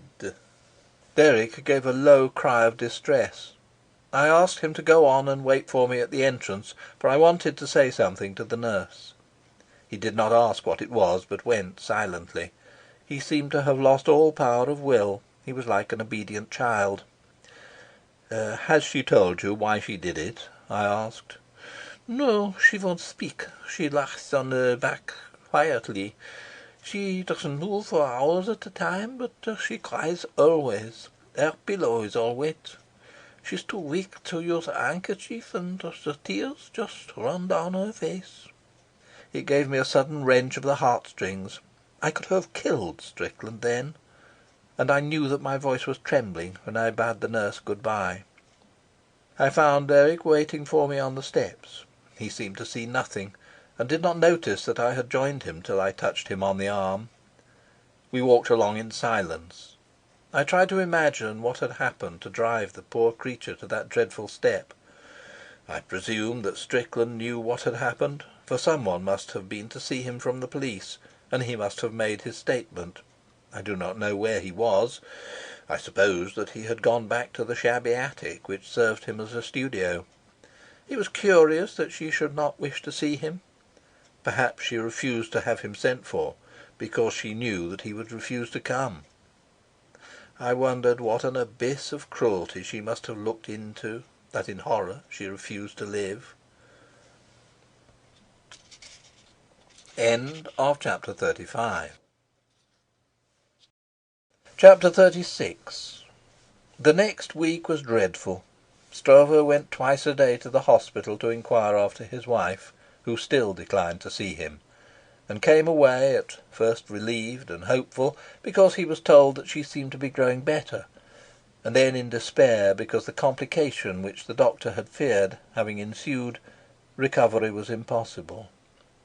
The nurse was pitiful to his distress, but she had little to say that could console him. The poor woman lay quite still, refusing to speak, with her eyes intent, as though she watched for the coming of death. It could now be only the question of a day or two, and when, late one evening, Stroeve came to see me, I knew it was to tell me she was dead. He was absolutely exhausted. His volubility had left him at last, and he sank down wearily on my sofa. I felt that no words of condolence availed, and I let him lie there quietly. I feared he would think it heartless if I read, so I sat by the window, smoking a pipe, till he felt inclined to speak. "Oh, you've been very kind to me," he said at last. "Everyone's been very kind." "Nonsense," I said, a little embarrassed. "At the hospital they told me I might wait. They gave me a chair, and I sat outside the door. When she became unconscious, they said I might go in. Her mouth and chin were all burnt by the acid. It was awful to see her lovely skin all wounded. She died very peacefully, so I didn't know she was dead till the sister told me." He was too tired to weep. He lay on his back limply, as though all the strength had gone out of his limbs, and presently I saw that he had fallen asleep. It was the first natural sleep he had had for a week. Nature, sometimes so cruel, is sometimes merciful. I covered him and turned down the light. In the morning, when I awoke, he was still asleep. He had not moved. His gold-rimmed spectacles were still on his nose. Chapter 37. The circumstances of Blanche Stroeve's death necessitated all manner of dreadful formalities, but at last we were allowed to bury her. Derrick and I alone followed the hearse to the cemetery. We went at a foot pace, but on the way back we trotted, and there was something, to my mind, singularly horrible in the way the driver of the hearse whipped up his horses. It seemed to dismiss the dead with a shrug of the shoulders. Now and then I caught sight of the swaying hearse in front of us, and our own driver urged his pair so that we might not remain behind. I felt in myself, too, the desire to get the whole thing out of my mind. I was beginning to be bored with a tragedy that did not really concern me, and pretending to myself that I spoke in order to distract Stroeve, I turned with relief to other subjects. "Don't you think you'd better go away for a bit?" I said. "There can be no object in your staying in Paris now." He did not answer, but I went on ruthlessly. "Have you made any plans for the immediate future?" "No." "You must try and gather together the threads again. Why don't you go down to Italy and start working?" Again he made no reply, but the driver of our carriage came to my rescue. Slackening his pace for a moment, he leant over and spoke. I could not hear what he said, so I put my head out of the window. He wanted to know where we wished to be set down. I told him to wait a minute. "You'd better come and have lunch with me," I said to Derrick. "I'll tell him to drop us in the Place Pigalle." "I'd rather not. I want to go to the studio." I hesitated a moment. "Would you like me to come with you?" I asked then. "No, I should prefer to be alone." "All right." I gave the driver the necessary direction, and in renewed silence we drove on. Derrick had not been to the studio since the wretched morning on which they had taken Blanche to the hospital. I was glad he did not want me to accompany him, and when I left him at the door I walked away with relief. I took a new pleasure in the streets of Paris, and I looked with smiling eyes at the people who hurried to and fro. The day was fine and sunny, and I felt in myself a more acute delight in life. I could not help it. I put Stroeve and his sorrows out of my mind. I wanted to enjoy. End of chapter 37. Chapter 38. I did not see him again for nearly a week. Then he fetched me soon after 7 one evening and took me out to dinner. He was dressed in the deepest mourning, and on his bowler was a broad black band. He had even a black border to his handkerchief. His garb of woe suggested that he had lost in one catastrophe every relation he had in the world, even to cousins by marriage twice removed. His plumpness and his red fat cheeks made his mourning not a little incongruous. It was cruel that his extreme unhappiness should have in it something of buffoonery. He told me he had made up his mind to go away, though not to Italy as I had suggested, but to Holland. "I am starting to-morrow. This is perhaps the last time we shall ever meet." I made an appropriate rejoinder, and he smiled wanly. "I haven't been home for 5 years. I think I'd forgotten it all. I seem to have come so far away from my father's house that I was shy at the idea of revisiting it, but now I feel it's my only refuge." He was sore and bruised, and his thoughts went back to the tenderness of his mother's love. The ridicule he had endured for years seemed now to weigh him down, and the final blow of Blanche's treachery had robbed him of the resiliency which made him take it so gaily. He could no longer laugh with those who laughed at him. He was an outcast. He told me of his childhood in the tidy brick house, and of his mother's passionate orderliness. Her kitchen was a miracle of clean brightness. Everything was always in its place, and nowhere could you see a speck of dust. Cleanliness, indeed, was a mania with her. I saw a neat little old woman with cheeks like apples, toiling away from morning till night through the long years to keep her house trim and spruce. His father was a spare old man, his hands gnarled after the work of a lifetime, silent and upright. In the evening he read the paper aloud, while his wife and daughter, now married to the captain of a fishing smack, unwilling to lose a moment, bent over their sewing. Nothing ever happened in that little town, left behind by the advance of civilization, and 1 year followed the next, till death came, like a friend, to give rest to those who had laboured so diligently. "My father wished me to become a carpenter like himself. For 5 generations we've carried on the same trade from father to son. Perhaps that is the wisdom of life, to tread in your father's steps, and look neither to the left nor the right. When I was a little boy I said I would marry the daughter of the harness maker who lived next door. She was a little girl with blue eyes and a flaxen pigtail. She would have kept my house like a new pin, and I should have had a son to carry on the business after me." Stroeve sighed a little and was silent. His thoughts dwelt among pictures of what might have been, and the safety of the life he had refused filled him with longing. "The world is hard and cruel. We are here none knows why, and we go none knows whither. We must be very humble. We must see the beauty of quietness. We must go through life so inconspicuously that fate does not notice us. And let us seek the love of simple, ignorant people. Their ignorance is better than all our knowledge. Let us be silent, content in our little corner, meek and gentle like them. That is the wisdom of life." To me it was his broken spirit that expressed itself, and I rebelled against his renunciation. But I kept my own counsel. "What made you think of being a painter?" I asked. He shrugged his shoulders. "It happened that I had a knack for drawing. I got prizes for it at school. My poor mother was very proud of my gift, and she gave me a box of watercolours as a present. She showed my sketches to the pastor and the doctor and the judge, and they sent me to Amsterdam to try for a scholarship, when I won it.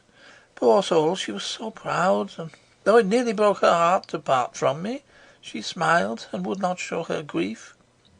She was pleased that her son should be an artist. They pinched and saved so that I should have enough to live on.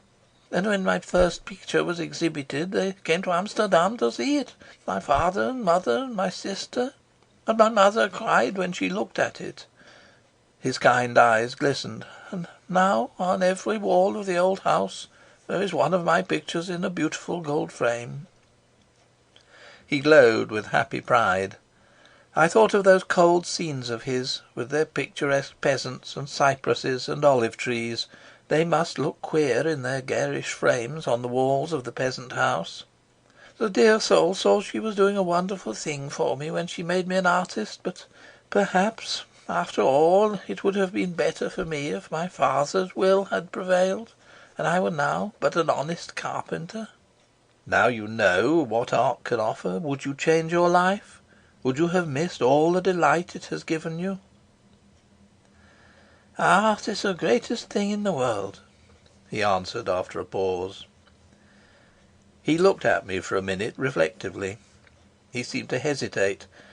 Then he said, "Did you know I had been to see Strickland?" "You?" I was astonished. I should have thought he could not bear to set eyes on him. Stroeve smiled faintly. "You know already that I have no proper pride." "What do you mean by that?" He told me a singular story. End of chapter 38. Chapter 39. When I left him, after we had buried poor Blanche, Stroeve walked into the house with a heavy heart. Something impelled him to go to the studio, some obscure desire for self-torture, and yet he dreaded the anguish that he foresaw. He dragged himself up the stairs, his feet seemed unwilling to carry him, and outside the door he lingered for a long time, trying to summon up courage to go in. He felt horribly sick. He had an impulse to run down the stairs after me and beg me to go in with him. He had a feeling that there was somebody in the studio. He remembered how often he had waited for a minute or two on the landing to get his breath after the ascent, and how absurdly his impatience to see Blanche had taken it away again. To see her was a delight that never staled, and even though he had not been out an hour, he was as excited at the prospect as if they had been parted for a month. Suddenly he could not believe that she was dead. What had happened could only be a dream, a frightful dream, and when he turned the key and opened the door he would see her, bending slightly over the table in the gracious attitude of the woman in Chardin's Benedicite, which always seemed to him so exquisite. Hurriedly he took the key out of his pocket, opened, and walked in. The apartment had no look of desertion. His wife's tidiness was one of the traits which had so much pleased him. His own upbringing had given him a tender sympathy for the delight in orderliness, and when he had seen her instinctive desire to put each thing in its appointed place, it had given him a little warm feeling in his heart. The bedroom looked as though she had just left it. The brushes were neatly placed on the toilet table, one on each side of the comb. Someone had smoothed down the bed on which she had spent her last night in the studio, and her nightdress in a little case lay on the pillow. It was impossible to believe that she would never come into that room again. But he felt thirsty and went into the kitchen to get himself some water. Here, too, was order. On a rack were the plates that she had used for dinner on the night of her quarrel with Strickland, and they had been carefully washed. The knives and forks were put away in a drawer. Under a cover were the remains of a piece of cheese, and in a tin box was a crust of bread. She had done her marketing from day to day, buying only what was strictly needful, so that nothing was left over from one day to the next. Stroeve knew from the inquiries made by the police that Strickland had walked out of the house immediately after dinner, and the fact that Blanche had washed up the things as usual gave him a little thrill of horror. Her methodicalness made her suicide more deliberate. Her self-possession was frightening. A sudden pang seized him, and his knees felt so weak that he almost fell. He went back into the bedroom and threw himself on the bed. He cried out her name. "Blanche! Blanche!" The thought of her suffering was intolerable. He had a sudden vision of her standing in the kitchen, it was hardly larger than a cupboard, washing the plates and glasses, the forks and spoons, giving the knives a rapid polish on the knife-board, and then putting everything away, giving the sink a scrub, and hanging the dishcloth up to dry. It was there still, a grey torn rag. Then looking round to see that everything was clean and nice. He saw her roll down her sleeves and remove her apron (the apron hung on a peg behind the door), and take the bottle of oxalic acid and go with it into the bedroom. The agony of it drove him up from the bed and out of the room. He went into the studio. It was dark, for the curtains had been drawn over the great window, and he pulled them quickly back. But a sob broke from him as, with a rapid glance, he took in the place where he had been so happy. Nothing was changed here either. Strickland was indifferent to his surroundings, and he had lived in the other studio without thinking of altering a thing. It was deliberately artistic. It represented Stroeve's idea of the proper environment for an artist. There were bits of old brocade on the walls, and the piano was covered with a piece of silk, beautiful and tarnished. In one corner was a copy of the Venus of Milo, and in another the Venus of the Medici. Here and there was an Italian cabinet surmounted with Delft. Here and there a bas relief. In a handsome gold frame was a copy of Velasquez's Innocent X that Stroeve had made in Rome, and placed so as to make the most of their decorative effect were a number of Stroeve's pictures, all in splendid frames. Stroeve had always been very proud of his taste.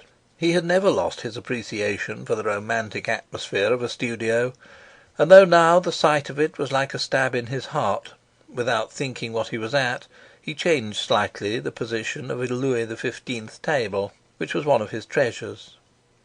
Suddenly he caught sight of a canvas with its face to the wall. It was a much larger one than he himself was in the habit of using, and he wondered what it did there. He went over to it, and leant it towards him so that he could see the painting. It was a nude. His heart began to beat quickly, for he guessed at once that it was one of Strickland's pictures. He flung it back against the wall angrily. What did he mean by leaving it there? But his movement caused it to fall, face downwards on the ground.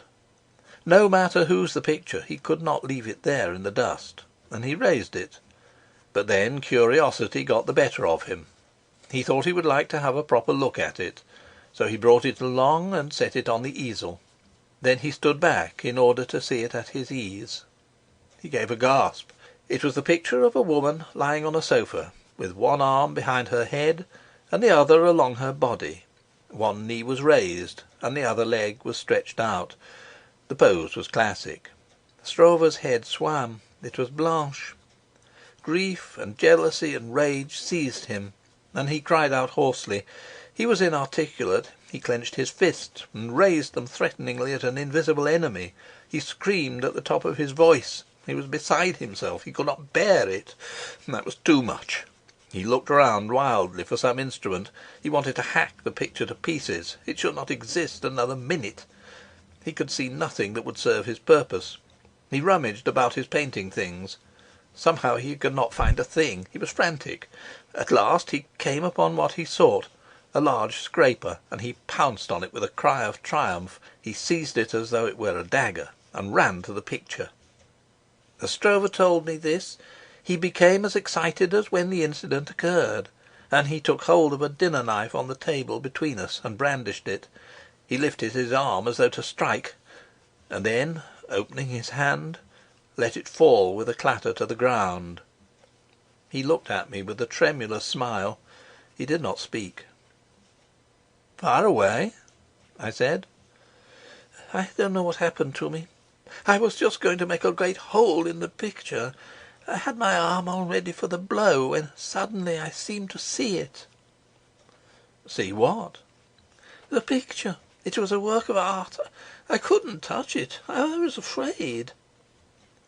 Stroeve was silent again, and he stared at me with his mouth open and his round blue eyes starting out of his head. "It was a great, a wonderful picture. I was seized with awe. I had nearly committed a dreadful crime.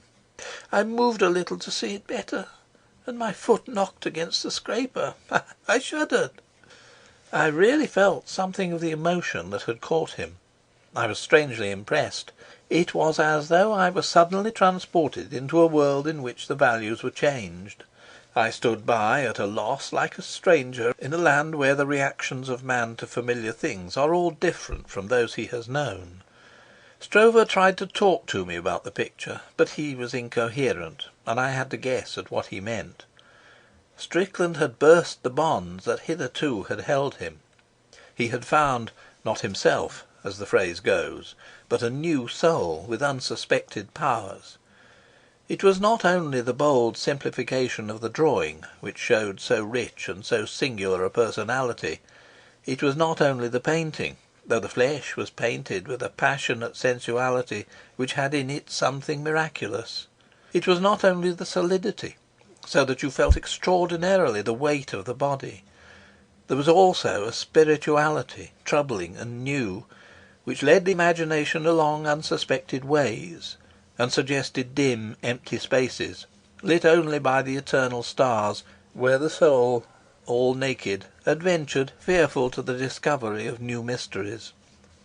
If I am rhetorical, it was because Stroeve was rhetorical. Do we not know that man, in moments of emotion, expresses himself naturally in the terms of a novelette? Stroeve was trying to express a feeling which he had never known before, and he did not know how to put it into common terms. He was like the mystic seeking to describe the ineffable. But one fact he made clear to me. People talk of beauty lightly, and having no feeling for words, they use that one carelessly, so that it loses its force, and the thing it stands for, sharing its name with 100 trivial objects, is deprived of dignity. They call beautiful a dress, a dog, a sermon, and when they are face to face with beauty, cannot recognize it. The false emphasis with which they try to deck their worthless thoughts blunts their susceptibilities. Like the charlatan who counterfeits a spiritual force he has sometimes felt, they lose the power they have abused. But Stroeve, the unconquerable buffoon, had a love and an understanding of beauty which were as honest and sincere as was his own sincere and honest soul. It meant to him what God means to the believer, and when he saw it, he was afraid. What did you say to Strickland when you saw him? I asked him to come with me to Holland. I was dumbfounded. I could only look at Stroeve in stupid amazement. We both loved Blanche. There would have been room for him in my mother's house. I think the company of poor simple people would have done his soul a great good. I think he would have learnt from them something that would be very useful to him. What did he say? He smiled a little. I suppose he thought me very silly. He said he had other fish to fry. I could have wished that Strickland had used some other phrase to indicate his refusal. He gave me the picture of Blanche. I wondered why Strickland had done that, but I made no remark, and for some time we kept silence. What have you done with all your things? I said at last. I got a Jew in, and he gave me a round sum for the lot. I'm taking my pictures home with me. Besides them, I own nothing in the world now but a box of clothes and a few books. I'm glad you're going home, I said. I felt that his chance was to put all the past behind him. I hoped that the grief, which now seemed intolerable, would be softened by the lapse of time, and a merciful forgetfulness would help him to take up once more the burden of life. He was young still, and in a few years he would look back on all his misery with a sadness in which there would be something not unpleasurable. Sooner or later he would marry some honest soul in Holland, and I felt sure he would be happy. I smiled at the thought of the vast number of bad pictures he would paint before he died. Next day I saw him off for Amsterdam. End of chapter 39. Chapter 40. For the next month, occupied with my own affairs, I saw no one connected with this lamentable business, and my mind ceased to be occupied with it.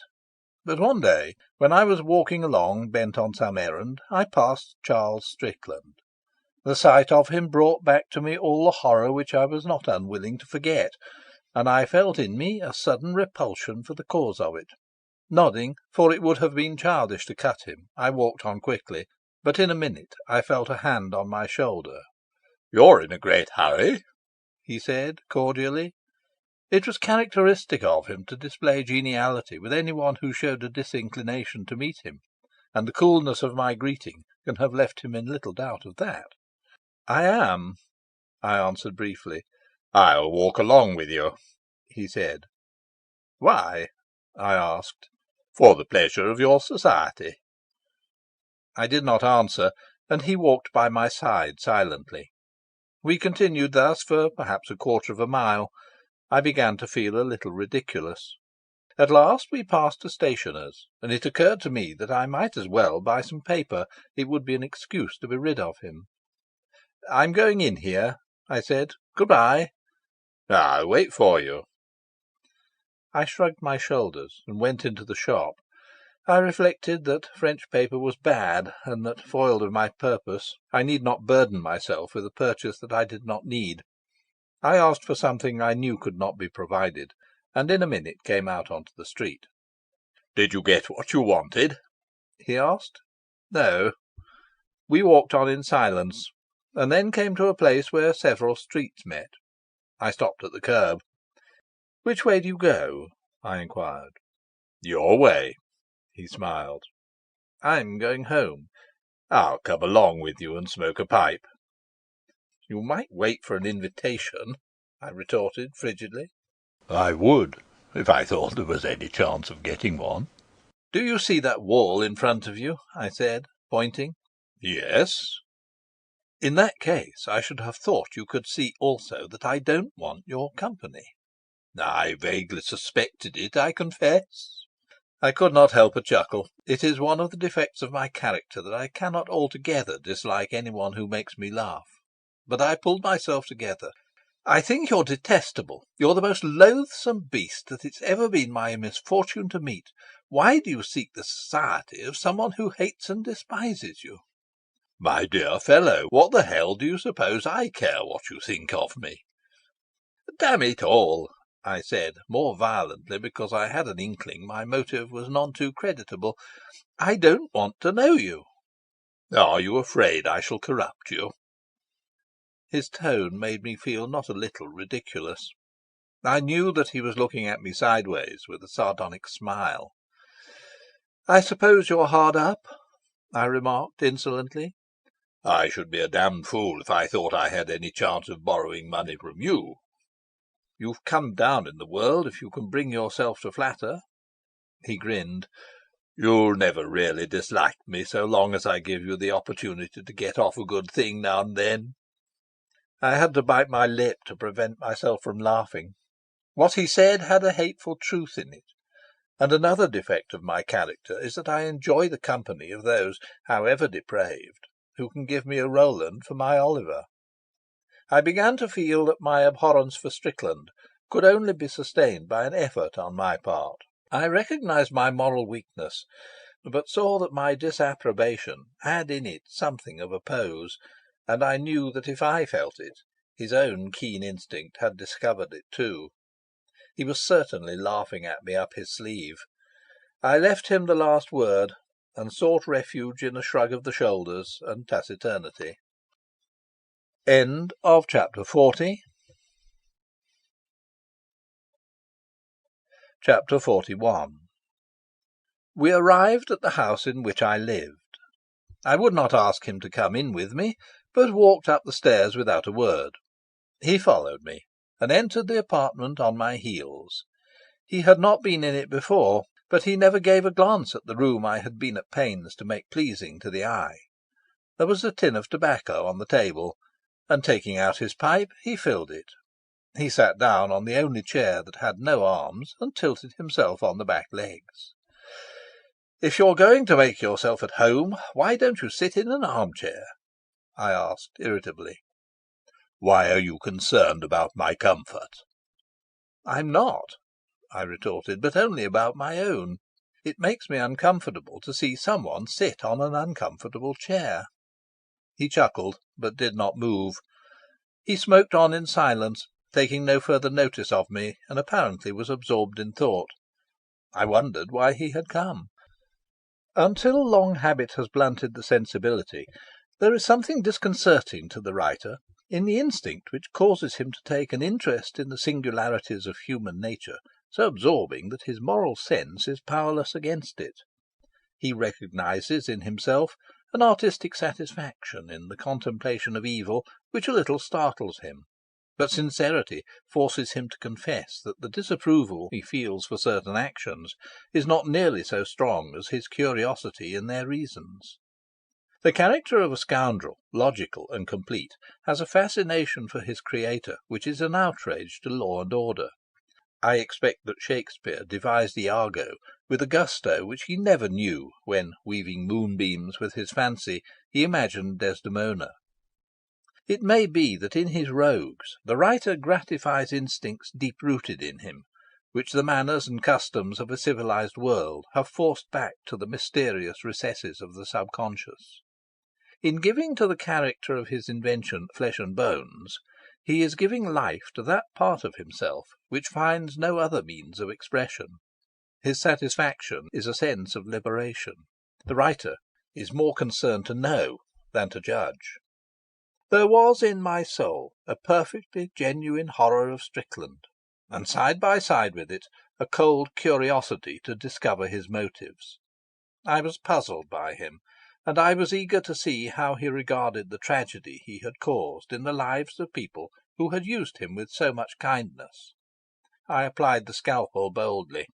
"Stroeve told me that the picture you painted of his wife was the best thing you've ever done." Strickland took his pipe out of his mouth, and a smile lit up his eyes. "It was great fun to do." "Why did you give it him?" "I'd finished it. It wasn't any good to me." "Do you know that Stroeve nearly destroyed it?" "It wasn't altogether satisfactory." He was quiet for a moment or two. Then he took his pipe out of his mouth again and chuckled. "Do you know that the little man came to see me?" "Weren't you rather touched by what he had to say?" "No, I thought it damned silly and sentimental." "I suppose it escaped your memory that you'd ruined his life?" I remarked. He rubbed his bearded chin reflectively. "He's a very bad painter." "But a very good man." "And an excellent cook," Strickland added derisively. His callousness was inhuman, and in my indignation I was not inclined to mince my words. "As a mere matter of curiosity, I wish you'd tell me, have you felt the smallest twinge of remorse for Blanche Stroeve's death?" I watched his face for some change of expression, but it remained impassive. "Why should I?" he asked. "Let me put the facts before you. You were dying, and Derek Stroeve took you into his own house. He nursed you like a mother. He sacrificed his time and his comfort and his money for you. He snatched you from the jaws of death." Strickland shrugged his shoulders. "The absurd little man enjoys doing things for other people. That's his life." "Granting that you owed him no gratitude, were you obliged to go out of your way to take his wife from him? Until you came on the scene they were happy. Why couldn't you leave them alone?" "What makes you think they were happy?" "It was evident." "You're a discerning fellow. Do you think she could ever have forgiven him for what he did for her?" "What do you mean by that?" "Don't you know why he married her?" I shook my head. "She was a governess in the family of some Roman prince, and the son of the house seduced her. She thought he was going to marry her. They turned her out into the street, neck and crop. She was going to have a baby, and she tried to commit suicide. Stroeve found her and married her." It was just like him. I never knew anyone with so compassionate a heart. I had often wondered why that ill-assorted pair had married, but just that explanation had never occurred to me. That was perhaps the cause of the peculiar quality of Derrick's love for his wife. I had noticed in it something more than passion. I remembered also how I had always fancied that her reserve concealed I knew not what, but now I saw in it more than the desire to hide a shameful secret. Her tranquillity was like the sullen calm that broods over an island which has been swept by a hurricane. Her cheerfulness was the cheerfulness of despair. Strickland interrupted my reflections with an observation, the profound cynicism of which startled me. "A woman can forgive a man for the harm he does her," he said, "but she can never forgive him for the sacrifices he makes on her account." "It must be reassuring to you to know that you certainly run no risk of incurring the resentment of the women you come in contact with," I retorted. A slight smile broke on his lips. "You're always prepared to sacrifice your principles for repartee," he answered. "What happened to the child?" "Oh, it was stillborn, 3 or 4 months after they were married." Then I came to the question which had seemed to me most puzzling. "Will you tell me why you bothered about Blanche Stroeve at all?" He did not answer for so long that I nearly repeated it. "How do I know?" he said at last. "She couldn't bear the sight of me. It amused me." "I see." He gave a sudden flash of anger. "Damn it all, I wanted her." But he recovered his temper immediately, and looked at me with a smile. "At first she was horrified." "Did you tell her?" "There wasn't any need. She knew. I never said a word. She was frightened. At last I took her." I do not know what there was in the way he told me this that extraordinarily suggested the violence of his desire. It was disconcerting and rather horrible. His life was strangely divorced from material things, and it was as though his body at times wreaked a fearful revenge on his spirit. The satire in him suddenly took possession, and he was powerless in the grip of an instinct which had all the strength of the primitive forces of nature. It was an obsession so complete that there was no room in his soul for prudence or gratitude. "But why did you want to take her away with you?" I asked. "I didn't," he answered, frowning. "When she said she was coming, I was nearly as surprised as Stroeve. I told her that when I'd had enough of her she'd have to go, and she said she'd risk that." He paused a little.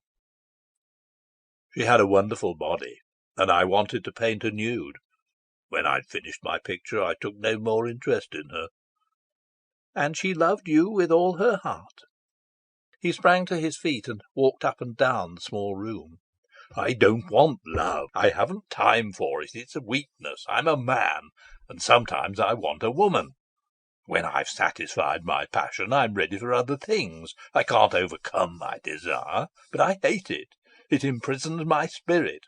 I look forward to the time when I shall be free from all desire, and can give myself without hindrance to my work. Because women can do nothing except love, they've given it a ridiculous importance. They want to persuade us that it's the whole of life. It's an insignificant part. I know lust, that's normal and healthy. Love is a disease. Women are the instruments of my pleasure. I've no patience with their claim to be helpmates, partners, companions." I had never heard Strickland speak so much at one time. He spoke with a passion of indignation. But neither here nor elsewhere do I pretend to give his exact words. His vocabulary was small, and he had no gift for framing sentences, so that one had to piece his meaning together out of interjections, the expression of his face, gestures, and hackneyed phrases. "You should have lived at a time when women were chattels and men the masters of slaves," I said. "It just happens that I am a completely normal man." I could not help laughing at this remark, made in all seriousness. But he went on, walking up and down the room like a caged beast, intent on expressing what he felt, but found such difficulty in putting coherently. "When a woman loves you, she's not satisfied until she possesses your soul. Because she's weak, she has a rage for domination, and nothing less will satisfy her. She has a small mind, and she resents the abstract which she is unable to grasp. She is occupied with material things, and she is jealous of the ideal. The soul of man wanders through the uttermost regions of the universe, and she seeks to imprison it in the circle of her account book. Do you remember my wife? I saw Blanche, little by little, trying all her tricks. With infinite patience she prepared to snare me and bind me. She wanted to bring me down to her level. She cared nothing for me. She only wanted me to be hers. She was willing to do everything in the world for me, except the one thing I wanted, to leave me alone. I was silent for a while. What did you expect her to do when you left her? Well, she could have gone back to Stroeve, he said irritably. He was ready to take her. You're inhuman, I answered. It's as useless to talk to you about these things as to describe colours to a man who was born blind. He stopped in front of my chair and stood looking down at me with an expression in which I read a contemptuous amazement. Do you really care a twopenny damn if Blanche Stroeve is alive or dead? I thought over his question, for I wanted to answer it truthfully, at all events to my soul. It may be a lack of sympathy in myself if it does not make any great difference to me that she is dead. Life had a great deal to offer her. I think it's terrible that she should have been deprived of it in that cruel way, and I'm ashamed because I do not really care.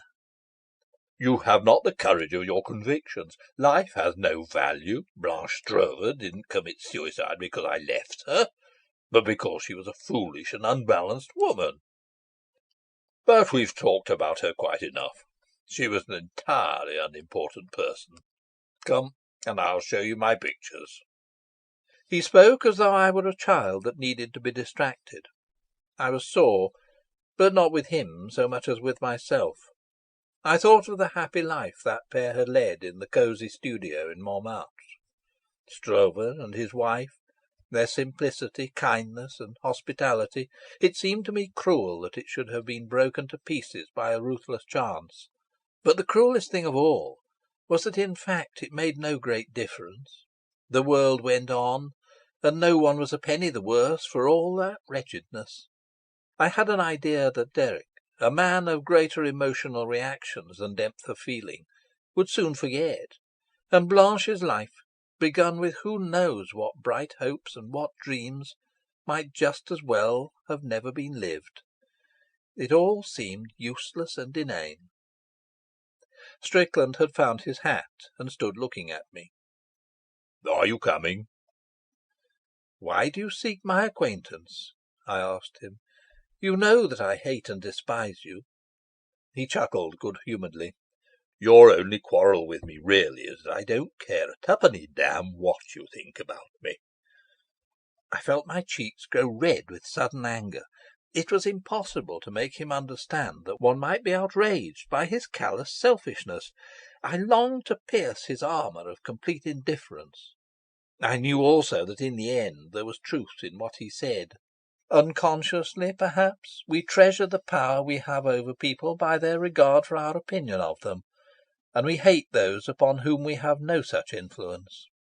I suppose it is the bitterest wound to human pride, but I would not let him see that I was put out.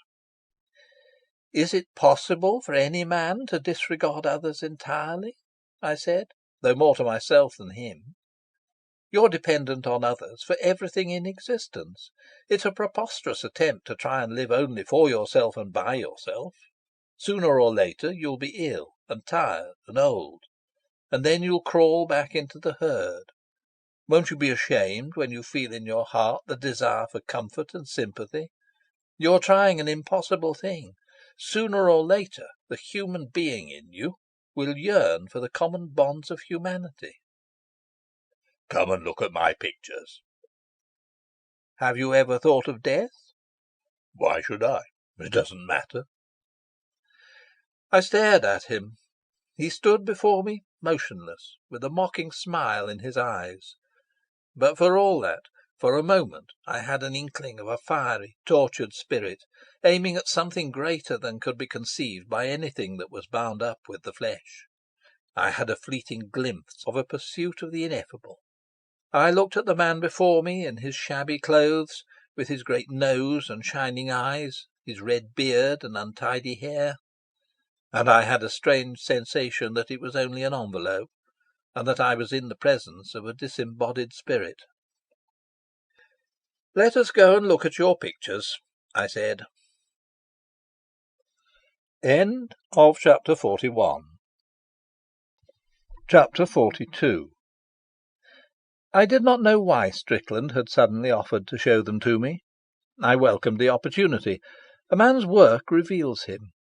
In social intercourse he gives you the surface that he wishes the world to accept, and you can only gain a true knowledge of him by inferences from little actions of which he is unconscious, and from fleeting expressions which cross his face unknown to him. Sometimes people carry to such perfection the mask they have assumed that in due course they actually become the person they seem. But in his book or his picture the real man delivers himself defenceless. His pretentiousness will only expose his vacuity. The lathe painted to look like iron is seen to be but a lathe. No affectation of peculiarity can conceal a commonplace mind. To the acute observer no one can produce the most casual work without disclosing the innermost secrets of his soul. As I walked up the endless stairs of the house in which Strickland lived, I confess that I was a little excited. It seemed to me that I was on the threshold of a surprising adventure. I looked about the room with curiosity. It was even smaller and more bare than I remembered it. I wondered what those friends of mine would say who demanded vast studios and vowed they could not work unless all the conditions were to their liking. "You'd better stand there," he said, pointing to a spot from which, presumably, he fancies I could see to best advantage what he had to show me. "You don't want me to talk, I suppose?" I said. "No, blast you, I want you to hold your tongue." He placed a picture on the easel and let me look at it for a minute or two, then took it down and put another in its place. I think he showed me about 30 canvases. It was the result of the 6 years during which he had been painting. He had never sold a picture. The canvases were of different sizes. The smaller were pictures of still life, and the largest were landscapes. There were about half a dozen portraits. "That's the lot," he said at last. I wish I could say that I recognised at once their beauty and their great originality. Now that I've seen many of them again, and the rest are familiar to me in reproductions, I'm astonished that at first sight I was bitterly disappointed. I felt nothing of the peculiar thrill which it is the property of art to give. The impression that Strickland's pictures gave me was disconcerting, and the fact remains, always to reproach me, that I never even thought of buying any. I missed a wonderful chance. Most of them have found their way into museums, and the rest are the treasured possessions of wealthy amateurs. I try to find excuses for myself. I think that my taste is good, but I am conscious that it has no originality. I know very little about painting, and I wander along trails that others have blazed for me. At that time I had the greatest admiration for the Impressionists. I longed to possess a Sisley and a Degas, and I worshipped Manet. His Olympia seemed to me the greatest picture of modern times, and Le Déjeuner sur l'herbe moved me profoundly. These works seemed to me the last word in painting. I will not describe the pictures that Strickland showed me. Descriptions of pictures are always dull, and these, besides, are familiar to all who take an interest in such things. Now that his influence has so enormously affected modern painting, now that others have charted the country which he was amongst the first to explore, Strickland's pictures, seen for the first time, would find the world more prepared for them. But it must be remembered that I had never seen anything of the sort. First of all, I was taken aback by what seemed to me the clumsiness of his technique. Accustomed to the drawings of the old masters, and convinced that Ingres was the greatest draftsman of recent times, I thought that Strickland drew very badly. I knew nothing of the simplification at which he aimed. I remember a still life of oranges on a plate, and I was bothered because the plate was not round and the oranges were lopsided. The portraits were a little larger than life size, and this gave them an ungainly look. To my eyes the faces looked like caricatures. They were painted in a way that was entirely new to me. The landscapes puzzled me even more. There were 2 or 3 pictures of the forest at Fontainebleau, and several of streets in Paris. My first feeling was that they might have been painted by a drunken cab driver. I was perfectly bewildered. The colours seemed to me extraordinarily crude. It passed through my mind that the whole thing was a stupendous, incomprehensible farce. Now that I look back, I am more than ever impressed by Stroeve's acuteness. He saw from the first that here was a revolution in art, and he recognised in its beginnings the genius which now all the world allows. But if I was puzzled and disconcerted, I was not unimpressed. Even I, in my colossal ignorance, could not but feel that here, trying to express itself, was real power. I was excited and interested. I felt that these pictures had something to say to me that was very important for me to know, but I could not tell what it was. They seemed to me ugly, but they suggested, without disclosing, a secret of momentous significance. They were strangely tantalising. They gave me an emotion that I could not analyse. They said something that words were powerless to utter. I fancy that Strickland saw vaguely some spiritual meaning in material things that was so strange that he could only suggest it with halting symbols. It was as though he found in the chaos of the universe a new pattern, and were attempting clumsily, with anguish of soul, to set it down. I saw a tormented spirit striving for the release of expression. I turned to him. "I wonder if you haven't mistaken your medium," I said. What the hell do you mean? "I think you're trying to say something. I don't know quite what it is, but I'm not sure that the best way of saying it is by means of painting. When I imagined that on seeing his pictures I should get a clue to the understanding of his strange character, I was mistaken. They merely increased the astonishment with which he filled me. I was more at sea than ever. The only thing that seemed clear to me, and perhaps even this was fanciful, was that he was passionately striving for liberation from some power that held him. But what the power was, and what line the liberation would take, remained obscure. Each one of us is alone in the world.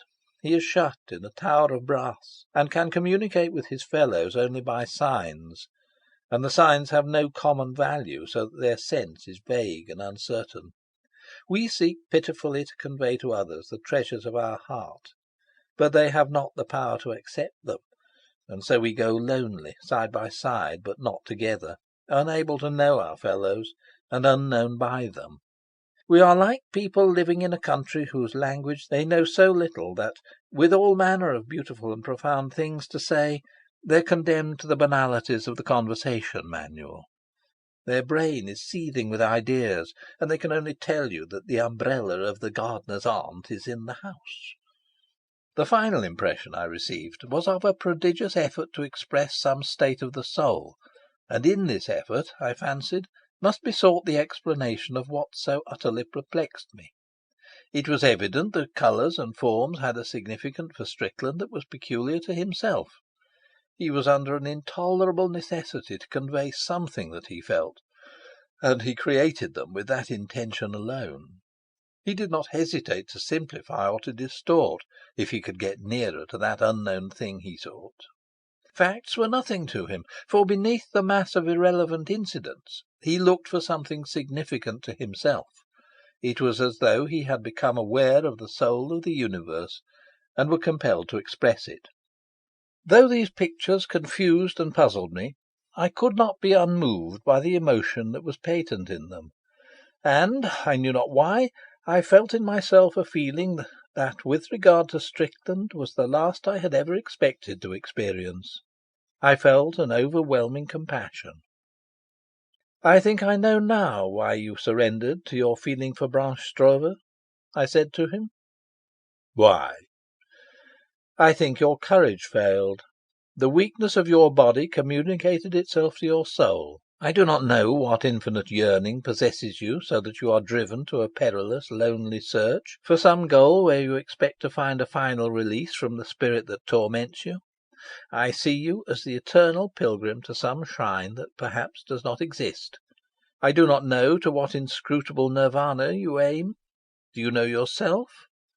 Perhaps it's truth and freedom that you seek, and for a moment you thought you might find release in love. I think your tired soul sought rest in a woman's arms, and when you found no rest there, you hated her. You had no pity for her, because you have no pity for yourself. And you killed her out of fear, because you trembled still at the danger you had barely escaped. He smiled dryly and pulled his beard. You're a dreadful sentimentalist, my poor friend. A week later, I heard by chance that Strickland had gone to Marseille. I never saw him again. End of chapter 42. Chapter 43. Looking back, I realise that what I have written about Charles Strickland must seem very unsatisfactory. I have given incidents that came to my knowledge, but they remain obscure because I do not know the reasons that led to them. The strangest, Strickland's determination to become a painter, seems to be arbitrary, and though it must have had causes in the circumstances of his life, I am ignorant of them. From his own conversation I was able to glean nothing. If I were writing a novel rather than narrating such facts as I know of a curious personality, I should have invented much to account for this change of heart. I think I should have shown a strong vocation in boyhood, crushed by the will of his father, or sacrificed to the necessity of earning a living. I should have pictured him impatient of the restraints of life, and in the struggle between his passion for art and the duties of his station I could have aroused sympathy for him. I should so have made him a more imposing figure. Perhaps it would have been possible to see in him a new Prometheus. There was here, maybe, the opportunity for a modern version of the hero who, for the good of mankind, exposes himself to the agonies of the damned. It is always a moving subject. On the other hand, I might have found his motives in the influence of the married relation. There are a dozen ways in which this might be managed. A latent gift might reveal itself on acquaintance with the painters and writers whose society his wife sought, or domestic incompatibility might turn him upon himself. A love affair might fan into bright flame a fire which I could have shown smouldering dimly in his heart. I think then I should have drawn Mrs. Strickland quite differently. I should have abandoned the facts and made her a nagging, tiresome woman, or else a bigoted one, with no sympathy for the claims of the spirit. I should have made Strickland's marriage a long torment from which escape was the only possible issue. I think I should have emphasised his patience with the unsuitable mate, and the compassion which made him unwilling to throw off the yoke that oppressed him. I should certainly have eliminated the children. An effective story might also have been made by bringing him into contact with some old painter, whom the pressure of want or the desire for commercial success had made false to the genius of his youth, and who, seeing in Strickland the possibilities which himself had wasted, influenced him to forsake all and follow the divine tyranny of art. I think there would have been something ironic in the picture of the successful old man, rich and honoured, living in another the life which he, though knowing it was the better part, had not had the strength to pursue. The facts are much duller. Strickland, a boy fresh from school, went into a broker's office without any feeling of distaste. Until he married, he led the ordinary life of his fellows, gambling mildly on the Exchange, interested to the extent of a sovereign or two on the result of the Derby or the Oxford and Cambridge race. I think he boxed a little in his spare time.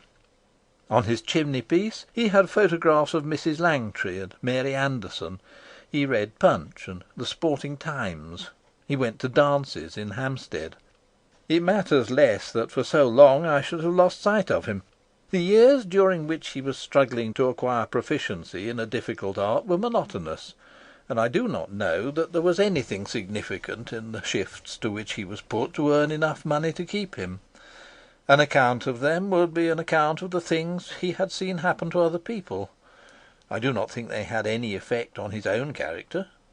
He must have acquired experiences which would form abundant material for a picaresque novel of modern Paris, but he remained aloof, and judging from his conversation, there was nothing in those years that had made a particular impression on him.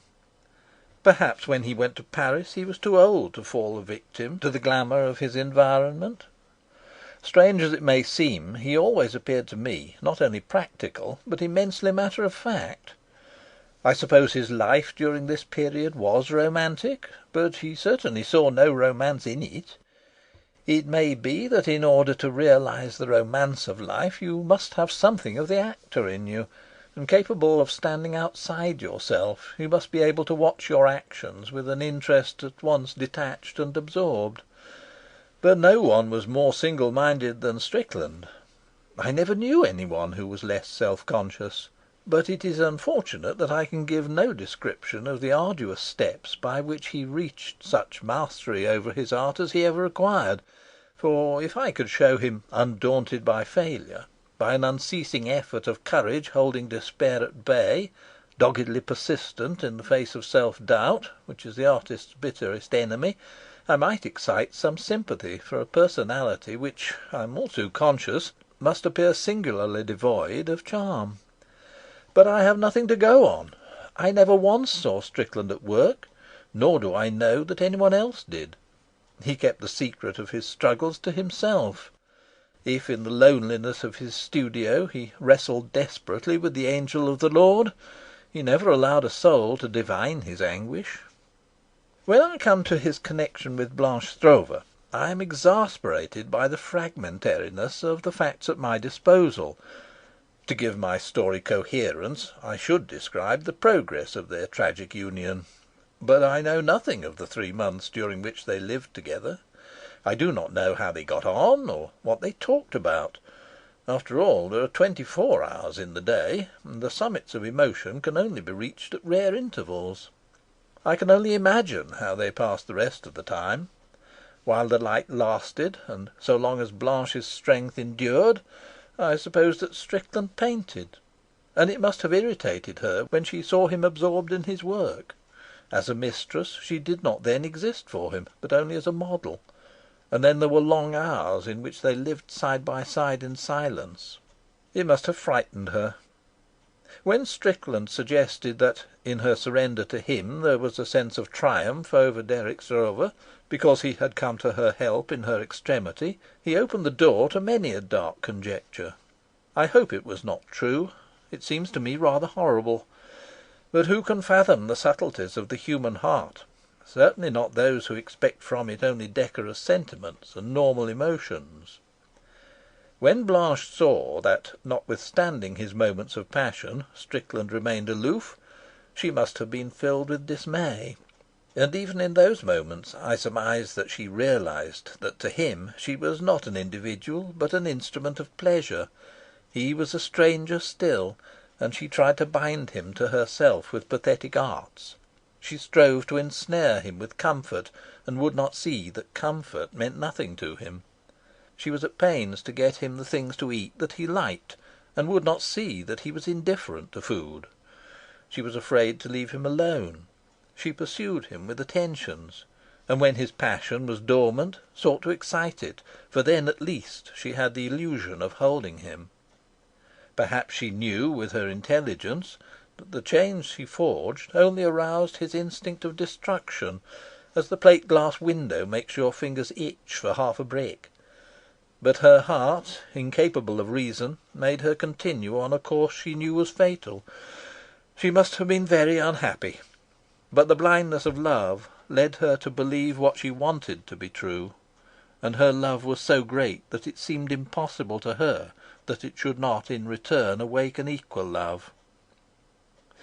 But my study of Strickland's character suffers from a greater defect than my ignorance of many facts. Because they were obvious and striking, I have written of his relations to women, and yet they were but an insignificant part of his life. It is an irony that they should so tragically have affected others. His real life consisted of dreams and of tremendously hard work. Here lies the unreality of fiction, for in men, as a rule, love is but an episode which takes its place among the other affairs of the day, and the emphasis laid on it in novels gives it an importance which is untrue to life. There are few men to whom it is the most important thing in the world, and they are not very interesting ones. Even women, with whom the subject is of paramount interest, have a contempt for them. They are flattered and excited by them, but have an uneasy feeling that they are poor creatures. But even during the brief intervals in which they are in love, men do other things which distract their mind. The trades by which they earn their living engage their attention. They are absorbed in sport. They can interest themselves in art. For the most part, they keep their various activities in various compartments, and they can pursue one to the temporary exclusion of the other. They have a faculty of concentration on that which occupies them at the moment, and it irks them if one encroaches on the other. As lovers, the difference between men and women is that women can love all day long, but men only at times. With Strickland, the sexual appetite took a very small place. It was unimportant. It was irksome. His soul aimed elsewhither. He had violent passions, and on occasion desire seized his body so that he was driven to an orgy of lust. But he hated the instincts that robbed him of his self-possession. I think even he hated the inevitable partner in his debauchery. When he had regained command over himself, he shuddered at the sight of the woman he had enjoyed. His thoughts floated then serenely in the empyrean, and he felt towards her the horror that perhaps the painted butterfly, hovering about the flowers, feels to the filthy chrysalis from which it has triumphantly emerged. I suppose that art is a manifestation of the sexual instinct. It is the same emotion which is excited in the human heart by the sight of a lovely woman, the Bay of Naples under the yellow moon, and the entombment of Titian. It is possible that Strickland hated the normal release of sex because it seemed to him brutal by comparison with the satisfaction of artistic creation. It seems strange, even to myself, when I have described a man who was cruel, selfish, brutal, and sensual, to say that he was a great idealist. The fact remains. He lived more poorly than an artisan. He worked harder. He cared nothing for those things which, with most people, make life gracious and beautiful. He was indifferent to money. He cared nothing about fame. You cannot praise him because he resisted the temptation to make any of those compromises with the world which most of us yield to. He had no such temptation. It never entered his head that compromise was possible. He lived in Paris more lonely than an anchorite in the deserts of Thebes. He asked nothing of his fellows except that they should leave him alone. He was single-hearted in his aim, and to pursue it he was willing to sacrifice not only himself, many can do that, but others. He had a vision. Strickland was an odious man, but I still think he was a great one. End of chapter 43. Chapter 44. A certain importance attaches to the views on art of painters, and this is the natural place for me to set down what I know of Strickland's opinions of the great artists of the past. I am afraid I have very little worth noting. Strickland was not a conversationalist, and he had no gift for putting what he had to say in the striking phrase that the listener remembers. He had no wit. His humour, as will be seen if I have in any way succeeded in reproducing the manner of his conversation, was sardonic. His repartee was rude. He made one laugh sometimes by speaking the truth, but this is a form of humour which gains its force only by its unusualness. It would cease to amuse if it were commonly practised. Strickland was not, I should say, a man of great intelligence, and his views of painting were by no means out of the ordinary. I never heard him speak of those whose work had a certain analogy with his own, of Cézanne, for instance, or of Van Gogh, and I doubt very much if he had ever seen their pictures. He was not very greatly interested in the Impressionists. Their technique impressed him, but I fancy that he thought their attitude commonplace. When Stroeve was holding forth at length on the excellence of Monet, he said, "I prefer Winterhalter." But I dare say he said it to annoy, and if he did, he certainly succeeded. I am disappointed that I cannot report any extravagances in his opinions on the old masters. There is so much in his character which is strange, that I feel it would complete the picture if his views were outrageous. I feel the need to ascribe to him fantastic theories about his predecessors, and it is with a certain sense of disillusion that I confess he thought about them pretty much as does everybody else. I do not believe he knew El Greco. He had a great but somewhat impatient admiration for Velasquez. Chardin delighted him, and Rembrandt moved him to ecstasy. He described the impression that Rembrandt made on him with a coarseness I cannot repeat. The only painter that interested him, who was at all unexpected, was Bruegel the elder. I knew very little about him at that time, and Strickland had no power to explain himself. I remember what he said about him because it was so unsatisfactory. "He's all right," said Strickland. "I bet he found it hell to paint." When later, in Vienna, I saw several of Peter Bruegel's pictures, I thought I understood why he had attracted Strickland's attention. Here, too, was a man with a vision of the world peculiar to himself. I made somewhat copious notes at the time, intending to write something about him, but I have lost them, and have now only the recollection of an emotion. He seemed to see his fellow creatures grotesquely, and he was angry with them because they were grotesque. Life was a confusion of ridiculous, sordid happenings, a fit subject for laughter, and yet it made him sorrowful to laugh. Bruegel gave me the impression of a man striving to express in one medium feelings more appropriate to expression in another, and it may be that it was the obscure consciousness of this that excited Strickland's sympathy. Perhaps both were trying to put down in paint ideas which were more suitable to literature. Strickland at this time must have been nearly 47. End of chapter 44. Chapter 45. I have said already that, but for the hazard of a journey to Tahiti, I should doubtless never have written this book. It is thither that, after many wanderings, Charles Strickland came, and it is there that he painted the pictures on which his fame most securely rests. I suppose no artist achieves completely the realization of the dream that obsesses him, and Strickland, harassed incessantly by his struggle with technique, managed perhaps less than others to express the vision that he saw with his mind's eye. But in Tahiti the circumstances were favourable to him. He found in his surroundings the accidents necessary for his inspiration to become effective, and his later pictures give at least a suggestion of what he sought. They offer the imagination something new and strange. It is as though in this far country his spirit, that had wandered disembodied, seeking a tenement, at last was able to clothe itself in flesh. To use the hackneyed phrase, here he found himself.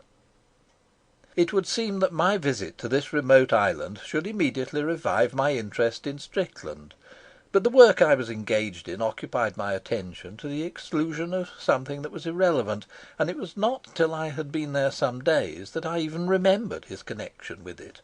After all, I had not seen him for 15 years, and it was 9 since he died. But I think my arrival at Tahiti would have driven out of my head matters of much more immediate importance to me, and even after a week I found it not easy to order myself soberly.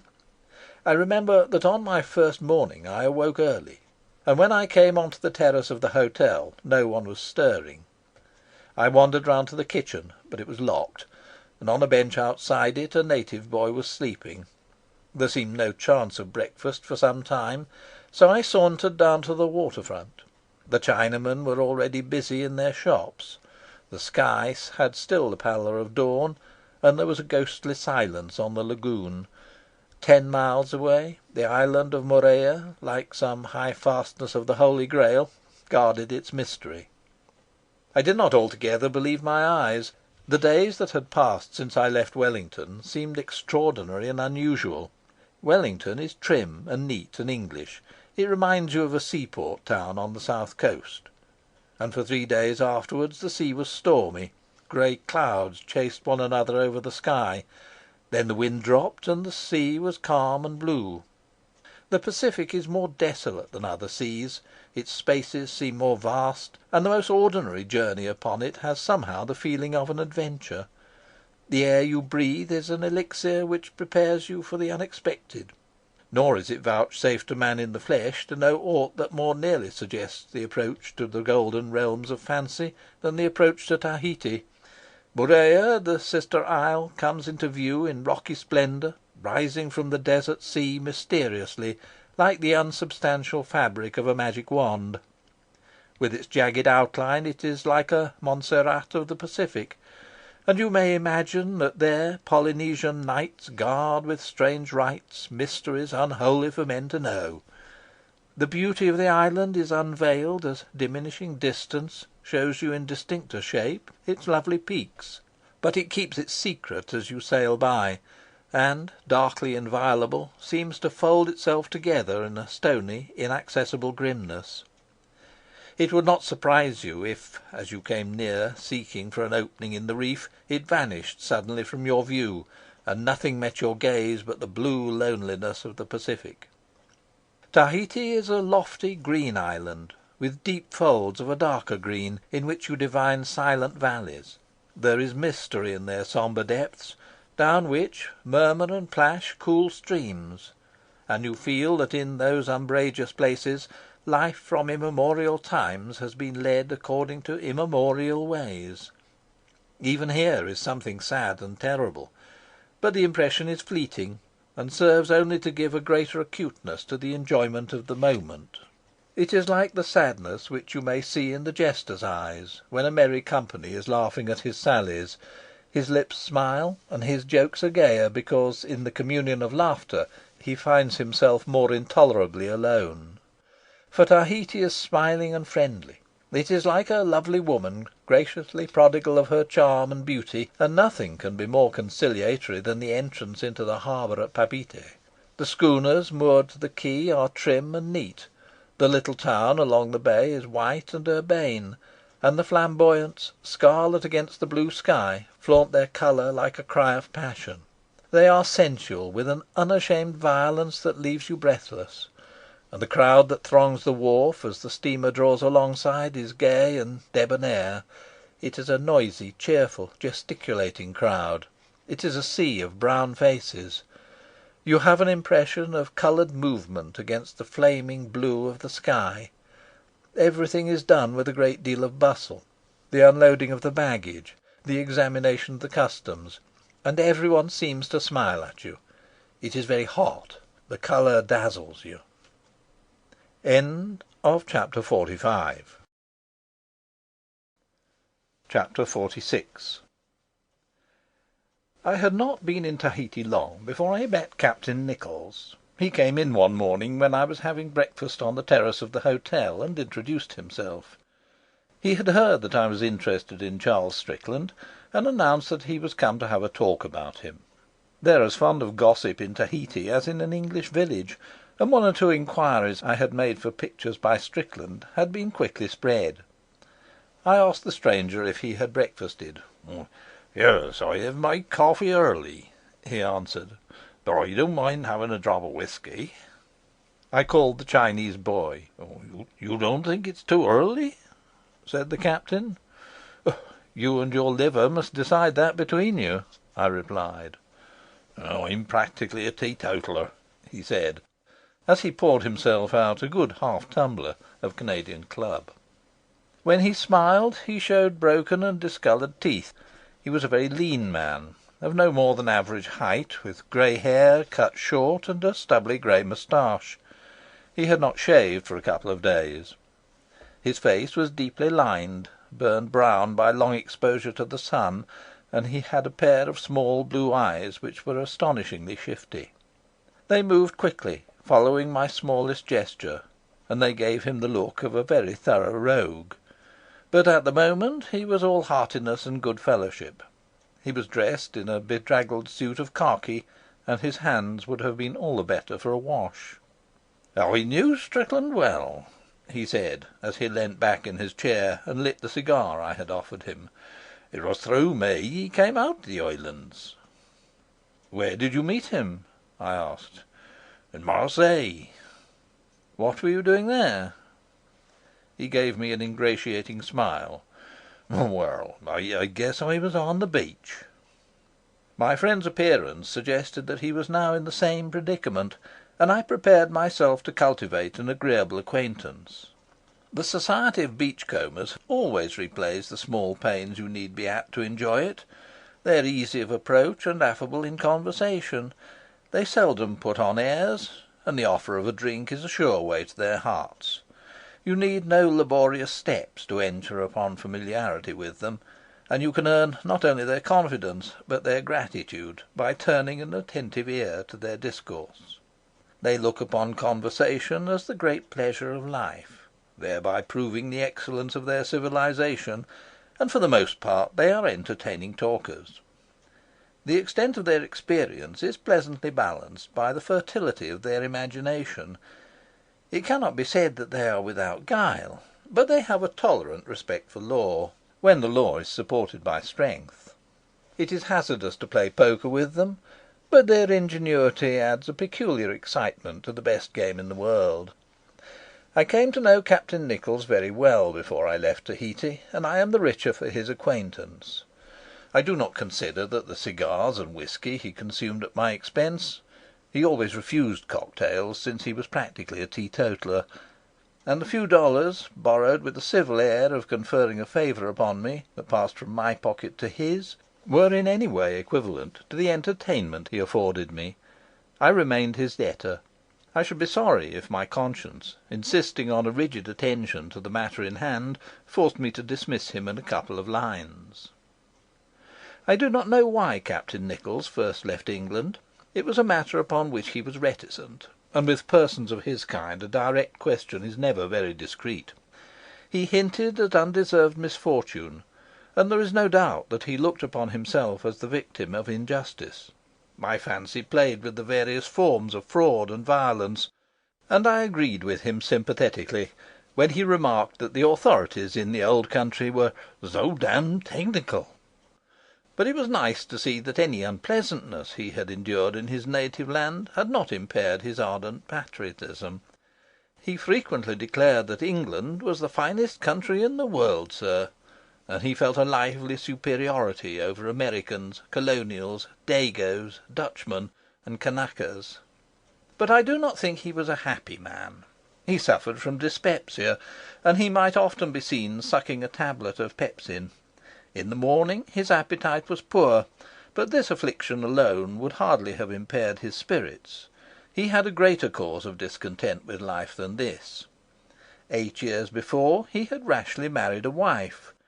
There are men whom a merciful Providence has undoubtedly ordained to a single life, but who, from wilfulness or through circumstances they could not cope with, have flown in the face of its decrees. There is no object more deserving of pity than the married bachelor. Of such was Captain Nichols. I met his wife. She was a woman of 28, I should think, though of a type whose age is always doubtful, for she cannot have looked different when she was 20, and at 40 would look no older. She gave me an impression of extraordinary tightness. Her plain face, with its narrow lips, was tight. Her skin was stretched tightly over her bones. Her smile was tight. Her hair was tight. Her clothes were tight. And the white drill she wore had all the effect of black bombazine.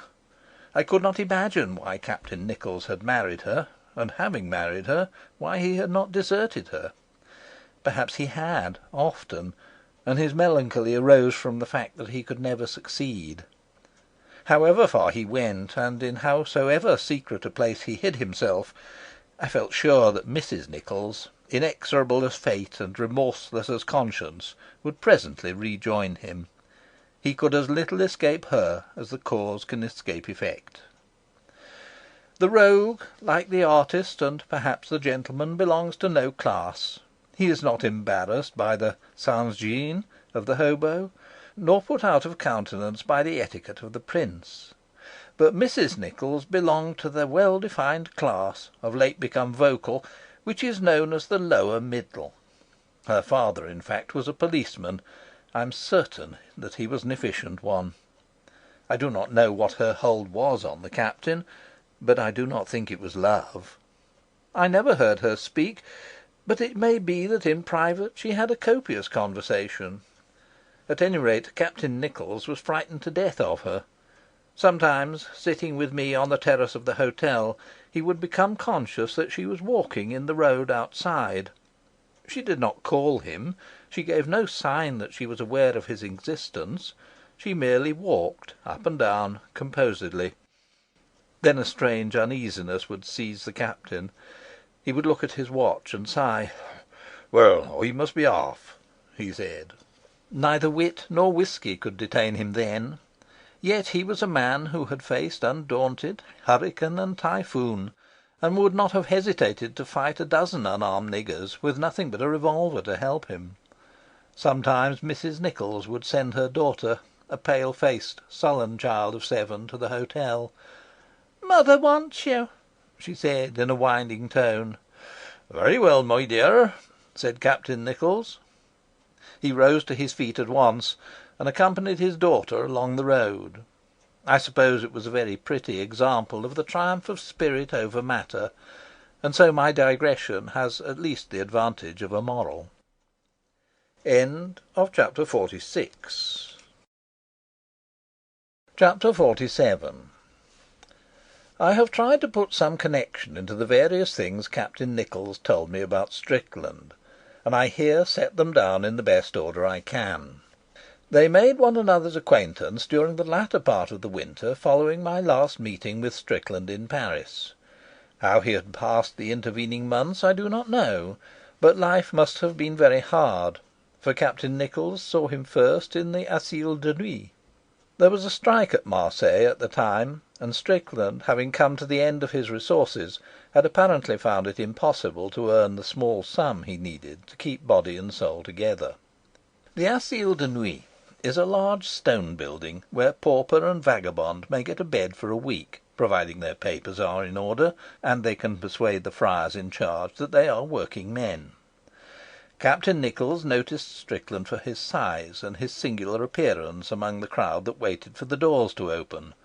They waited listlessly, some walking to and fro, some leaning against the wall, and others seated on the curb with their feet in the gutter. And when they filed into the office, he heard the monk who read his papers address him in English. But he did not have a chance to speak to him, since, as he entered the common room, a monk came in with a huge Bible in his arms, mounted a pulpit which was at the end of the room, and began the service which the wretched outcasts had to endure as the price of their lodging. He and Strickland were assigned to different rooms, and when, thrown out of bed at 5 in the morning by a stalwart monk, he had made his bed and washed his face, Strickland had already disappeared. Captain Nichols wandered about the streets for an hour of bitter cold, and then made his way to the Place Victor Gelu, where the sailor-men are wont to congregate. Dozing against the pedestal of a statue, he saw Strickland again. He gave him a kick to awaken him. "Come and have breakfast, mate," he said. "Go to hell," answered Strickland. I recognised my friend's limited vocabulary, and I prepared to regard Captain Nichols as a trustworthy witness. "Busted?" asked the captain. "Blast you!" answered Strickland. "Come along with me. I'll get you some breakfast."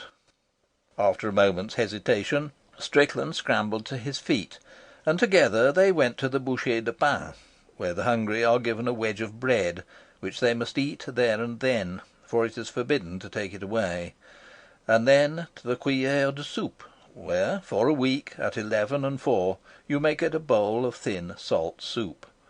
The two buildings are placed far apart, so that only the starving should be tempted to make use of them. So they had breakfast, and so began the queer companionship of Charles Strickland and Captain Nichols. They must have spent something like 4 months at Marseilles in one another's society. Their career was devoid of adventure, if by adventure you mean unexpected or thrilling incident, for their days were occupied in the pursuit of enough money to get a night's lodging and such food as would stay the pangs of hunger. But I wish I could give here the pictures, coloured and racy, which Captain Nichols's vivid narrative offered to the imagination. His account of their discoveries in the low life of a seaport town would have made a charming book, and in the various characters that came their way the student might easily have found matter for a very complete dictionary of rogues. But I must content myself with a few paragraphs. I received the impression of a life intense and brutal, savage, multicoloured, and vivacious. It made the Marseilles that I knew, gesticulating and sunny, with its comfortable hotels and its restaurants crowded with the well-to-do, tame and commonplace. I envied men who had seen with their own eyes the sights that Captain Nichols described. When the doors of the Asile de Nuit were closed to them, Strickland and Captain Nichols sought the hospitality of Tough Bill. This was the master of a sailors' boarding house, a huge mulatto with a heavy fist, who gave the stranded mariner food and shelter till he found him a berth. They lived with him a month, sleeping with a dozen others, Swedes, Negroes, Brazilians, on the floor of the two bare rooms in his house which he assigned to his charges, and every day they went with him to the Place Victor Gelu, whither came ships' captains in search of a man. He was married to an American woman, obese and slatternly, fallen to this pass by heaven knows what process of degradation, and every day the boarders took it in turns to help her with the housework. Captain Nichols looked upon it as a smart piece of work on Strickland's part that he had got out of this by painting a portrait of Tough Bill. Tough Bill not only paid for the canvas, colours, and brushes, but gave Strickland a pound of smuggled tobacco into the bargain. For all I know, the picture may still adorn the parlour of the tumble-down little house somewhere near the Quai de la Joliette, and I suppose it could now be sold for £1,500. Strickland's idea was to ship on some vessel bound for Australia or New Zealand, and from there make his way to Samoa or Tahiti. I do not know how he had come upon the notion of going to the South Seas, though I remember that his imagination had long been haunted by an island all green and sunny, encircled by a sea more blue than is found in northern latitudes. I suppose that he clung to Captain Nichols because he was acquainted with those parts, and it was Captain Nichols who persuaded him that he would be more comfortable in Tahiti. "You see, Tahiti's French," he explained to me, "and the French aren't so damned technical." I thought I saw his point. Strickland had no papers, but that was not a matter to disconcert Tough Bill when he saw a profit. He took the first month's wages of the sailor for whom he found a berth, and he provided Strickland with those of an English stoker who had providentially died on his hands. But both Captain Nichols and Strickland were bound east, and it chanced that the only opportunities for signing on were with ships sailing west. Twice Strickland refused a berth on tramps sailing for the United States, and once on a collier going to Newcastle. Tough Bill had no patience with an obstinacy which could only result in loss to himself, and on the last occasion he flung both Strickland and Captain Nichols out of his house without more ado. They found themselves once more adrift. Tough Bill's fare was seldom extravagant, and you rose from his table almost as hungry as you sat down. But for some days they had good reason to regret it. They learnt what hunger was. The Cuillère de Soupe and the Asile de Nuit were both closed to them, and their only sustenance was the wedge of bread which the Boucher de Pain provided. They slept where they could, sometimes in an empty truck on a siding near the station, sometimes in a cart behind a warehouse, but it was bitterly cold, and after an hour or two of uneasy dozing they would tramp the streets again. What they felt the lack of most bitterly was tobacco, and Captain Nichols, for his part, could not do without it. He took to hunting the cannebière for cigarette ends and the butt end of cigars which the promenaders of the night before had thrown away. "I've tasted worse smoking mixtures in a pipe," he added, with a philosophic shrug of his shoulders, as he took a couple of cigars from the case I offered him, putting one in his mouth and the other in his pocket. Now and then they made a bit of money. Sometimes a mail steamer would come in, and Captain Nichols, having scraped acquaintance with the timekeeper, would succeed in getting the pair of them a job as stevedores. When it was an English boat, they would dodge into the forecastle and get a hearty breakfast from the crew. They took the risk of running against one of the ship's officers, and being hustled down the gangway with the toe of a boot to speed their going. "There's no harm in a kick in the hindquarters when your belly's full," said Captain Nichols, "and personally I never take it in bad part. An officer's got to think about discipline." I had a lively picture of Captain Nichols flying headlong down a narrow gangway before the uplifted foot of an angry mate, and, like a true Englishman, rejoicing in the spirit of the mercantile marine. There were often odd jobs to be got about the fish market. Once they each of them earned a franc by loading trucks with innumerable boxes of oranges that had been dumped down on the quay. One day they had a stroke of luck. One of the boarding masters got a contract to paint a tramp that had come in from Madagascar round the Cape of Good Hope, and they spent several days on a plank hanging over the side, covering the rusty hull with paint. It was a situation that must have appealed to Strickland's sardonic humour. I asked Captain Nichols how he bore himself during those hardships. "Never knew him say a cross word," answered the captain. "He'd be a bit surly sometimes, but when we hadn't had a bite since morning, and we hadn't even got the price of a lie down at the Chinks, he'd be as lively as a cricket." I was not surprised at this. Strickland was just the man to rise superior to circumstances when they were such as to occasion despondency in most, but whether this was due to equanimity of soul or to contradictoriness it would be difficult to say. The Chink's Head was a name the beachcombers gave to a wretched inn off the Rue Bouterie, kept by a one-eyed Chinaman, where for 6 sous you could sleep in a cot, and for 3 on the floor. Here they made friends with others in as desperate condition as themselves, and when they were penniless and the night was bitter cold, they were glad to borrow from any one who had earned a stray franc during the day the price of a roof over their heads. They were not niggardly, these tramps, and he who had money did not hesitate to share it among the rest. They belonged to all the countries in the world, but this was no bar to good fellowships, for they felt themselves freemen of a country whose frontiers included them all, the great country of cocaine. "But I guess Strickland was an ugly customer when he was aroused," said Captain Nichols reflectively. "One day we ran into Tough Bill in the place, and he asked Charlie for the papers he'd given him. 'You'd better come and take them if you want them,' says Charlie. He was a powerful fellow, Tough Bill, but he didn't quite like the look of Charlie, so he began cursing him.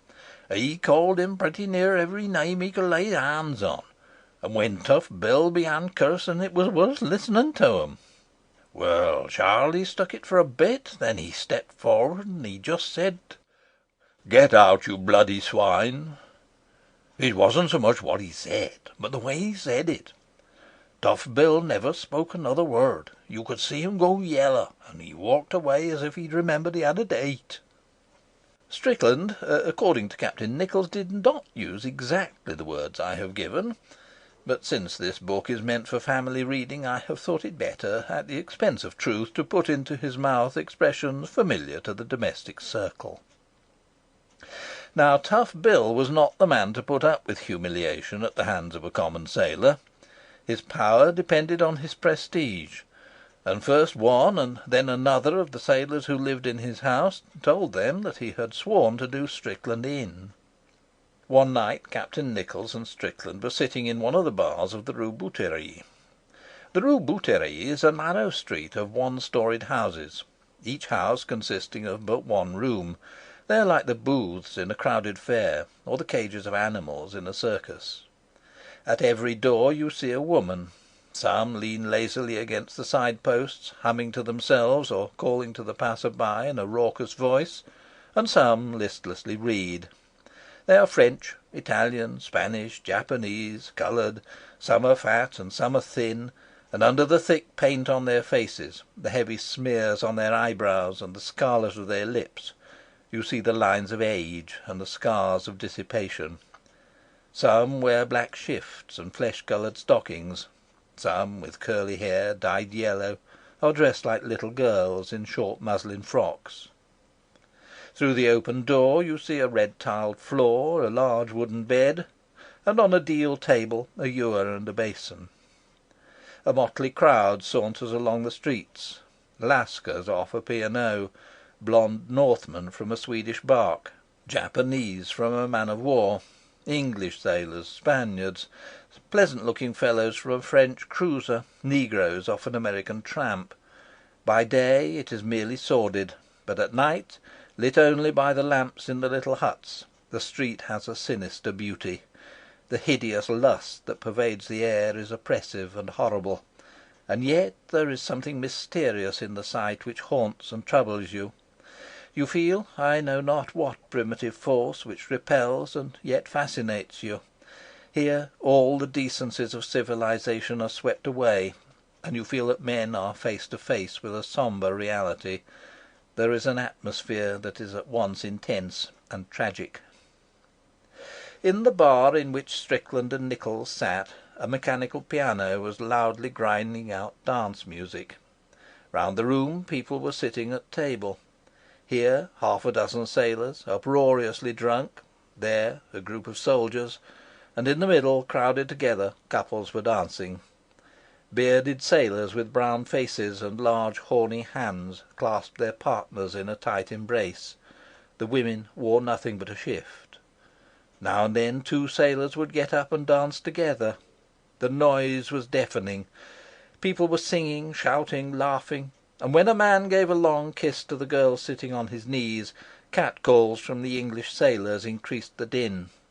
The air was heavy with the dust beaten up by the heavy boots of the men, and grey with smoke. It was very hot.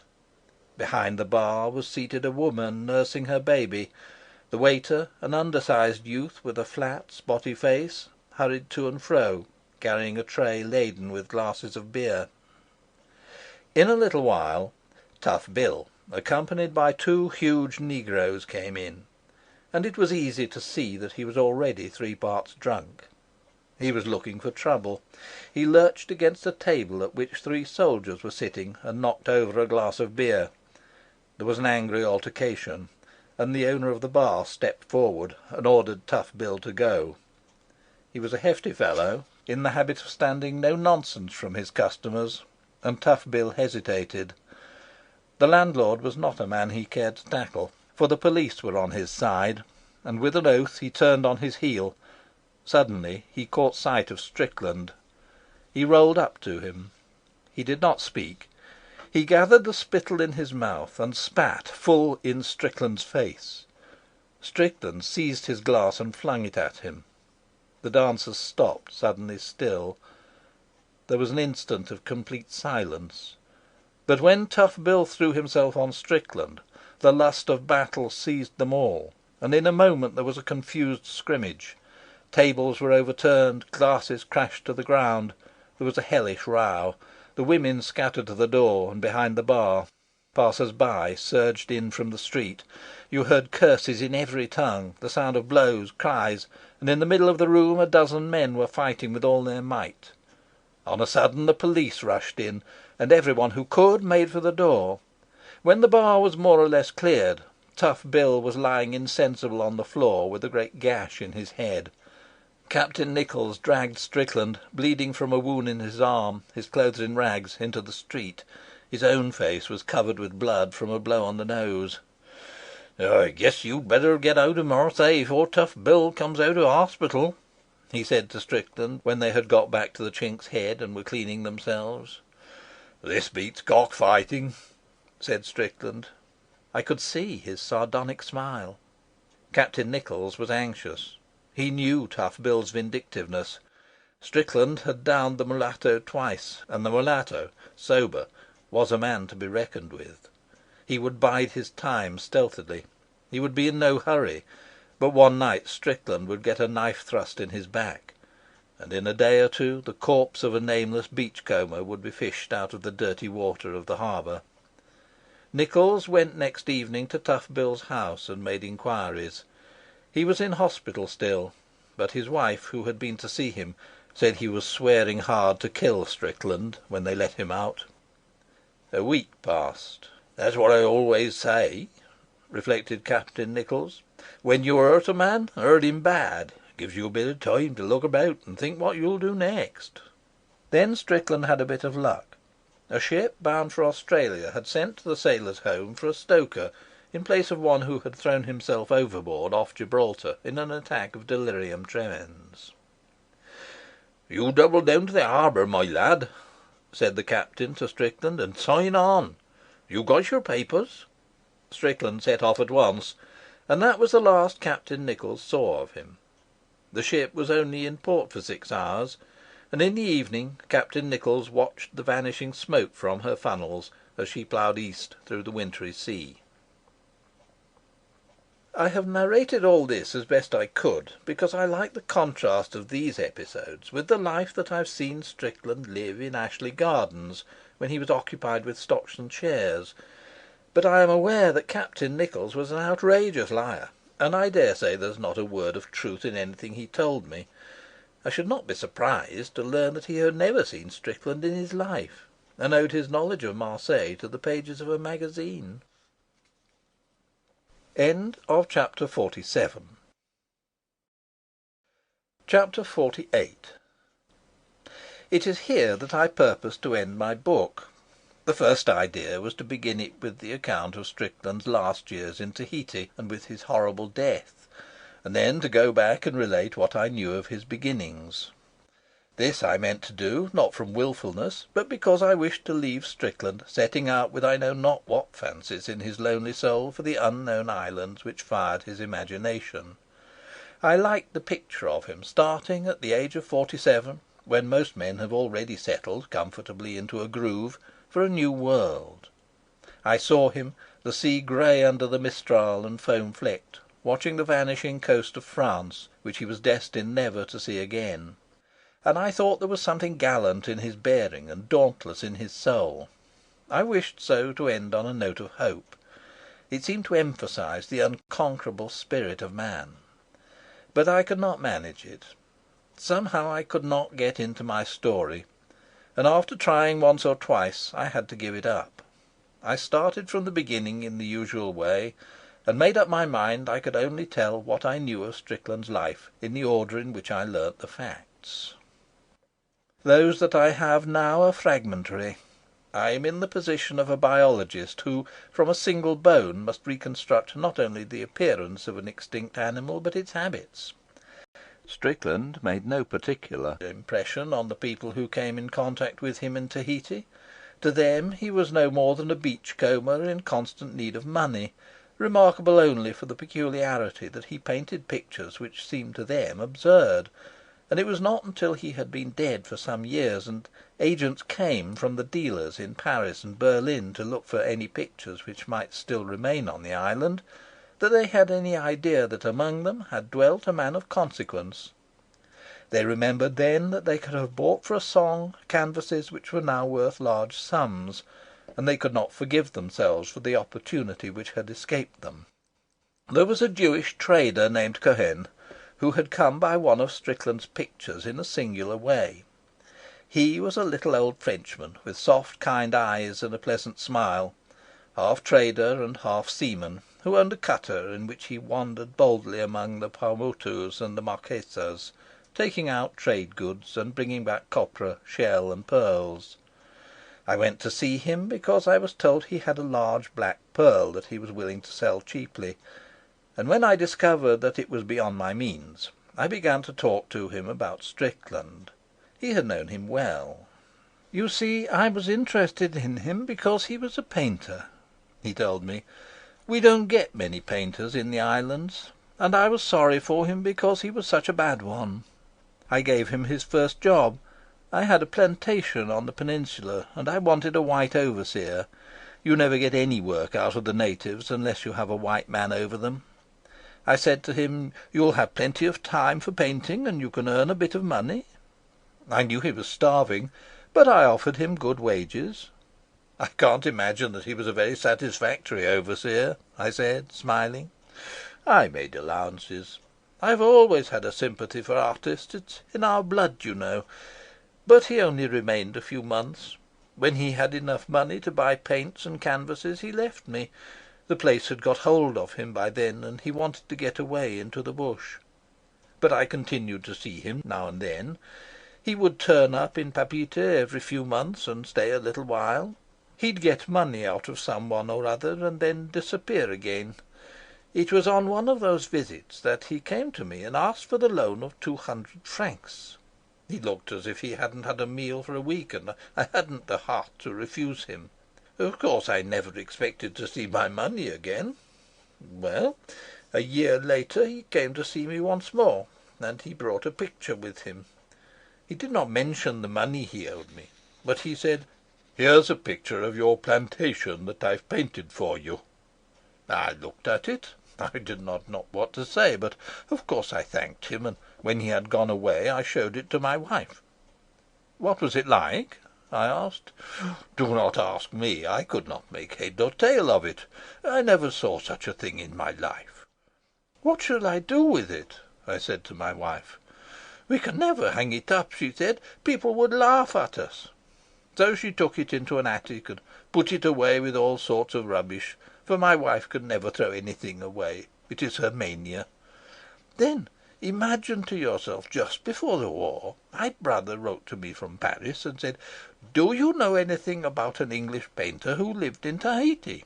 It appears that he was a genius, and his pictures fetch large prices. See if you can lay your hands on anything and send it to me. There's money to be made.' So I said to my wife, 'What about that picture that Strickland gave me? Is it possible that it is still in the attic?' 'Without doubt,' she answered, 'for you know that I never throw anything away. It is my mania.' We went up to the attic, and there, among I know not what rubbish that had been gathered during the 30 years we have inhabited that house, was the picture.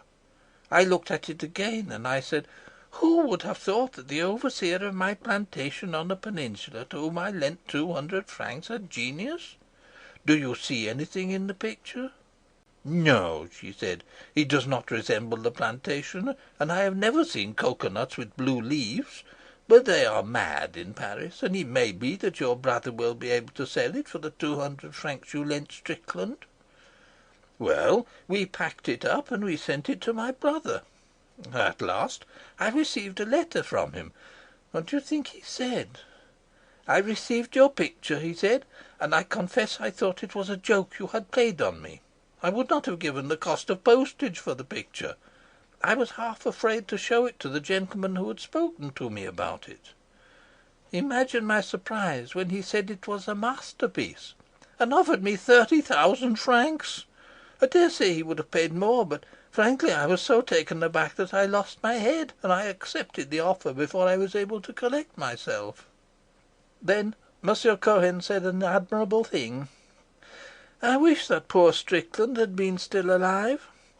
I wonder what he would have said when I gave him 29,800 francs for his picture." End of Chapter 48. Chapter 49. I lived at the Hotel de la Fleur, and Mrs. Johnson, the proprietress, had a sad story to tell of lost opportunity. After Strickland's death, certain of his effects were sold by auction in the market-place at Papeete, and she went to it herself, because there was among the truck an American stove she wanted. She paid 27 francs for it. "There were a dozen pictures," she told me, "but they were unframed, and nobody wanted them. Some of them sold for as much as 10 francs, but mostly they went for 5 or 6. Just think, if I'd bought them I should be a rich woman now." But T.R.A. Johnson would never under any circumstances have been rich. She could not keep money. The daughter of a native and an English sea captain settled in Tahiti, when I knew her she was a woman of 50, who looked older and of enormous proportions. Tall and extremely stout, she would have been of imposing presence if the good nature of her face had not made it impossible for her to express anything but kindliness. Her arms were like legs of mutton, her breasts like giant cabbages, Her face, broad and fleshy, gave you an impression of almost indecent nakedness, and vast chin succeeded to vast chin. I do not know how many of them there were. They fell away voluminously into the capaciousness of her bosom. She was dressed usually in a pink Mother Hubbard, and she wore all day long a large straw hat. But when she let down her hair, which she did now and then, for she was vain of it, you saw that it was long and dark and curly, and her eyes had remained young and vivacious. Her laughter was the most catching I ever heard.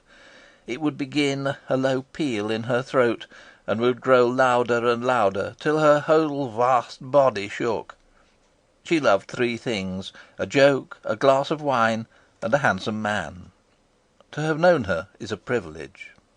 She was the best cook on the island, and she adored good food.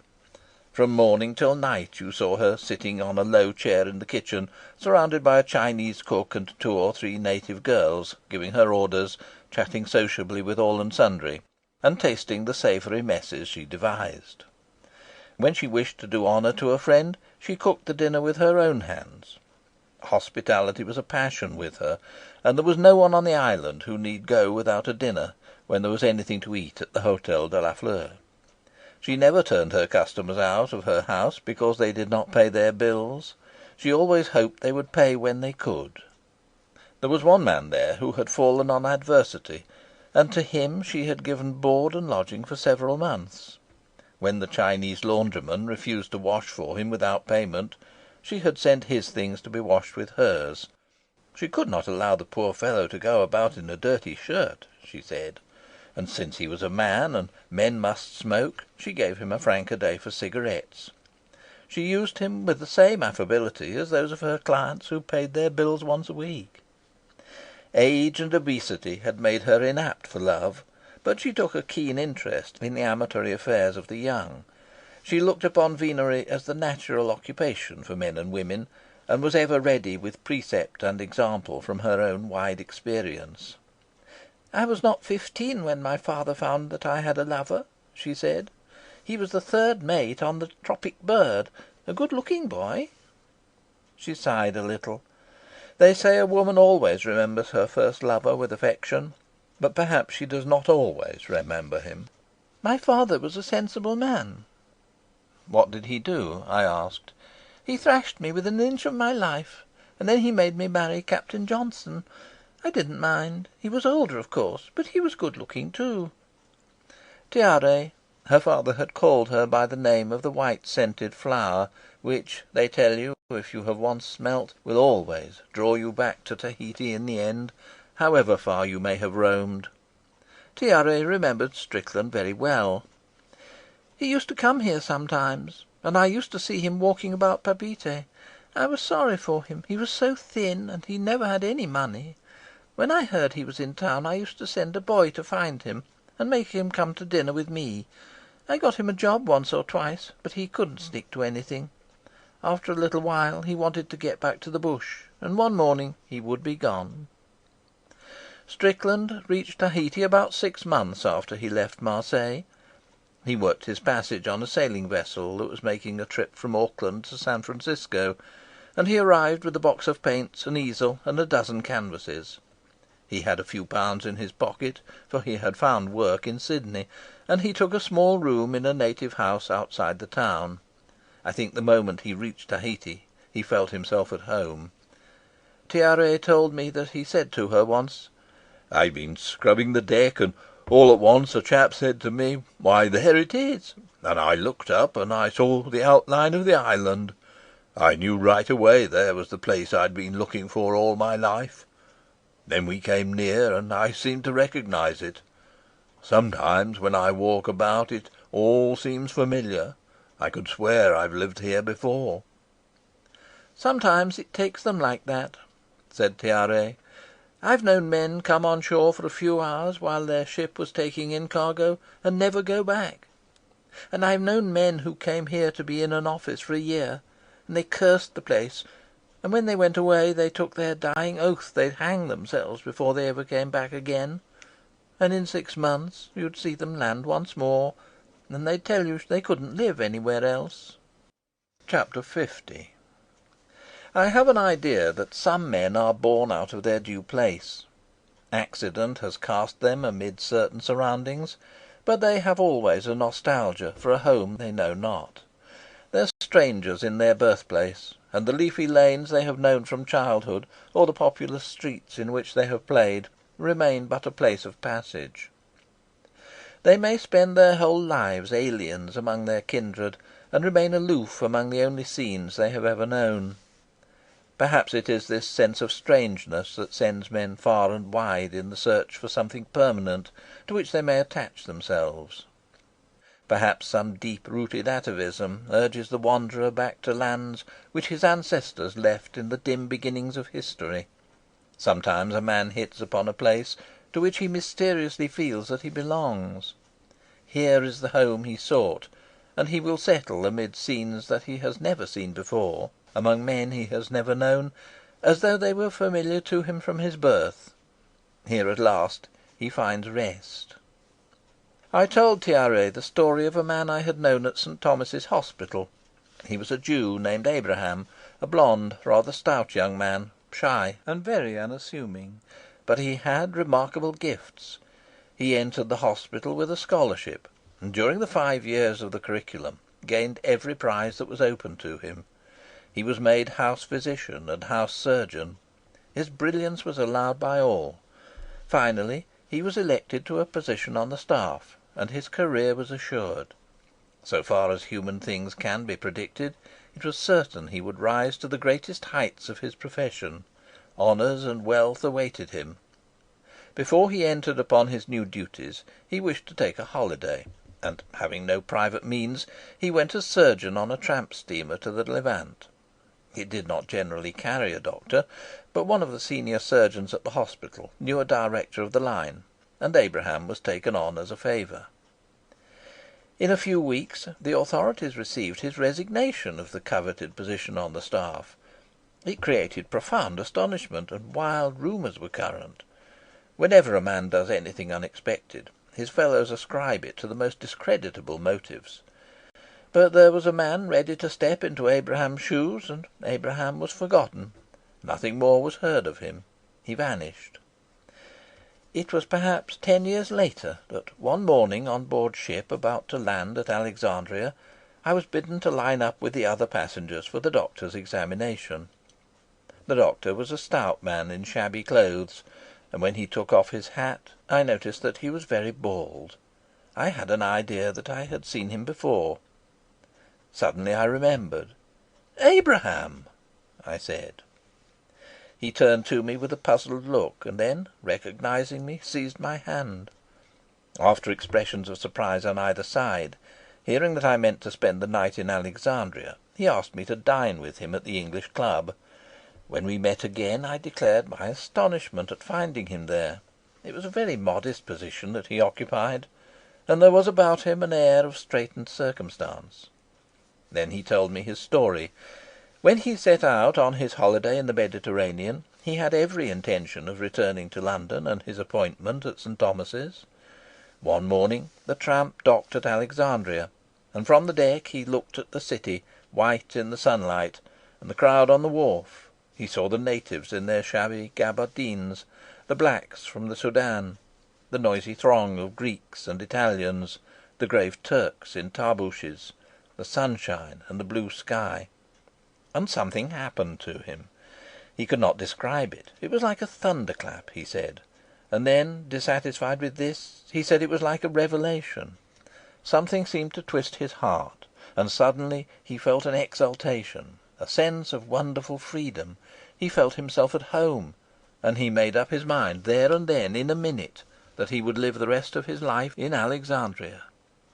He had no great difficulty in leaving the ship, and in 24 hours, with all his belongings, he was on shore. "The captain must have thought you as mad as a hatter," I smiled. "I didn't care what anybody thought. It wasn't I that acted, but something stronger within me. I thought I would go to a little Greek hotel. While I looked about, I felt I knew where to find one, and do you know, I walked straight there, and when I saw it I recognized it at once." "Had you been to Alexandria before?"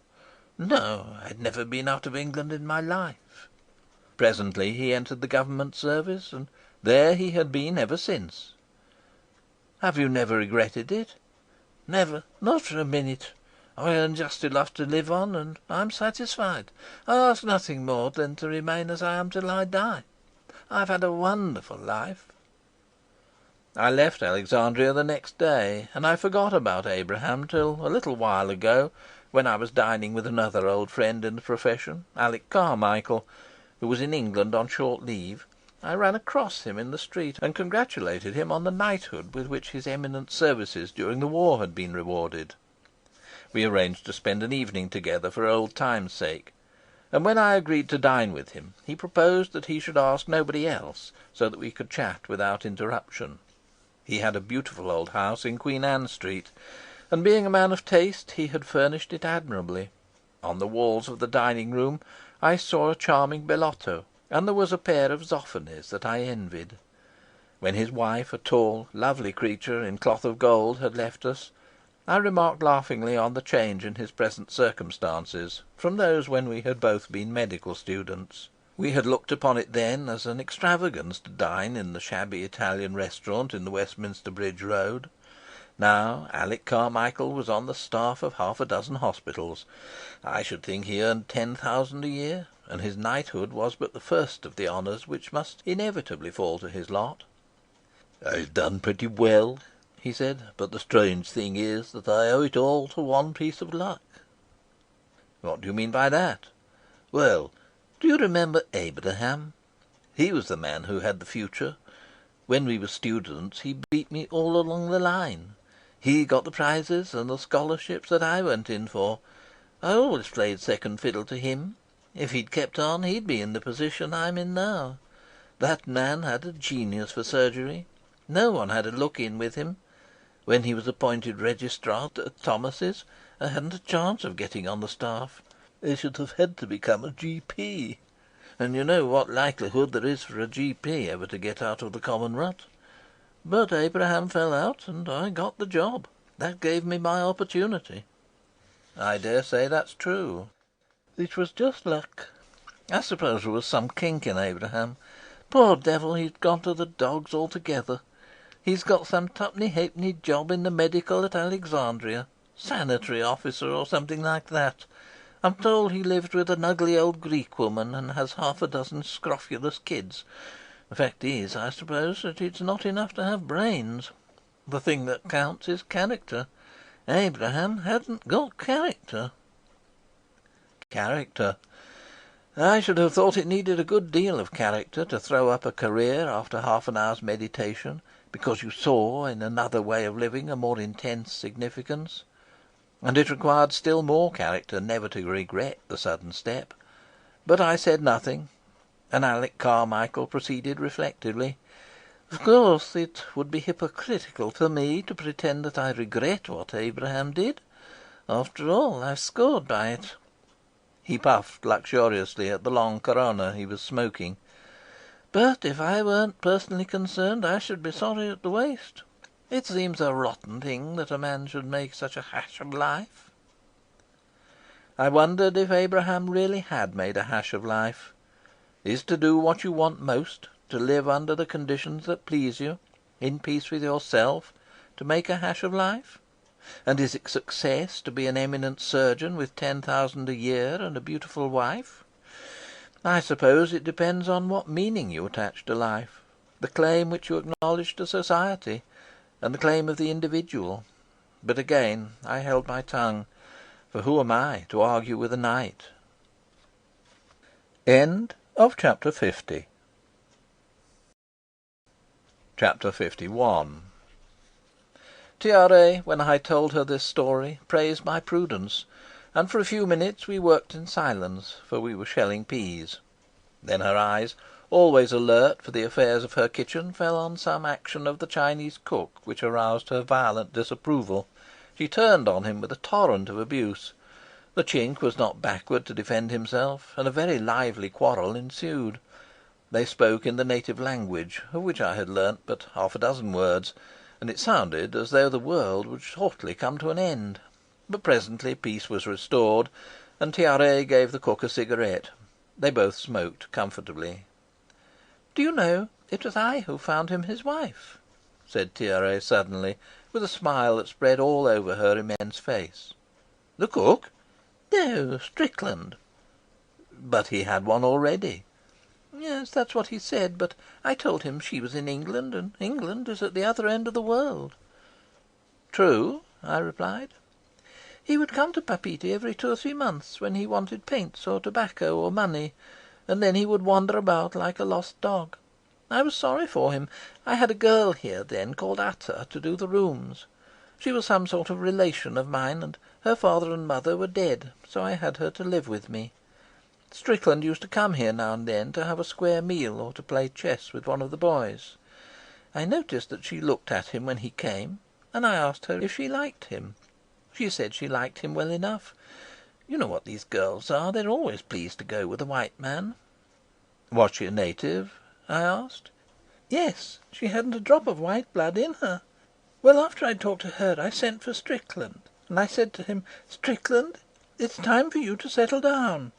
A man of your age shouldn't go playing about with girls down at the front.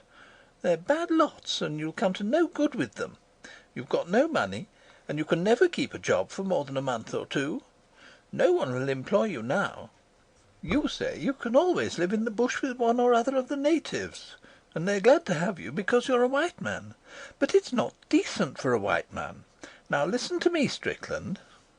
Tiare mingled French with English in her conversation, for she used both languages with equal facility. She spoke them with a singing accent which was not unpleasing. You felt that a bird would speak in these tones if it could speak English. "Now, what do you say to marrying Ata? She's a good girl, and she's only 17. She's never been promiscuous like some of these girls. A captain or a first mate, yes, but she's never been touched by a native. Elle se respecte, vois-tu. The purser of the Oahu told me last journey that he hadn't met a nicer girl in the islands. It's time she settled down too, and besides, the captains and the first mates like a change now and then. I don't keep my girls too long. She has a bit of property down by Taravao, just before you come to the peninsula. With copra at the price it is now, you could live quite comfortably. There's a house, and you'd have all the time you wanted for your painting. What do you say to it?" Tiare paused to take breath. "It was then that he told me of his wife in England. 'My poor Strickland,' I said to him, 'they've all got a wife somewhere. That's generally why they come to the islands. Ata is a sensible girl, and she doesn't expect any ceremony before the mayor. She's a Protestant, and you know they don't look upon these things like the Catholics.' Then he said, 'But what does Ata say to it?' 'It appears that she has a begin for you,' I said. 'She's willing if you are. Shall I call her?' He chuckled in a funny, dry way he had, and I called her. She knew what I was talking about, the hussy, and I saw her out of the corner of my eyes listening with all her ears, while she pretended to iron a blouse that she'd been washing for me. She came. She was laughing, but I could see she was a little shy, and Strickland looked at her without speaking." "Was she pretty?" I asked. "Not bad. But you must have seen pictures of her. He painted her over and over again. Sometimes with a pareo on, and sometimes with nothing at all. Yes, she was pretty enough. And she knew how to cook. I taught her myself. I saw Strickland was thinking of it, so I said to him, 'I've given her good wages, and she's saved them, and the captains and first mates she's known have given her a little something now and then. She's saved several hundred francs.' He pulled his great red beard and smiled. 'Well, Ata,' he said, 'do you fancy me for a husband?' She didn't say anything, but just giggled. 'But I tell you, my poor Strickland, the girl has a begin for you,' I said. 'I shall beat you,' he said, looking at her. 'How else should I know you loved me?' she answered. Tiare broke off her narrative and addressed herself to me reflectively. 'My first husband, Captain Johnson, used to thrash me regularly. He was a man. He was handsome, 6'3", and when he was drunk there was no holding him. I would be black and blue all over for days at a time. Oh, I cried when he died. I thought I should never get over it. But it wasn't till I married George Rainey that I knew what I'd lost. You can never tell what a man is like till you live with him. I've never been so deceived in a man as I was in George Rainey. He was a fine upstanding fellow too. He was nearly as tall as Captain Johnson, and he looked strong enough. But it was all on the surface. He never drank. He never raised his hand to me. He might have been a missionary. I made love with the officers of every ship that touched the island, and George Rainey never saw anything. At last I was disgusted with him, and I got a divorce. What was the good of a husband like that? It's a terrible thing, the way some men treat women." I condoled with Tiare, and remarked fleetingly that men were deceivers ever, and then asked her to go on with her story of Strickland. "Well," I said to him, "there's no hurry about it. Take your time and think it over. Ata has a very nice room in the annex. Live with her for a month and see how you like her. You can have your meals here. At the end of a month, if you decide you want to marry her, you can just go and settle down on her property." Well, he agreed to that. Ata continued to do the housework, and I gave him his meals as I said I would. I taught Ata to make one or two dishes I knew he was fond of. He did not paint much. He wandered about the hills and bathed in the stream, and he sat about the front looking at the lagoon, and at sunset he would go down and look at Morea. He used to go fishing on the reef. He loved to moon about the harbour, talking to the natives. He was a nice quiet fellow. And every evening after dinner he would go down to the annex with Ata. I saw he was longing to get away to the bush, and at the end of the month I asked him what he intended to do. He said if Ata was willing to go, he was willing to go with her. So I gave them a wedding dinner. I cooked it with my own hands. I gave them pea soup and lobster à la Portugaise, and a curry and a coconut salad. You never had one of my coconut salads, have you? I must make you one before you go. And then I made them an ice. We had all the champagne we could drink and liqueurs to follow. Oh, I'd made up my mind to do things well. And afterwards we danced in the drawing room. I was not so fat then, and I always loved dancing. The drawing room at the Hotel de la Fleur was a small room, with a cottage piano and a suite of mahogany furniture covered in stamped velvet, neatly arranged round the walls. On round tables were photograph albums, and on the walls enlarged photographs of Tiare and her first husband, Captain Johnson. Still, though Tiare was old and fat, on occasion we rolled back the Brussels carpet, brought in the maids and one or two friends of Tiare's, and danced, though now to the wheezy music of a gramophone. On the veranda the air was scented with the heavy perfume of the Tiare, and overhead the Southern Cross shone in a cloudless sky. Tiare smiled indulgently as she remembered the gaiety of a time long past. We kept it up till 3. And when we went to bed I don't think anyone was very sober. I'd told them they could have my trap to take them as far as the road went, because after that they had a long walk. Ata's property was right away in a fold of the mountain. They started at dawn, and the boy I sent with them didn't come back till next day. Yes, that's how Strickland was married.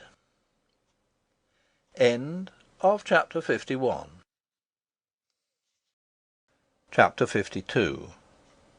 I suppose the next 3 years were the happiest of Strickland's life. Ata's house stood about 8 kilometres from the road that runs round the island, and you went to it along a winding pathway shaded by the luxuriant trees of the tropics. It was a bungalow of unpainted wood, consisting of 2 small rooms, and outside was a small shed that served as a kitchen. There was no furniture except the mats they used as beds, and a rocking chair, which stood on the veranda. Bananas, with their great ragged leaves, like the tattered habiliments of an empress in adversity, grew close up to the house. There was a tree just behind which bore alligator pears, and all about were the coconuts which gave the land its revenue. Ata's father had planted crotons round his property, and they grew in coloured profusion, gay and brilliant. They fenced the land with flame. A mango grew in front of the house, and at the edge of the clearing were 2 flamboyants, twin trees that challenged the gold of the coconuts with their scarlet flowers. Here Strickland lived, coming seldom to Papeete, on the produce of the land.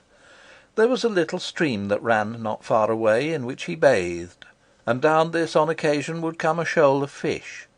Then the natives would assemble with spears, and with much shouting would transfix the great startled things as they hurried down to the sea.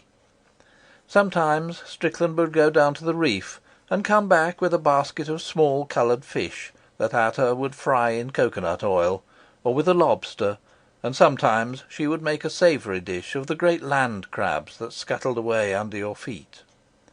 Up the mountain were wild orange trees, and now and then Ata would go with 2 or 3 women from the village, and return laden with the green, sweet, luscious fruit. Then the coconuts would be ripe for picking, and her cousins, like all the natives, Ata had a host of relatives, would swarm up the trees and throw down the big ripe nuts. They split them open and put them in the sun to dry. Then they cut out the copra and put it into sacks, and the women would carry it down to the trader at the village by the lagoon, and he would give in exchange for it rice and soap and tinned meat and a little money. Sometimes there would be a feast in the neighbourhood, and a pig would be killed. Then they would go and eat themselves sick, and dance and sing hymns. But the house was a long way from the village, and the Tahitians are lazy. They love to travel and they love to gossip, but they do not care to walk, and for weeks at a time Strickland and Ata lived alone. He painted and he read, and in the evening, when it was dark, they sat together on the veranda, smoking and looking at the night. Then Ata had a baby, and the old woman who came up to help her through her trouble stayed on. Presently the granddaughter of the old woman came to stay with her, and then a youth appeared. No one quite knew where from or to whom he belonged, but he settled down with them in a happy-go-lucky way, and they all lived together. End of chapter 52. Chapter 53. Tenez, voilà le Capitaine Bruno, said Tiare one day when I was fitting together what she could tell me of Strickland. He knew Strickland well. He visited him at his house. I saw a middle-aged Frenchman with a big black beard streaked with grey, a sunburnt face, and large shining eyes. He was dressed in a neat suit of ducks. I had noticed him at luncheon, and Ah Lin, the Chinese boy, told me he had come from the Paumotus on the boat that had that day arrived. Tiare introduced me to him, and he handed me his card, a large card on which was printed René Bruno, and underneath Capitaine au long cours. We were sitting on a little veranda outside the kitchen, and Tiare was cutting out a dress that she was making for one of the girls about the house. He sat down with us. "Yes, I knew Strickland well," he said. "I am very fond of chess, and he was always glad of a game. I come to Tahiti 3 or 4 times a year for my business, and when he was at Papeete he would come here and we would play. When he married," Captain Bruno smiled and shrugged his shoulders, "enfin, when he went to live with the girl that Tiare gave him, he asked me to go and see him. I was one of the guests at the wedding feast." He looked at Tiare, and they both laughed. "He did not come to Papeete after that, and about a year later it chanced that I had to go to that part of the island for I forget what business. And when I had finished I said to myself, Voyons, why should I not go and see that poor Strickland? I asked 1 or 2 natives if they knew anything about him, and I discovered that he lived not more than 5 kilometres from where I was. So I went. I shall never forget the impression my visit made on me. I live on an atoll, a low island. It is a strip of land surrounding a lagoon, and its beauty is the beauty of the sea and the sky, the varied colour of the lagoon, and the grace of the coconut trees. But the place where Strickland lived had the beauty of the Garden of Eden. I wish I could make you see the enchantment of that spot. A corner hidden away from all the world, with the blue sky overhead and the rich, luxuriant trees. It was a feast of colour, and it was fragrant and cool. Words cannot describe that paradise. And here he lived, unmindful of the world, and by the world forgotten. I suppose to European eyes it would have seemed astonishingly sordid. The house was dilapidated, and none too clean. 3 or 4 natives were lying on the verandah. You know how natives love to herd together. There was a young man lying full length, smoking a cigarette, and he wore nothing but a pareo. The pareo is a long strip of trade cotton, red or blue, stamped with a white pattern. It is worn round the waist and hangs to the knees. A girl of 15, perhaps, was plaiting pandanus leaves to make a hat, and an old woman was sitting on her haunches smoking a pipe. Then I saw Ata. She was suckling a newborn child, and another child, stark naked, was playing at her feet. When she saw me, she called out to Strickland, and he came to the door. He, too, wore nothing but a pareo. He was an extraordinary figure, with his red beard and matted hair, and his great hairy chest. His feet were horny and scarred, so I knew he always went barefoot. He had gone native with a vengeance. He seemed pleased to see me, and told Ata to kill a chicken for our dinner. He took me into the house to show me the picture he was at work on when I came in. In one corner of the room was the bed, and in the middle was an easel with the canvas upon it. Because I was sorry for him, I had bought a couple of his pictures for small sums, and I had sent others to friends of mine in France, and so I had bought them out of compassion. After living with them, I began to like them. Indeed, I found a strange beauty in them. Everyone thought I was mad, but it turns out that I was right. I was his first admirer in the islands." He smiled maliciously at Tiare, and with lamentations she told us again of the story of how, at the sale of Strickland's effects, she had neglected the pictures, but bought an American stove for 27 francs. "Have you the pictures still?" I asked. "Yes, I am keeping them till my daughter is of marriageable age, and then I shall sell them. They will be her dot." Then he went on with the account of his visit to Strickland. "I shall never forget the evening I spent with him.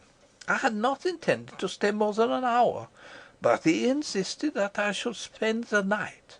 I hesitated, for I confess I did not much like the look of the mats on which he proposed that I should sleep, but I shrugged my shoulders. When I was building my house in the Paumotus, I had slept out for weeks on a harder bed than that, with nothing to shelter me but wild shrubs, and as for vermin, my tough skin should be proof against their malice. We went down to the stream to bathe while Ata was preparing the dinner, and after we had eaten it, we sat on the verandah. We smoked and chatted. The young man had a concertina, and he played the tunes popular on the music halls a dozen years before. They sounded strangely in the tropical nights, thousands of miles from civilization. I asked Strickland if it did not irk him to live in that promiscuity. No, he said he liked to have his models under his hand. Presently, after loud yawnings, the natives went away to sleep, and Strickland and I were left alone. I cannot describe to you the intense silence of the night. On my island in the Paumotus there is never at night the complete stillness there was here. There is the rustle of the myriad animals on the beach, all the little shell things that crawl about ceaselessly, and there is the noisy scurrying of the land crabs. Now and then in the lagoon you hear the leaping of a fish, and sometimes a hurried and noisy splashing as a brown shark sends all the other fish scampering for their lives. And above all, ceaseless like time, is the dull roar of the breakers on the reef. But here there was not a sound, and the air was scented with the wild flowers of the night. It was a night so beautiful that your soul seemed hardly able to bear the prison of the body. You felt it was ready to be wafted away on the immaterial air, and death bore all the aspect of a beloved friend." Tiare sighed. I wish I were 15 again." Then she caught sight of a cat trying to get at a dish of prawns on the kitchen table, and with a dexterous gesture and a lively volley of abuse flung a book at its scampering tail. I asked him if he was happy with Ata. "She leaves me alone," he said. "She cooks my food and looks after her babies. She does what I tell her. She gives me what I want from a woman." "And do you never regret Europe? Do you not yearn sometimes for the light of the streets in Paris or London, the companionship of your friends and equals? Que sais-je? Au théâtre, newspapers. The rumble of omnibuses on the cobbled pavements?" For a long time he was silent. Then he said, "I shall stay here till I die." "But are you never bored or lonely?" I asked. He chuckled. "Mon pauvre ami," he said, "it is evident you do not know what it is to be an artist." Captain Brunot turned to me with a gentle smile, and there was a wonderful look in his dark, kind eyes. "He did me an injustice, for I do know what it is to have dreams. I have my visions too. In my way, I also am an artist."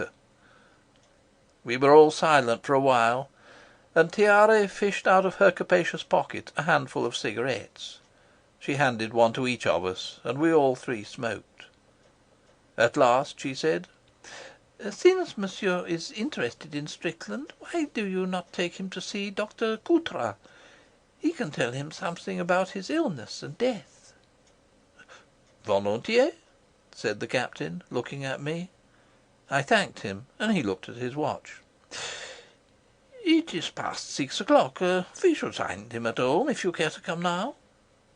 I got up without further ado, and we walked along the road that led to the doctor's house. He lived out of the town, but the Hotel de la Fleur was on the edge of it, and we were quickly in the country.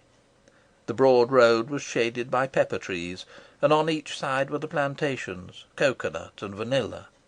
The parrot birds were screeching among the leaves of the palms.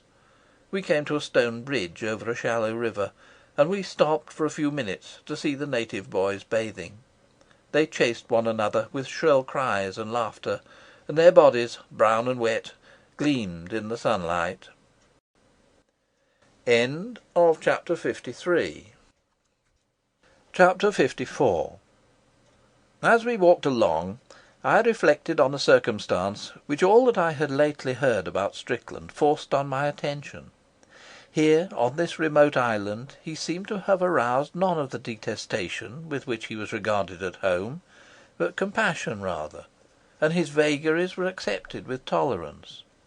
To these people, native and European, he was a queer fish, but they were used to queer fish, and they took him for granted. The world was full of odd persons who did odd things, and perhaps they knew that a man is not what he wants to be, but what he must be.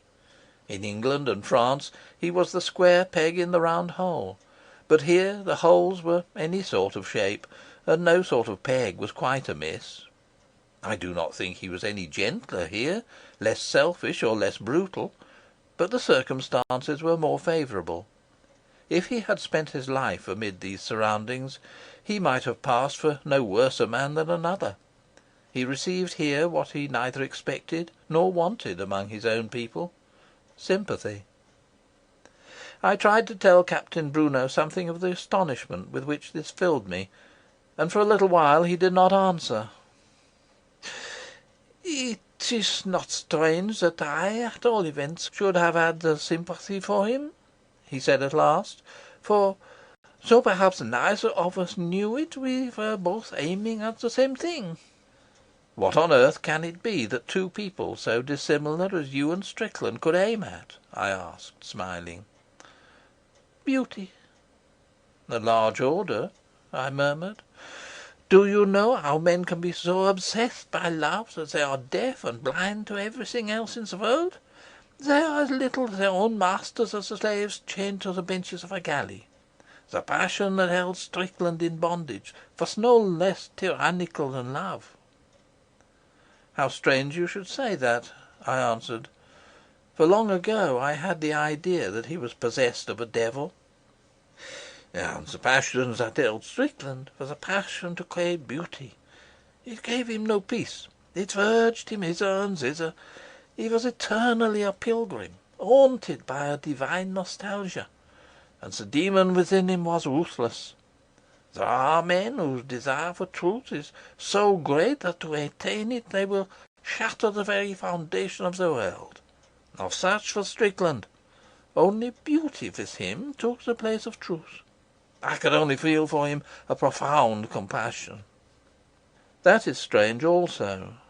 A man whom he had deeply wronged told me he felt a great pity for him. I was silent for a moment. I wonder if there you have found the explanation of a character which has always seemed to me inexplicable. How did you hit on it? He turned to me with a smile. Did I not tell you that I too in my way was an artist? I realized in myself the same desire as animated him. But whereas his medium was paint, mine has been life. Then Captain Bruno told me a story which I must repeat, since, if only by way of contrast, it adds something to my impression of Strickland. It has also, to my mind, a beauty of its own. Captain Bruno was a Breton, and had been in the French navy. He left it on his marriage, and settled down on a small property he had near Quimper, to live for the rest of his days in peace. But the failure of an attorney left him suddenly penniless, and neither he nor his wife was willing to live in penury where they had enjoyed consideration. During his seafaring days he had cruised the South Seas, and he determined now to seek his fortune there. He spent some months in Papeete to make his plans and gain experience. Then, on money borrowed from a friend in France, he bought an island on the Paumotus. It was a ring of land round a deep lagoon, uninhabited and covered only with scrub and wild guava. With the intrepid woman who was his wife and a few natives, he landed there and set about building a house and clearing the scrub so that he could plant coconuts. That was 20 years before. And now what had been a barren island was a garden. It was hard and anxious work at first, and we worked strenuously, both of us. Every day I was up at dawn, clearing, planting, working on my house, and at night when I threw myself on the bed it was to sleep like a log till morning. My wife worked as hard as I did. Then children were born to us, first a son, then a daughter. My wife and I have taught them all they know. We had a piano sent out from France, and she has taught them to play and to speak English, and I have taught them Latin and mathematics, and we read history together. They can sail a boat, they can swim as well as the natives. There is nothing about the land of which they are ignorant. Our trees have prospered, and there is shell on my reef. I have come to Tahiti now to buy a schooner.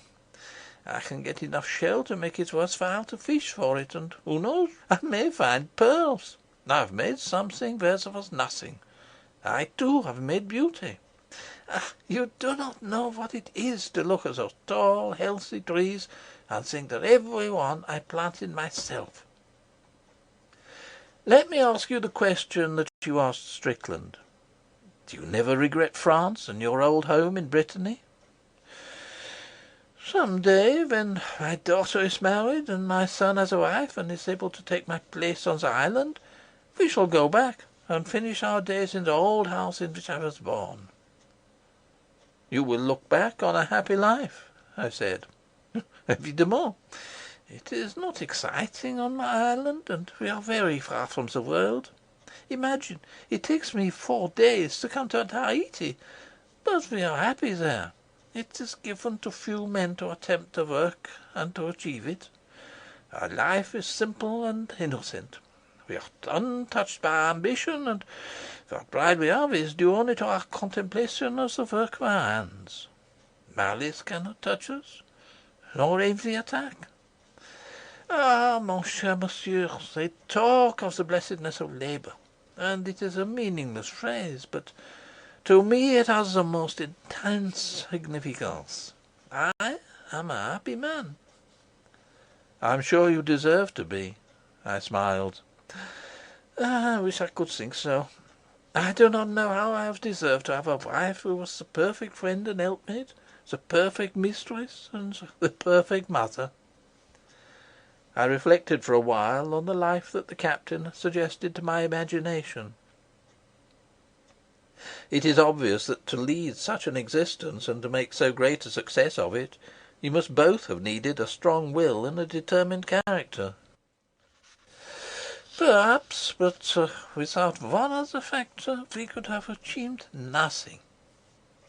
And what was that? He stopped somewhat dramatically and stretched out his arm. Belief in God. Without that we should have been lost. Then we arrived at the house of Dr. Coutras. End of chapter 54. Chapter 55. Dr. Coutras was an old Frenchman of great stature and exceeding bulk. His body was shaped like a huge duck's egg, and his eyes, sharp, blue, and good-natured, rested now and then with self-satisfaction on his enormous paunch. His complexion was florid, and his hair white. He was a man to attract immediate sympathy.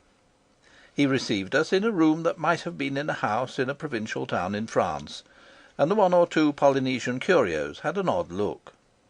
He took my hand in both of his, they were huge, and gave me a hearty look, in which, however, was great shrewdness. When he shook hands with Capitaine Bruno, he inquired politely after Madame et les enfants. For some minutes there was an exchange of courtesies and some local gossip about the island, the prospects of copra and the vanilla crop. Then we came to the object of my visit. I shall not tell what Dr. Coutras related to me in his words, but in my own, for I cannot hope to give at second hand any impression of his vivacious delivery.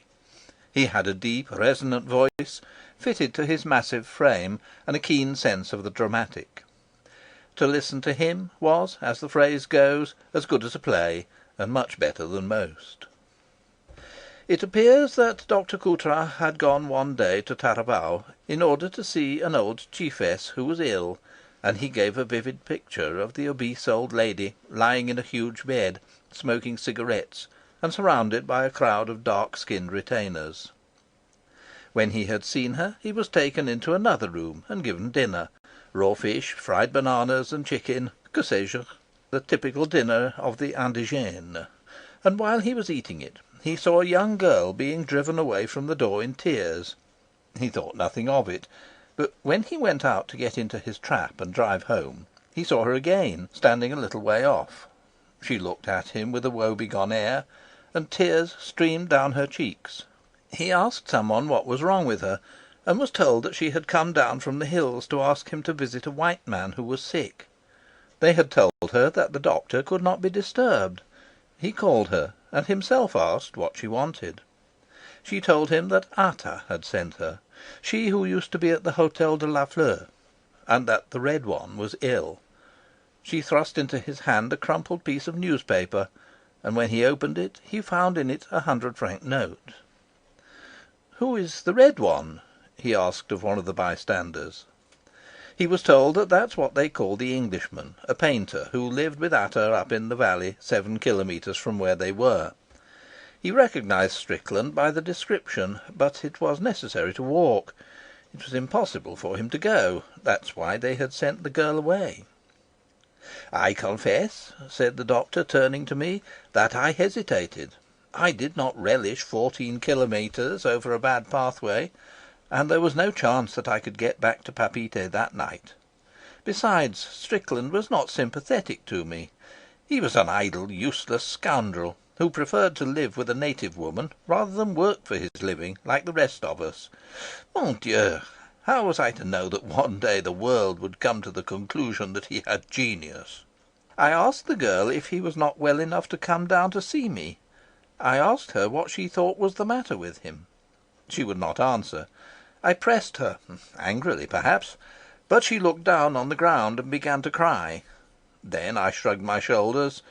After all, perhaps it was my duty to go, and in a very bad temper I bade her lead the way. His temper was certainly no better when he arrived, perspiring freely and thirsty. Ata was on the look-out for him, and came a little way along the path to meet him.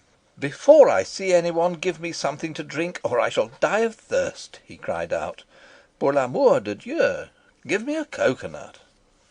She called out, and a boy came running along. He swarmed up a tree, and presently threw down a ripe nut. Ata pierced a hole in it, and the doctor took a long refreshing draught. Then he rolled himself a cigarette, and felt in a better humour. "Now, where is the red one?" he asked. "He is in the house painting. I have not told him you were coming. Go in and see him." "But what does he complain of? If he is well enough to paint, he is well enough to have come down to Taravao and saved me this confounded walk. I presume my time is no less valuable than his."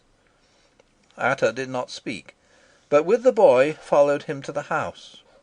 The girl who had brought him was by this time sitting on the verandah, and here was lying an old woman with her back to the wall, making native cigarettes. Ata pointed to the door. The doctor, wondering irritably why they behaved so strangely, entered, and there found Strickland cleaning his palette. There was a picture on the easel. Strickland, clad only in a pareo, was standing with his back to the door, but he turned round when he heard the sound of boots. He gave the doctor a look of vexation. He was surprised to see him, and resented the intrusion. But the doctor gave a gasp.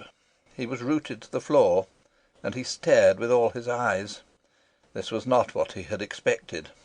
He was seized with horror. "You enter without ceremony," said Strickland. "What can I do for you?" The doctor recovered himself, but it required quite an effort for him to find his voice. All his irritation was gone, and he felt bien oui, je ne le nie pas. He felt an overwhelming pity. "I am Dr. Coutras. I was down at Taravao to see the chiefess, and Ata sent for me to see you." "She's a damn fool. I have had a few aches and pains lately, and a little fever, but that's nothing. It will pass off. Next time anyone went to Papeete, I was going to send for some quinine." "Look at yourself in the glass."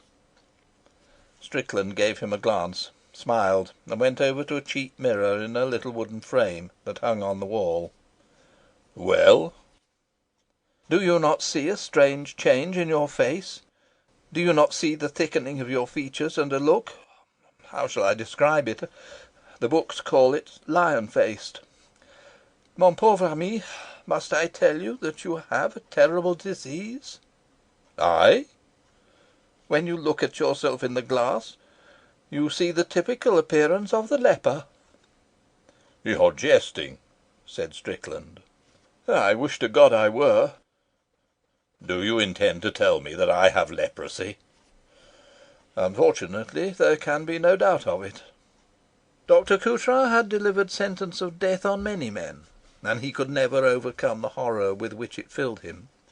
He felt always the furious hatred that must seize a man condemned when he compared himself with the doctor, sane and healthy, who had the inestimable privilege of life. Strickland looked at him in silence. Nothing of emotion could be seen on his face, disfigured already by the loathsome disease. "Do they know?" he asked at last, pointing to the persons on the verandah, now sitting in unusual, unaccountable silence. "The natives know the signs so well," said the doctor. "They were afraid to tell you."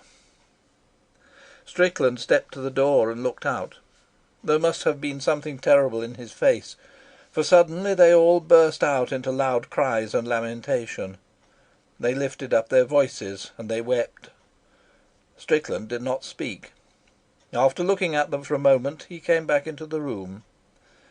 "How long do you think I can last?" "Who knows? Sometimes the disease continues for 20 years. It is a mercy when it runs its course quickly." Strickland went to his easel and looked reflectively at the picture that stood on it. "You have had a long journey. It is fitting that the bearer of important tidings should be rewarded. Take this picture. It means nothing to you now, but it may be that one day you will be glad to have it." Dr. Coutras protested that he needed no payment for his journey. He had already given back to Ata the 100-franc note, but Strickland insisted that he should take the picture. Then together they went out on the verandah. The natives were sobbing violently. "Be quiet, woman. Dry thy tears," said Strickland, addressing Ata. "There is no great harm. I shall leave thee very soon." "They are not going to take thee away?" she cried. At that time there was no rigid sequestration on the islands, and lepers, if they chose, were allowed to go free. "I shall go up the mountain," said Strickland. Then Ata stood up and faced him. "Let the others go if they choose, but I will not leave thee. Thou art my man, and I am thy woman. If thou leavest me, I shall hang myself on the tree that is behind the house. I swear it by God." There was something immensely forcible in the way she spoke. She was no longer the meek native girl, but a determined woman. She was extraordinarily transformed. "Why shouldst thou stay with me? Thou canst go back to Papeete, and thou wilt soon find another white man. The old woman can take care of thy children, and Tiare will be glad to have thee back." "Thou art my man, and I am thy woman. Whither thou goest, I will go too." For a moment Strickland's fortitude was shaken, and a tear filled each of his eyes and trickled slowly down his cheeks. Then he gave the sardonic smile which was usual with him. "Women are strange little beasts," he said to Dr. Coutras. "You can treat them like dogs, you can beat them till your arm aches, and still they love you." He shrugged his shoulders. "Of course, it is one of the most absurd illusions of Christianity that they have souls." "What is it that thou art saying to the doctor?" asked Ata suspiciously. "Thou wilt not go?" "If it please thee, I will stay, poor child." Ata flung herself on her knees before him, and clasped his legs with her arms and kissed them. Strickland looked at Dr. Coutras with a faint smile. "In the end they get you, and you are helpless in their hands. White or brown, they're all the same." Dr. Coutras felt that it would be absurd to offer expressions of regret in so terrible a disaster, and he took his leave. Strickland told Tane, the boy, to lead him to the village. Dr. Coutras paused for a moment, and then he addressed himself to me. "I did not like him. I have told you he was not sympathetic to me. But as I walked slowly down to Taravao, I could not prevent an unwilling admiration for the stoical courage which enabled him to bear perhaps the most dreadful of human afflictions. When Tane left me, I told him I would send some medicine that might be of service. But my hope was small that Strickland would consent to take it, and even smaller that, if he did, it would do him good. I gave the boy a message for Ata that I would come whenever she sent for me. Life is hard, and nature takes sometimes a terrible delight in torturing her children. It was with a heavy heart that I drove back to my comfortable home in Papeete. For a long time none of us spoke. "But Ata did not send for me," the doctor went on at last, "and it chanced that I did not go to that part of the island for a long time. I had no news of Strickland. Once or twice I heard that Ata had been to Papeete to buy painting materials, but I did not happen to see her. More than 2 years passed before I went to Taravao again, and then it was once more to see the old chiefess. I asked them whether they had heard anything of Strickland. By now it was known everywhere that he had leprosy. First Tane, the boy, had left the house, and then a little time afterwards the old woman and her grandchild. Strickland and Ata were left alone with their babies. No one went near the plantation, for, as you know, the natives have a very lively horror of the disease, and in the old days, when it was discovered, the sufferer was killed.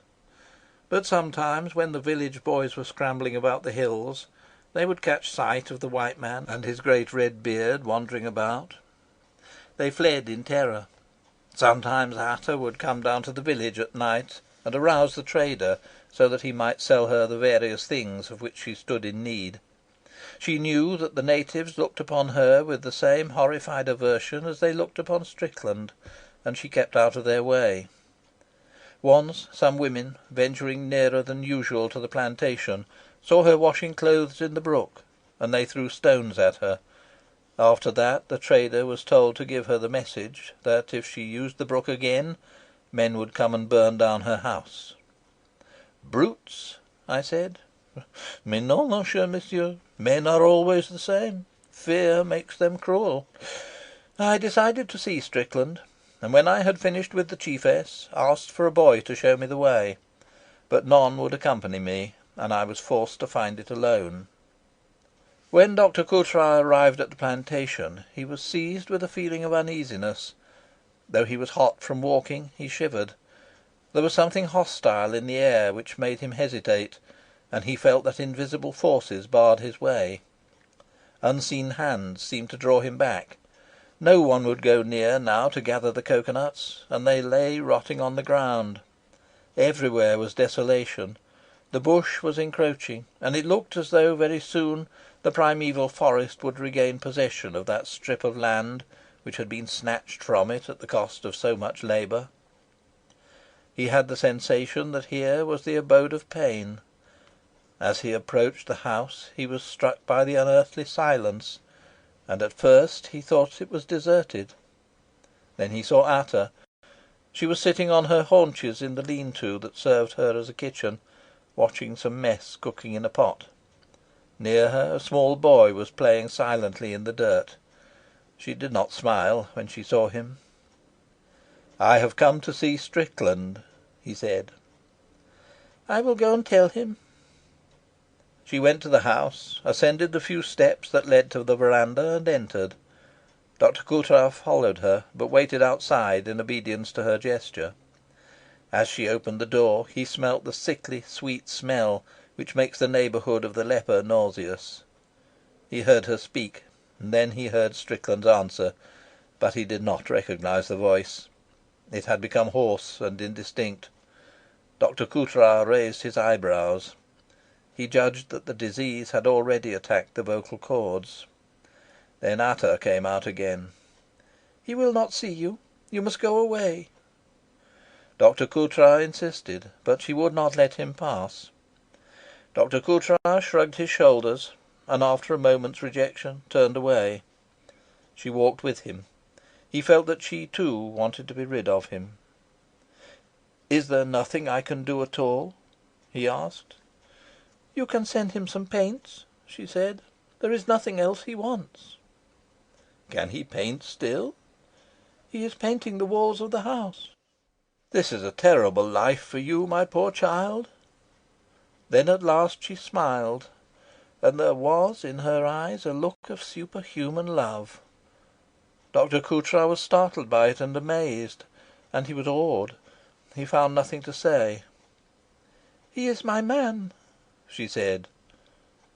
"Where is your other child?" he asked. "When I was here last you had two." "Yes, it died. We buried it under the mango." When Ata had gone with him a little way, she said she must turn back. Dr. Coutras surmised she was afraid to go farther, in case she met any of the people from the village. He told her again that if she wanted him, she had only to send, and he would come at once. End of Chapter 55. Chapter 56. Then 2 years more went by, or perhaps 3, for time passes imperceptibly in Tahiti, and it is hard to keep count of it. But at last a message was brought to Dr. Coutras that Strickland was dying. Ata had waylaid the cart that took the mail into Papeete, and besought the man who drove it to go at once to the doctor. But the doctor was out when the summons came, and it was evening when he received it. It was impossible to start at so late an hour, and so it was not until next day, soon after dawn, that he set out. He arrived at Taravao, and for the last time tramped the 7 kilometres that led to Ata's house. The path was overgrown, and it was clear that for years now it had remained all but untrodden. It was not easy to find the way. Sometimes he had to stumble along the bed of the stream. and sometimes he had to push through shrubs, dense and thorny. Often he was obliged to climb over rocks in order to avoid the hornets' nests that hung on the trees over his head. The silence was intense. It was with a sigh of relief that at last he came upon the little unpainted house, extraordinarily bedraggled now and unkempt, but here too was the same intolerable silence. He walked up, and a little boy playing unconcernedly in the sunshine started at his approach and fled quickly away. To him the stranger was the enemy. Dr. Coutras had a sense that the child was stealthily watching him from behind a tree. The door was wide open. He called out, but no one answered. He stepped in. He knocked at a door, but again there was no answer. He turned the handle and entered. The stench that assailed him turned him horribly sick. He put his handkerchief to his nose and forced himself to go in. The light was dim, and after the brilliant sunshine for a while he could see nothing. Then he gave a start. He could not make out where he was. He seemed on a sudden to have entered a magic world. He had a vague impression of a great primeval forest, and of naked people walking beneath the trees. Then he saw that there were paintings on the walls. "Mon Dieu, I hope the sun hasn't affected me," he muttered. A slight movement attracted his attention, and he saw that Ata was lying on the floor, sobbing quietly. "Ata?" he called. "Ata!" She took no notice. Again the beastly stench almost made him faint, and he lit a cheroot. His eyes grew accustomed to the darkness, and now he was seized by an overwhelming sensation as he stared at the painted walls. He knew nothing of pictures, but there was something about these that extraordinarily affected him. From floor to ceiling the walls were covered with a strange and elaborate composition. It was indescribably wonderful and mysterious. It took his breath away. It filled him with an emotion which he could not understand or analyse. He felt the awe and the delight which a man might feel who had watched the beginning of a world. It was tremendous, sensual, passionate, and yet there was something horrible there too, something which made him afraid. It was the work of a man who had delved into the hidden depths of nature, and had discovered secrets which were beautiful and fearful too. It was the work of a man who knew things which it is unholy for men to know. There was something primeval there, and terrible. It was not human. It brought to his mind vague recollections of black magic. It was beautiful and obscene. Mon Dieu, this is genius. The words were wrung from him, and he did not know he had spoken. Then his eyes fell on the bed of mats in the corner, and he went up and saw the dreadful, mutilated, ghastly object which had been Strickland. He was dead. Dr. Coutras made an effort of will and bent over that battered horror. Then he started violently, and terror blazed in his heart, for he felt that someone was behind him. It was Ata. He had not heard her get up. She was standing at his elbow, looking at what he looked at. "Ah, good heavens, my nerves are all distraught," he said. "You nearly frightened me out of my wits." He looked again at the poor dead thing that had been man, and then he started back in dismay. But he was blind. Yes, he had been blind for nearly a year. End of chapter 56. Chapter 57. At that moment we were interrupted by the appearance of Madame Coutras, who had been paying visits. She came in like a ship in full sail, an imposing creature, tall and stout, with an ample bust and an obesity girthed in alarmingly by straight-fronted corsets. She had a bold hooked nose and 3 chins. She held herself upright. She had not yielded for an instant to the enervating charm of the tropics, but contrariwise was more active, more worldly, more decided than anyone in a temperate clime would have thought it possible to be. She was evidently a copious talker, and now poured forth a breathless stream of anecdote and comment. She made the conversation we had just had seem far away and unreal. Presently Dr. Coutras turned to me. "I still have in my bureau the picture Strickland gave me," he said. Would you like to see it?" "Willingly." We got up, and he led me on to the verandah which surrounded his house. We paused to look at the gay flowers that rioted in his garden. For a long time I could not get out of my head the recollection of the extraordinary decoration with which Strickland had covered the walls of his house, he said reflectively. I had been thinking of it too. It seemed to me that here Strickland had finally put the whole expression of himself. Working silently, knowing that it was his last chance, I fancied that here he must have said all that he knew of life and all that he divined. And I fancied that perhaps here he had at last found peace. The demon which possessed him was exorcised at last, and with the completion of the work, for which all his life had been a painful preparation, rest descended on his remote and tortured soul. He was willing to die, for he had fulfilled his purpose. "What was the subject?" I asked. "I scarcely know. It was strange and fantastic. It was a vision of the beginnings of the world, the Garden of Eden with Adam and Eve. Que sais-je? It was a hymn to the beauty of the human form, male and female, and the praise of nature, sublime, indifferent, lovely, and cruel. It gave you an awful sense of the infinity of space and of the endlessness of time. Because he painted the trees I see about me every day, the coconuts, the banyans, the flamboyants, the alligator pears, I have seen them ever since differently, as though there were in them a spirit and a mystery which I am ever on the point of seizing, and which for ever escapes me. The colours were the colours familiar to me, and yet they were different. They had a significance which was all their own. And those nude men and women, they were of the earth, and yet apart from it. They seemed to possess something of the clay of which they were created, and at the same time something divine. You saw man in the nakedness of his primeval instincts, and you were afraid, for you saw yourself." Dr. Coutras shrugged his shoulders and smiled. "You will laugh at me. I am a materialist, and I am a gross fat man. Falstaff, eh? The lyrical mode does not become me. I make myself ridiculous. But I have never seen painting which made so deep an impression upon me. Tenez, I had just the same feeling as when I went to the Sistine Chapel in Rome. There, too, I was awed by the greatness of the man who had painted that ceiling. It was genius, and it was stupendous and overwhelming. I felt small and insignificant. But you are prepared for the greatness of Michelangelo.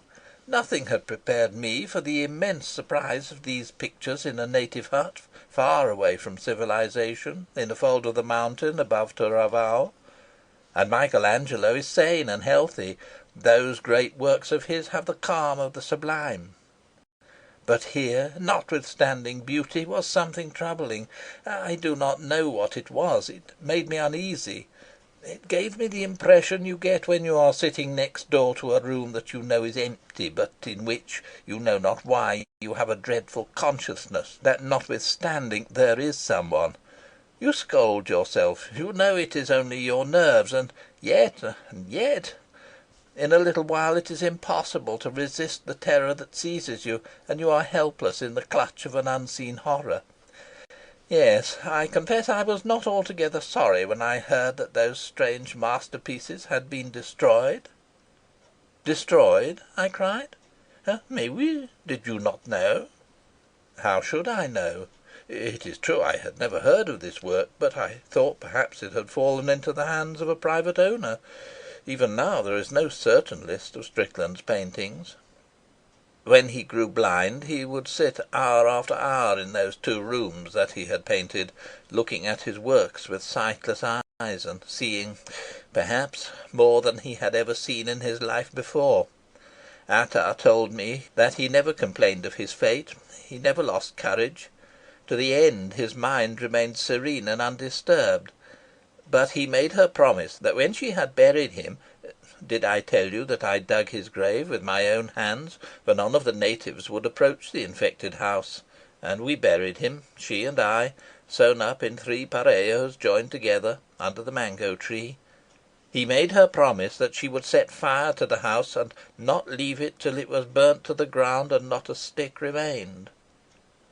I did not speak for a while, for I was thinking. Then I said, "He remained the same to the end, then. Do you understand? I must tell you that I thought it my duty to dissuade her." "Even after what you have just said?" "Yes, for I knew that here was a work of genius, and I did not think we had the right to deprive the world of it. But Ata would not listen to me. She had promised. I would not stay to witness the barbarous deed, and it was only afterwards that I heard what she had done. She poured paraffin on the dry floors and on the pandanus mats, and then she set fire. In a little while nothing remained but smouldering embers, and the great masterpiece existed no longer." I think Strickland knew it was a masterpiece. He had achieved what he wanted. His life was complete. He had made a world and saw that it was good. Then in pride and contempt he destroyed it. "But I must show you my picture," said Dr. Coutras, moving on. "What happened to Ata and the child?" "They went to the Marquesa's. She had relations there. I have heard that the boy works on one of Cameron's schooners. They say he is very like his father in appearance." At the door that led from the veranda to the doctor's consulting room he paused and smiled. "It is a fruit piece. You would think it not a very suitable picture for a doctor's consulting room, but my wife will not have it in the drawing room. She says it is frankly obscene." "A fruit piece!" I exclaimed in surprise. We entered the room, and my eyes fell at once upon the picture. I looked at it for a long time.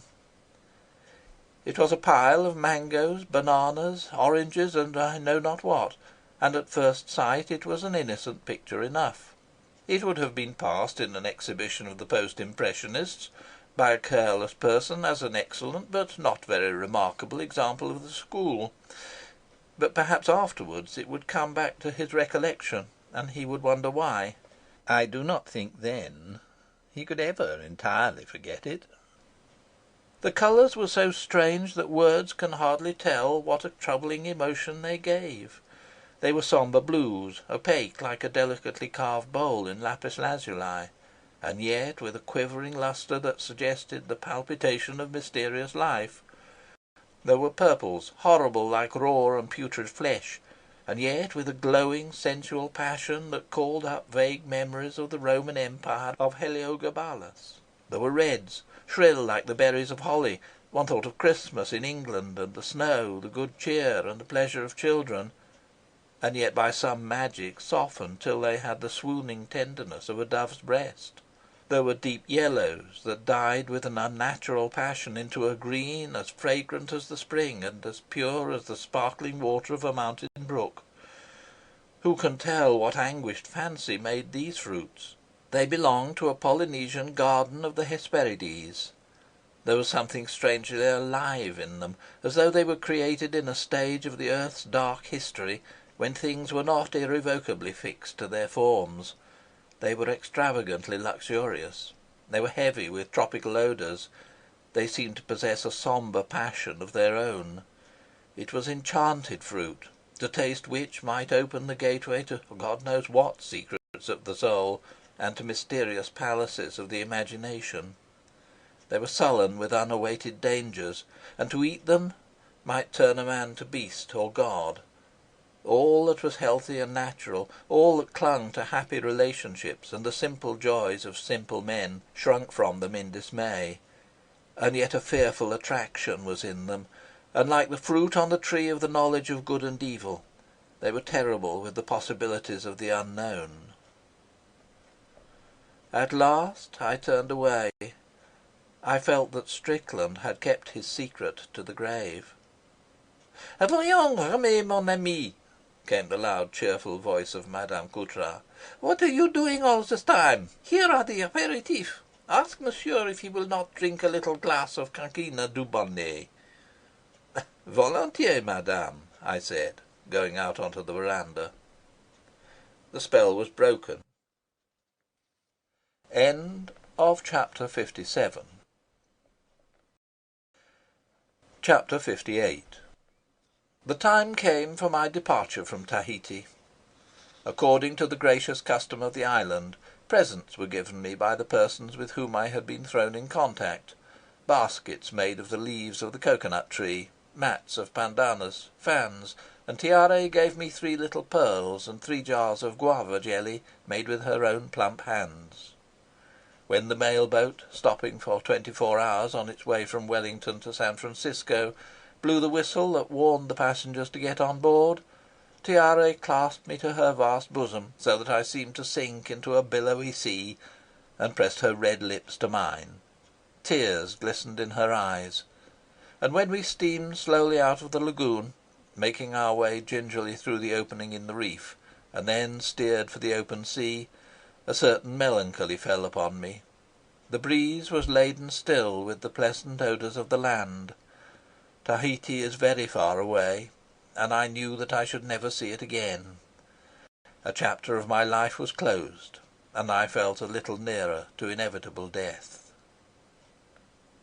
Not much more than a month later I was in London, and after I had arranged certain matters which claimed my immediate attention, thinking Mrs. Strickland might like to hear what I knew of her husband's last years, I wrote to her. I had not seen her since long before the war, and I had to look out her address in the telephone book. She made an appointment, and I went to the trim little house on Camden Hill, which she now inhabited. She was by this time a woman of hard on 60, but she bore her years well, and no one would have taken her for more than 50. Her face, thin and not much lined, was of the sort that ages gracefully, so that you thought in youth she must have been a much handsomer woman than in fact she was. Her hair, not yet very grey, was becomingly arranged, and her black gown was modish. I remembered having heard that her sister, Mrs. MacAndrew, outliving her husband but a couple of years, had left money to Mrs. Strickland, and by the look of the house and the trim maid who opened the door, I judged that it was a sum adequate to keep the widow in modest comfort. When I was ushered into the drawing-room, I found that Mrs. Strickland had a visitor, and when I discovered who he was, I guessed that I had been asked to come at just that time, not without intention. The caller was Mr. Van Busche Taylor, an American, and Mrs. Strickland gave me particulars with a charming smile of apology to him. "You know, we English are so dreadfully ignorant. You must forgive me if it's necessary to explain." Then she turned to me. "Mr. Van Busche Taylor is the distinguished American critic. If you haven't read his book, your education has been shamefully neglected, and you must repair the omission at once. He's writing something about dear Charlie, and he's come to ask me if I can help him." Mr. Van Busche Taylor was a very thin man with a large bald head, bony and shining, and under the great dome of his skull, his face, yellow, with deep lines in it, looked very small. He was quiet and exceedingly polite. He spoke with the accent of New England, and there was about his demeanour a bloodless frigidity which made me ask myself why on earth he was busying himself with Charles Strickland. I had been slightly tickled at the gentleness which Mrs. Strickland put into her mention of her husband's name, and while the pair conversed I took stock of the room in which we sat. Mrs. Strickland had moved with the times. Gone were the Morris papers, and gone the severe cretonnes. Gone were the Arundel prints that had adorned the walls of her drawing-room in Ashley Gardens. The room blazed with fantastic colour, and I wondered if she knew that those varied hues which fashion had imposed upon her were due to the dreams of a poor painter in a South Sea island. She gave me the answer herself. "What wonderful cushions you have," said Mr. Van Busche Taylor. "Do you like them?" she said, smiling. "Bakst, you know." And yet on the walls were coloured reproductions of several of Strickland's best pictures, due to the enterprise of a publisher in Berlin. "You're looking at my pictures," she said, following my eyes. "Of course the originals are out of my reach, but it's a comfort to have these. The publisher sent them to me himself. They're a great consolation to me." "They must be very pleasant to live with," said Mr. Van Busche Taylor. "Yes, they're so essentially decorative." "That is one of my profoundest convictions," said Mr. Van Busche Taylor. "Great art is always decorative." Their eyes rested on a nude woman suckling a baby, while a girl was kneeling by their side holding out a flower to the indifferent child. Looking over them was a wrinkled, scraggy hag. It was Strickland's version of the Holy Family. I suspected that for the figures had sat his household above Taravao, and the woman and the baby were Ata and his first son. I asked myself if Mrs. Strickland had any inkling of the facts. The conversation proceeded, and I marvelled at the tact with which Mr. Van Busche Taylor avoided all subjects that might have been in the least embarrassing, and at the ingenuity with which Mrs. Strickland, without saying a word that was untrue, insinuated that her relations with her husband had always been perfect. At last Mr. Van Busche Taylor rose to go. Holding his hostess's hand, he made her a graceful, though perhaps too elaborate, speech of thanks, and left us. "I hope he didn't bore you," she said, when the door closed behind him. "Of course it's a nuisance sometimes, but I feel it's only right to give people any information I can about Charlie. There's a certain responsibility about having been the wife of a genius." She looked at me with those pleasant eyes of hers, which had remained as candid and as sympathetic as they had been more than 20 years before. I wondered if she was making a fool of me. "Of course you've given up your business," I said. "Oh, yes," she answered airily. "I ran it more by way of a hobby than for any other reason, and my children persuaded me to sell it. They thought I was overtaxing my strength." I saw that Mrs. Strickland had forgotten that she had ever done anything so disgraceful as to work for her living. She had the true instinct of the nice woman, that it is only really decent for her to live on other people's money. "They're here now," she said. "I thought they'd like to hear what you had to say about their father. You remember Robert, don't you? I'm glad to say he's been recommended for the Military Cross." She went to the door and called them.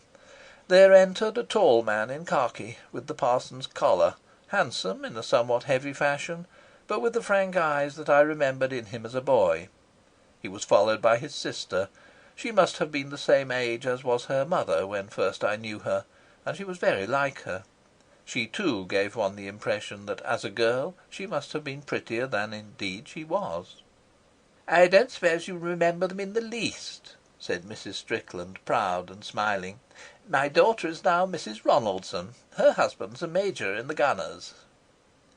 "He's by way of being a pucker soldier, you know," said Mrs. Ronaldson gaily. "That's why he's only a major."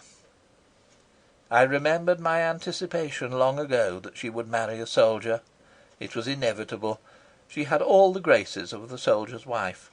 She was civil and affable, but she could hardly conceal her intimate conviction that she was not quite as others were. Robert was breezy. "It's a bit of luck that I should be in London when you turned up," he said. "I've only got 3 days' leave." "He's dying to get back," said his mother. "Well, I don't mind confessing it. I have a rattling good time at the front. I've made a lot of good pals. It's a first-rate life. Of course, war's terrible and all that sort of thing, but it does bring out the best qualities in a man. There's no denying that." Then I told them what I had learnt about Charles Strickland in Tahiti. I thought it unnecessary to say anything of Ata and her boy, but for the rest I was as accurate as I could be. When I had narrated his lamentable death I ceased. For a minute or two we were all silent. Then Robert Strickland struck a match and lit a cigarette. "The mills of God grind slowly, but they grind exceeding small," he said, somewhat impressively. Mrs. Strickland and Mrs. Ronaldson looked down with a slightly pious expression, which indicated, I felt sure, that they thought the quotation was from Holy Writ. Indeed, I was unconvinced that Robert Strickland did not share their illusion. I don't know why I suddenly thought of Strickland's son by Ata. They had told me he was a merry, light-hearted youth.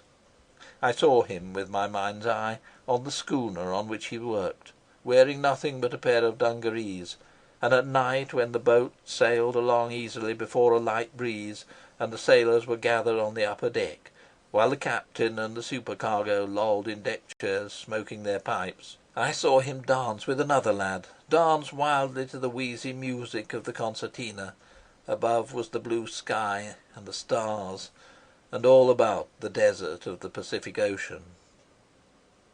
A quotation from the Bible came to my lips, but I held my tongue, for I know that clergymen think it a little blasphemous when the laity poach upon their preserves. My uncle Henry, for 27 years vicar of Whitstable, was on these occasions in the habit of saying that the devil could always quote Scripture to his purpose. He remembered the days when you could get 13 Royal Natives for a shilling. End of chapter 58. And end of The Moon and Sixpence by W. Somerset Maugham.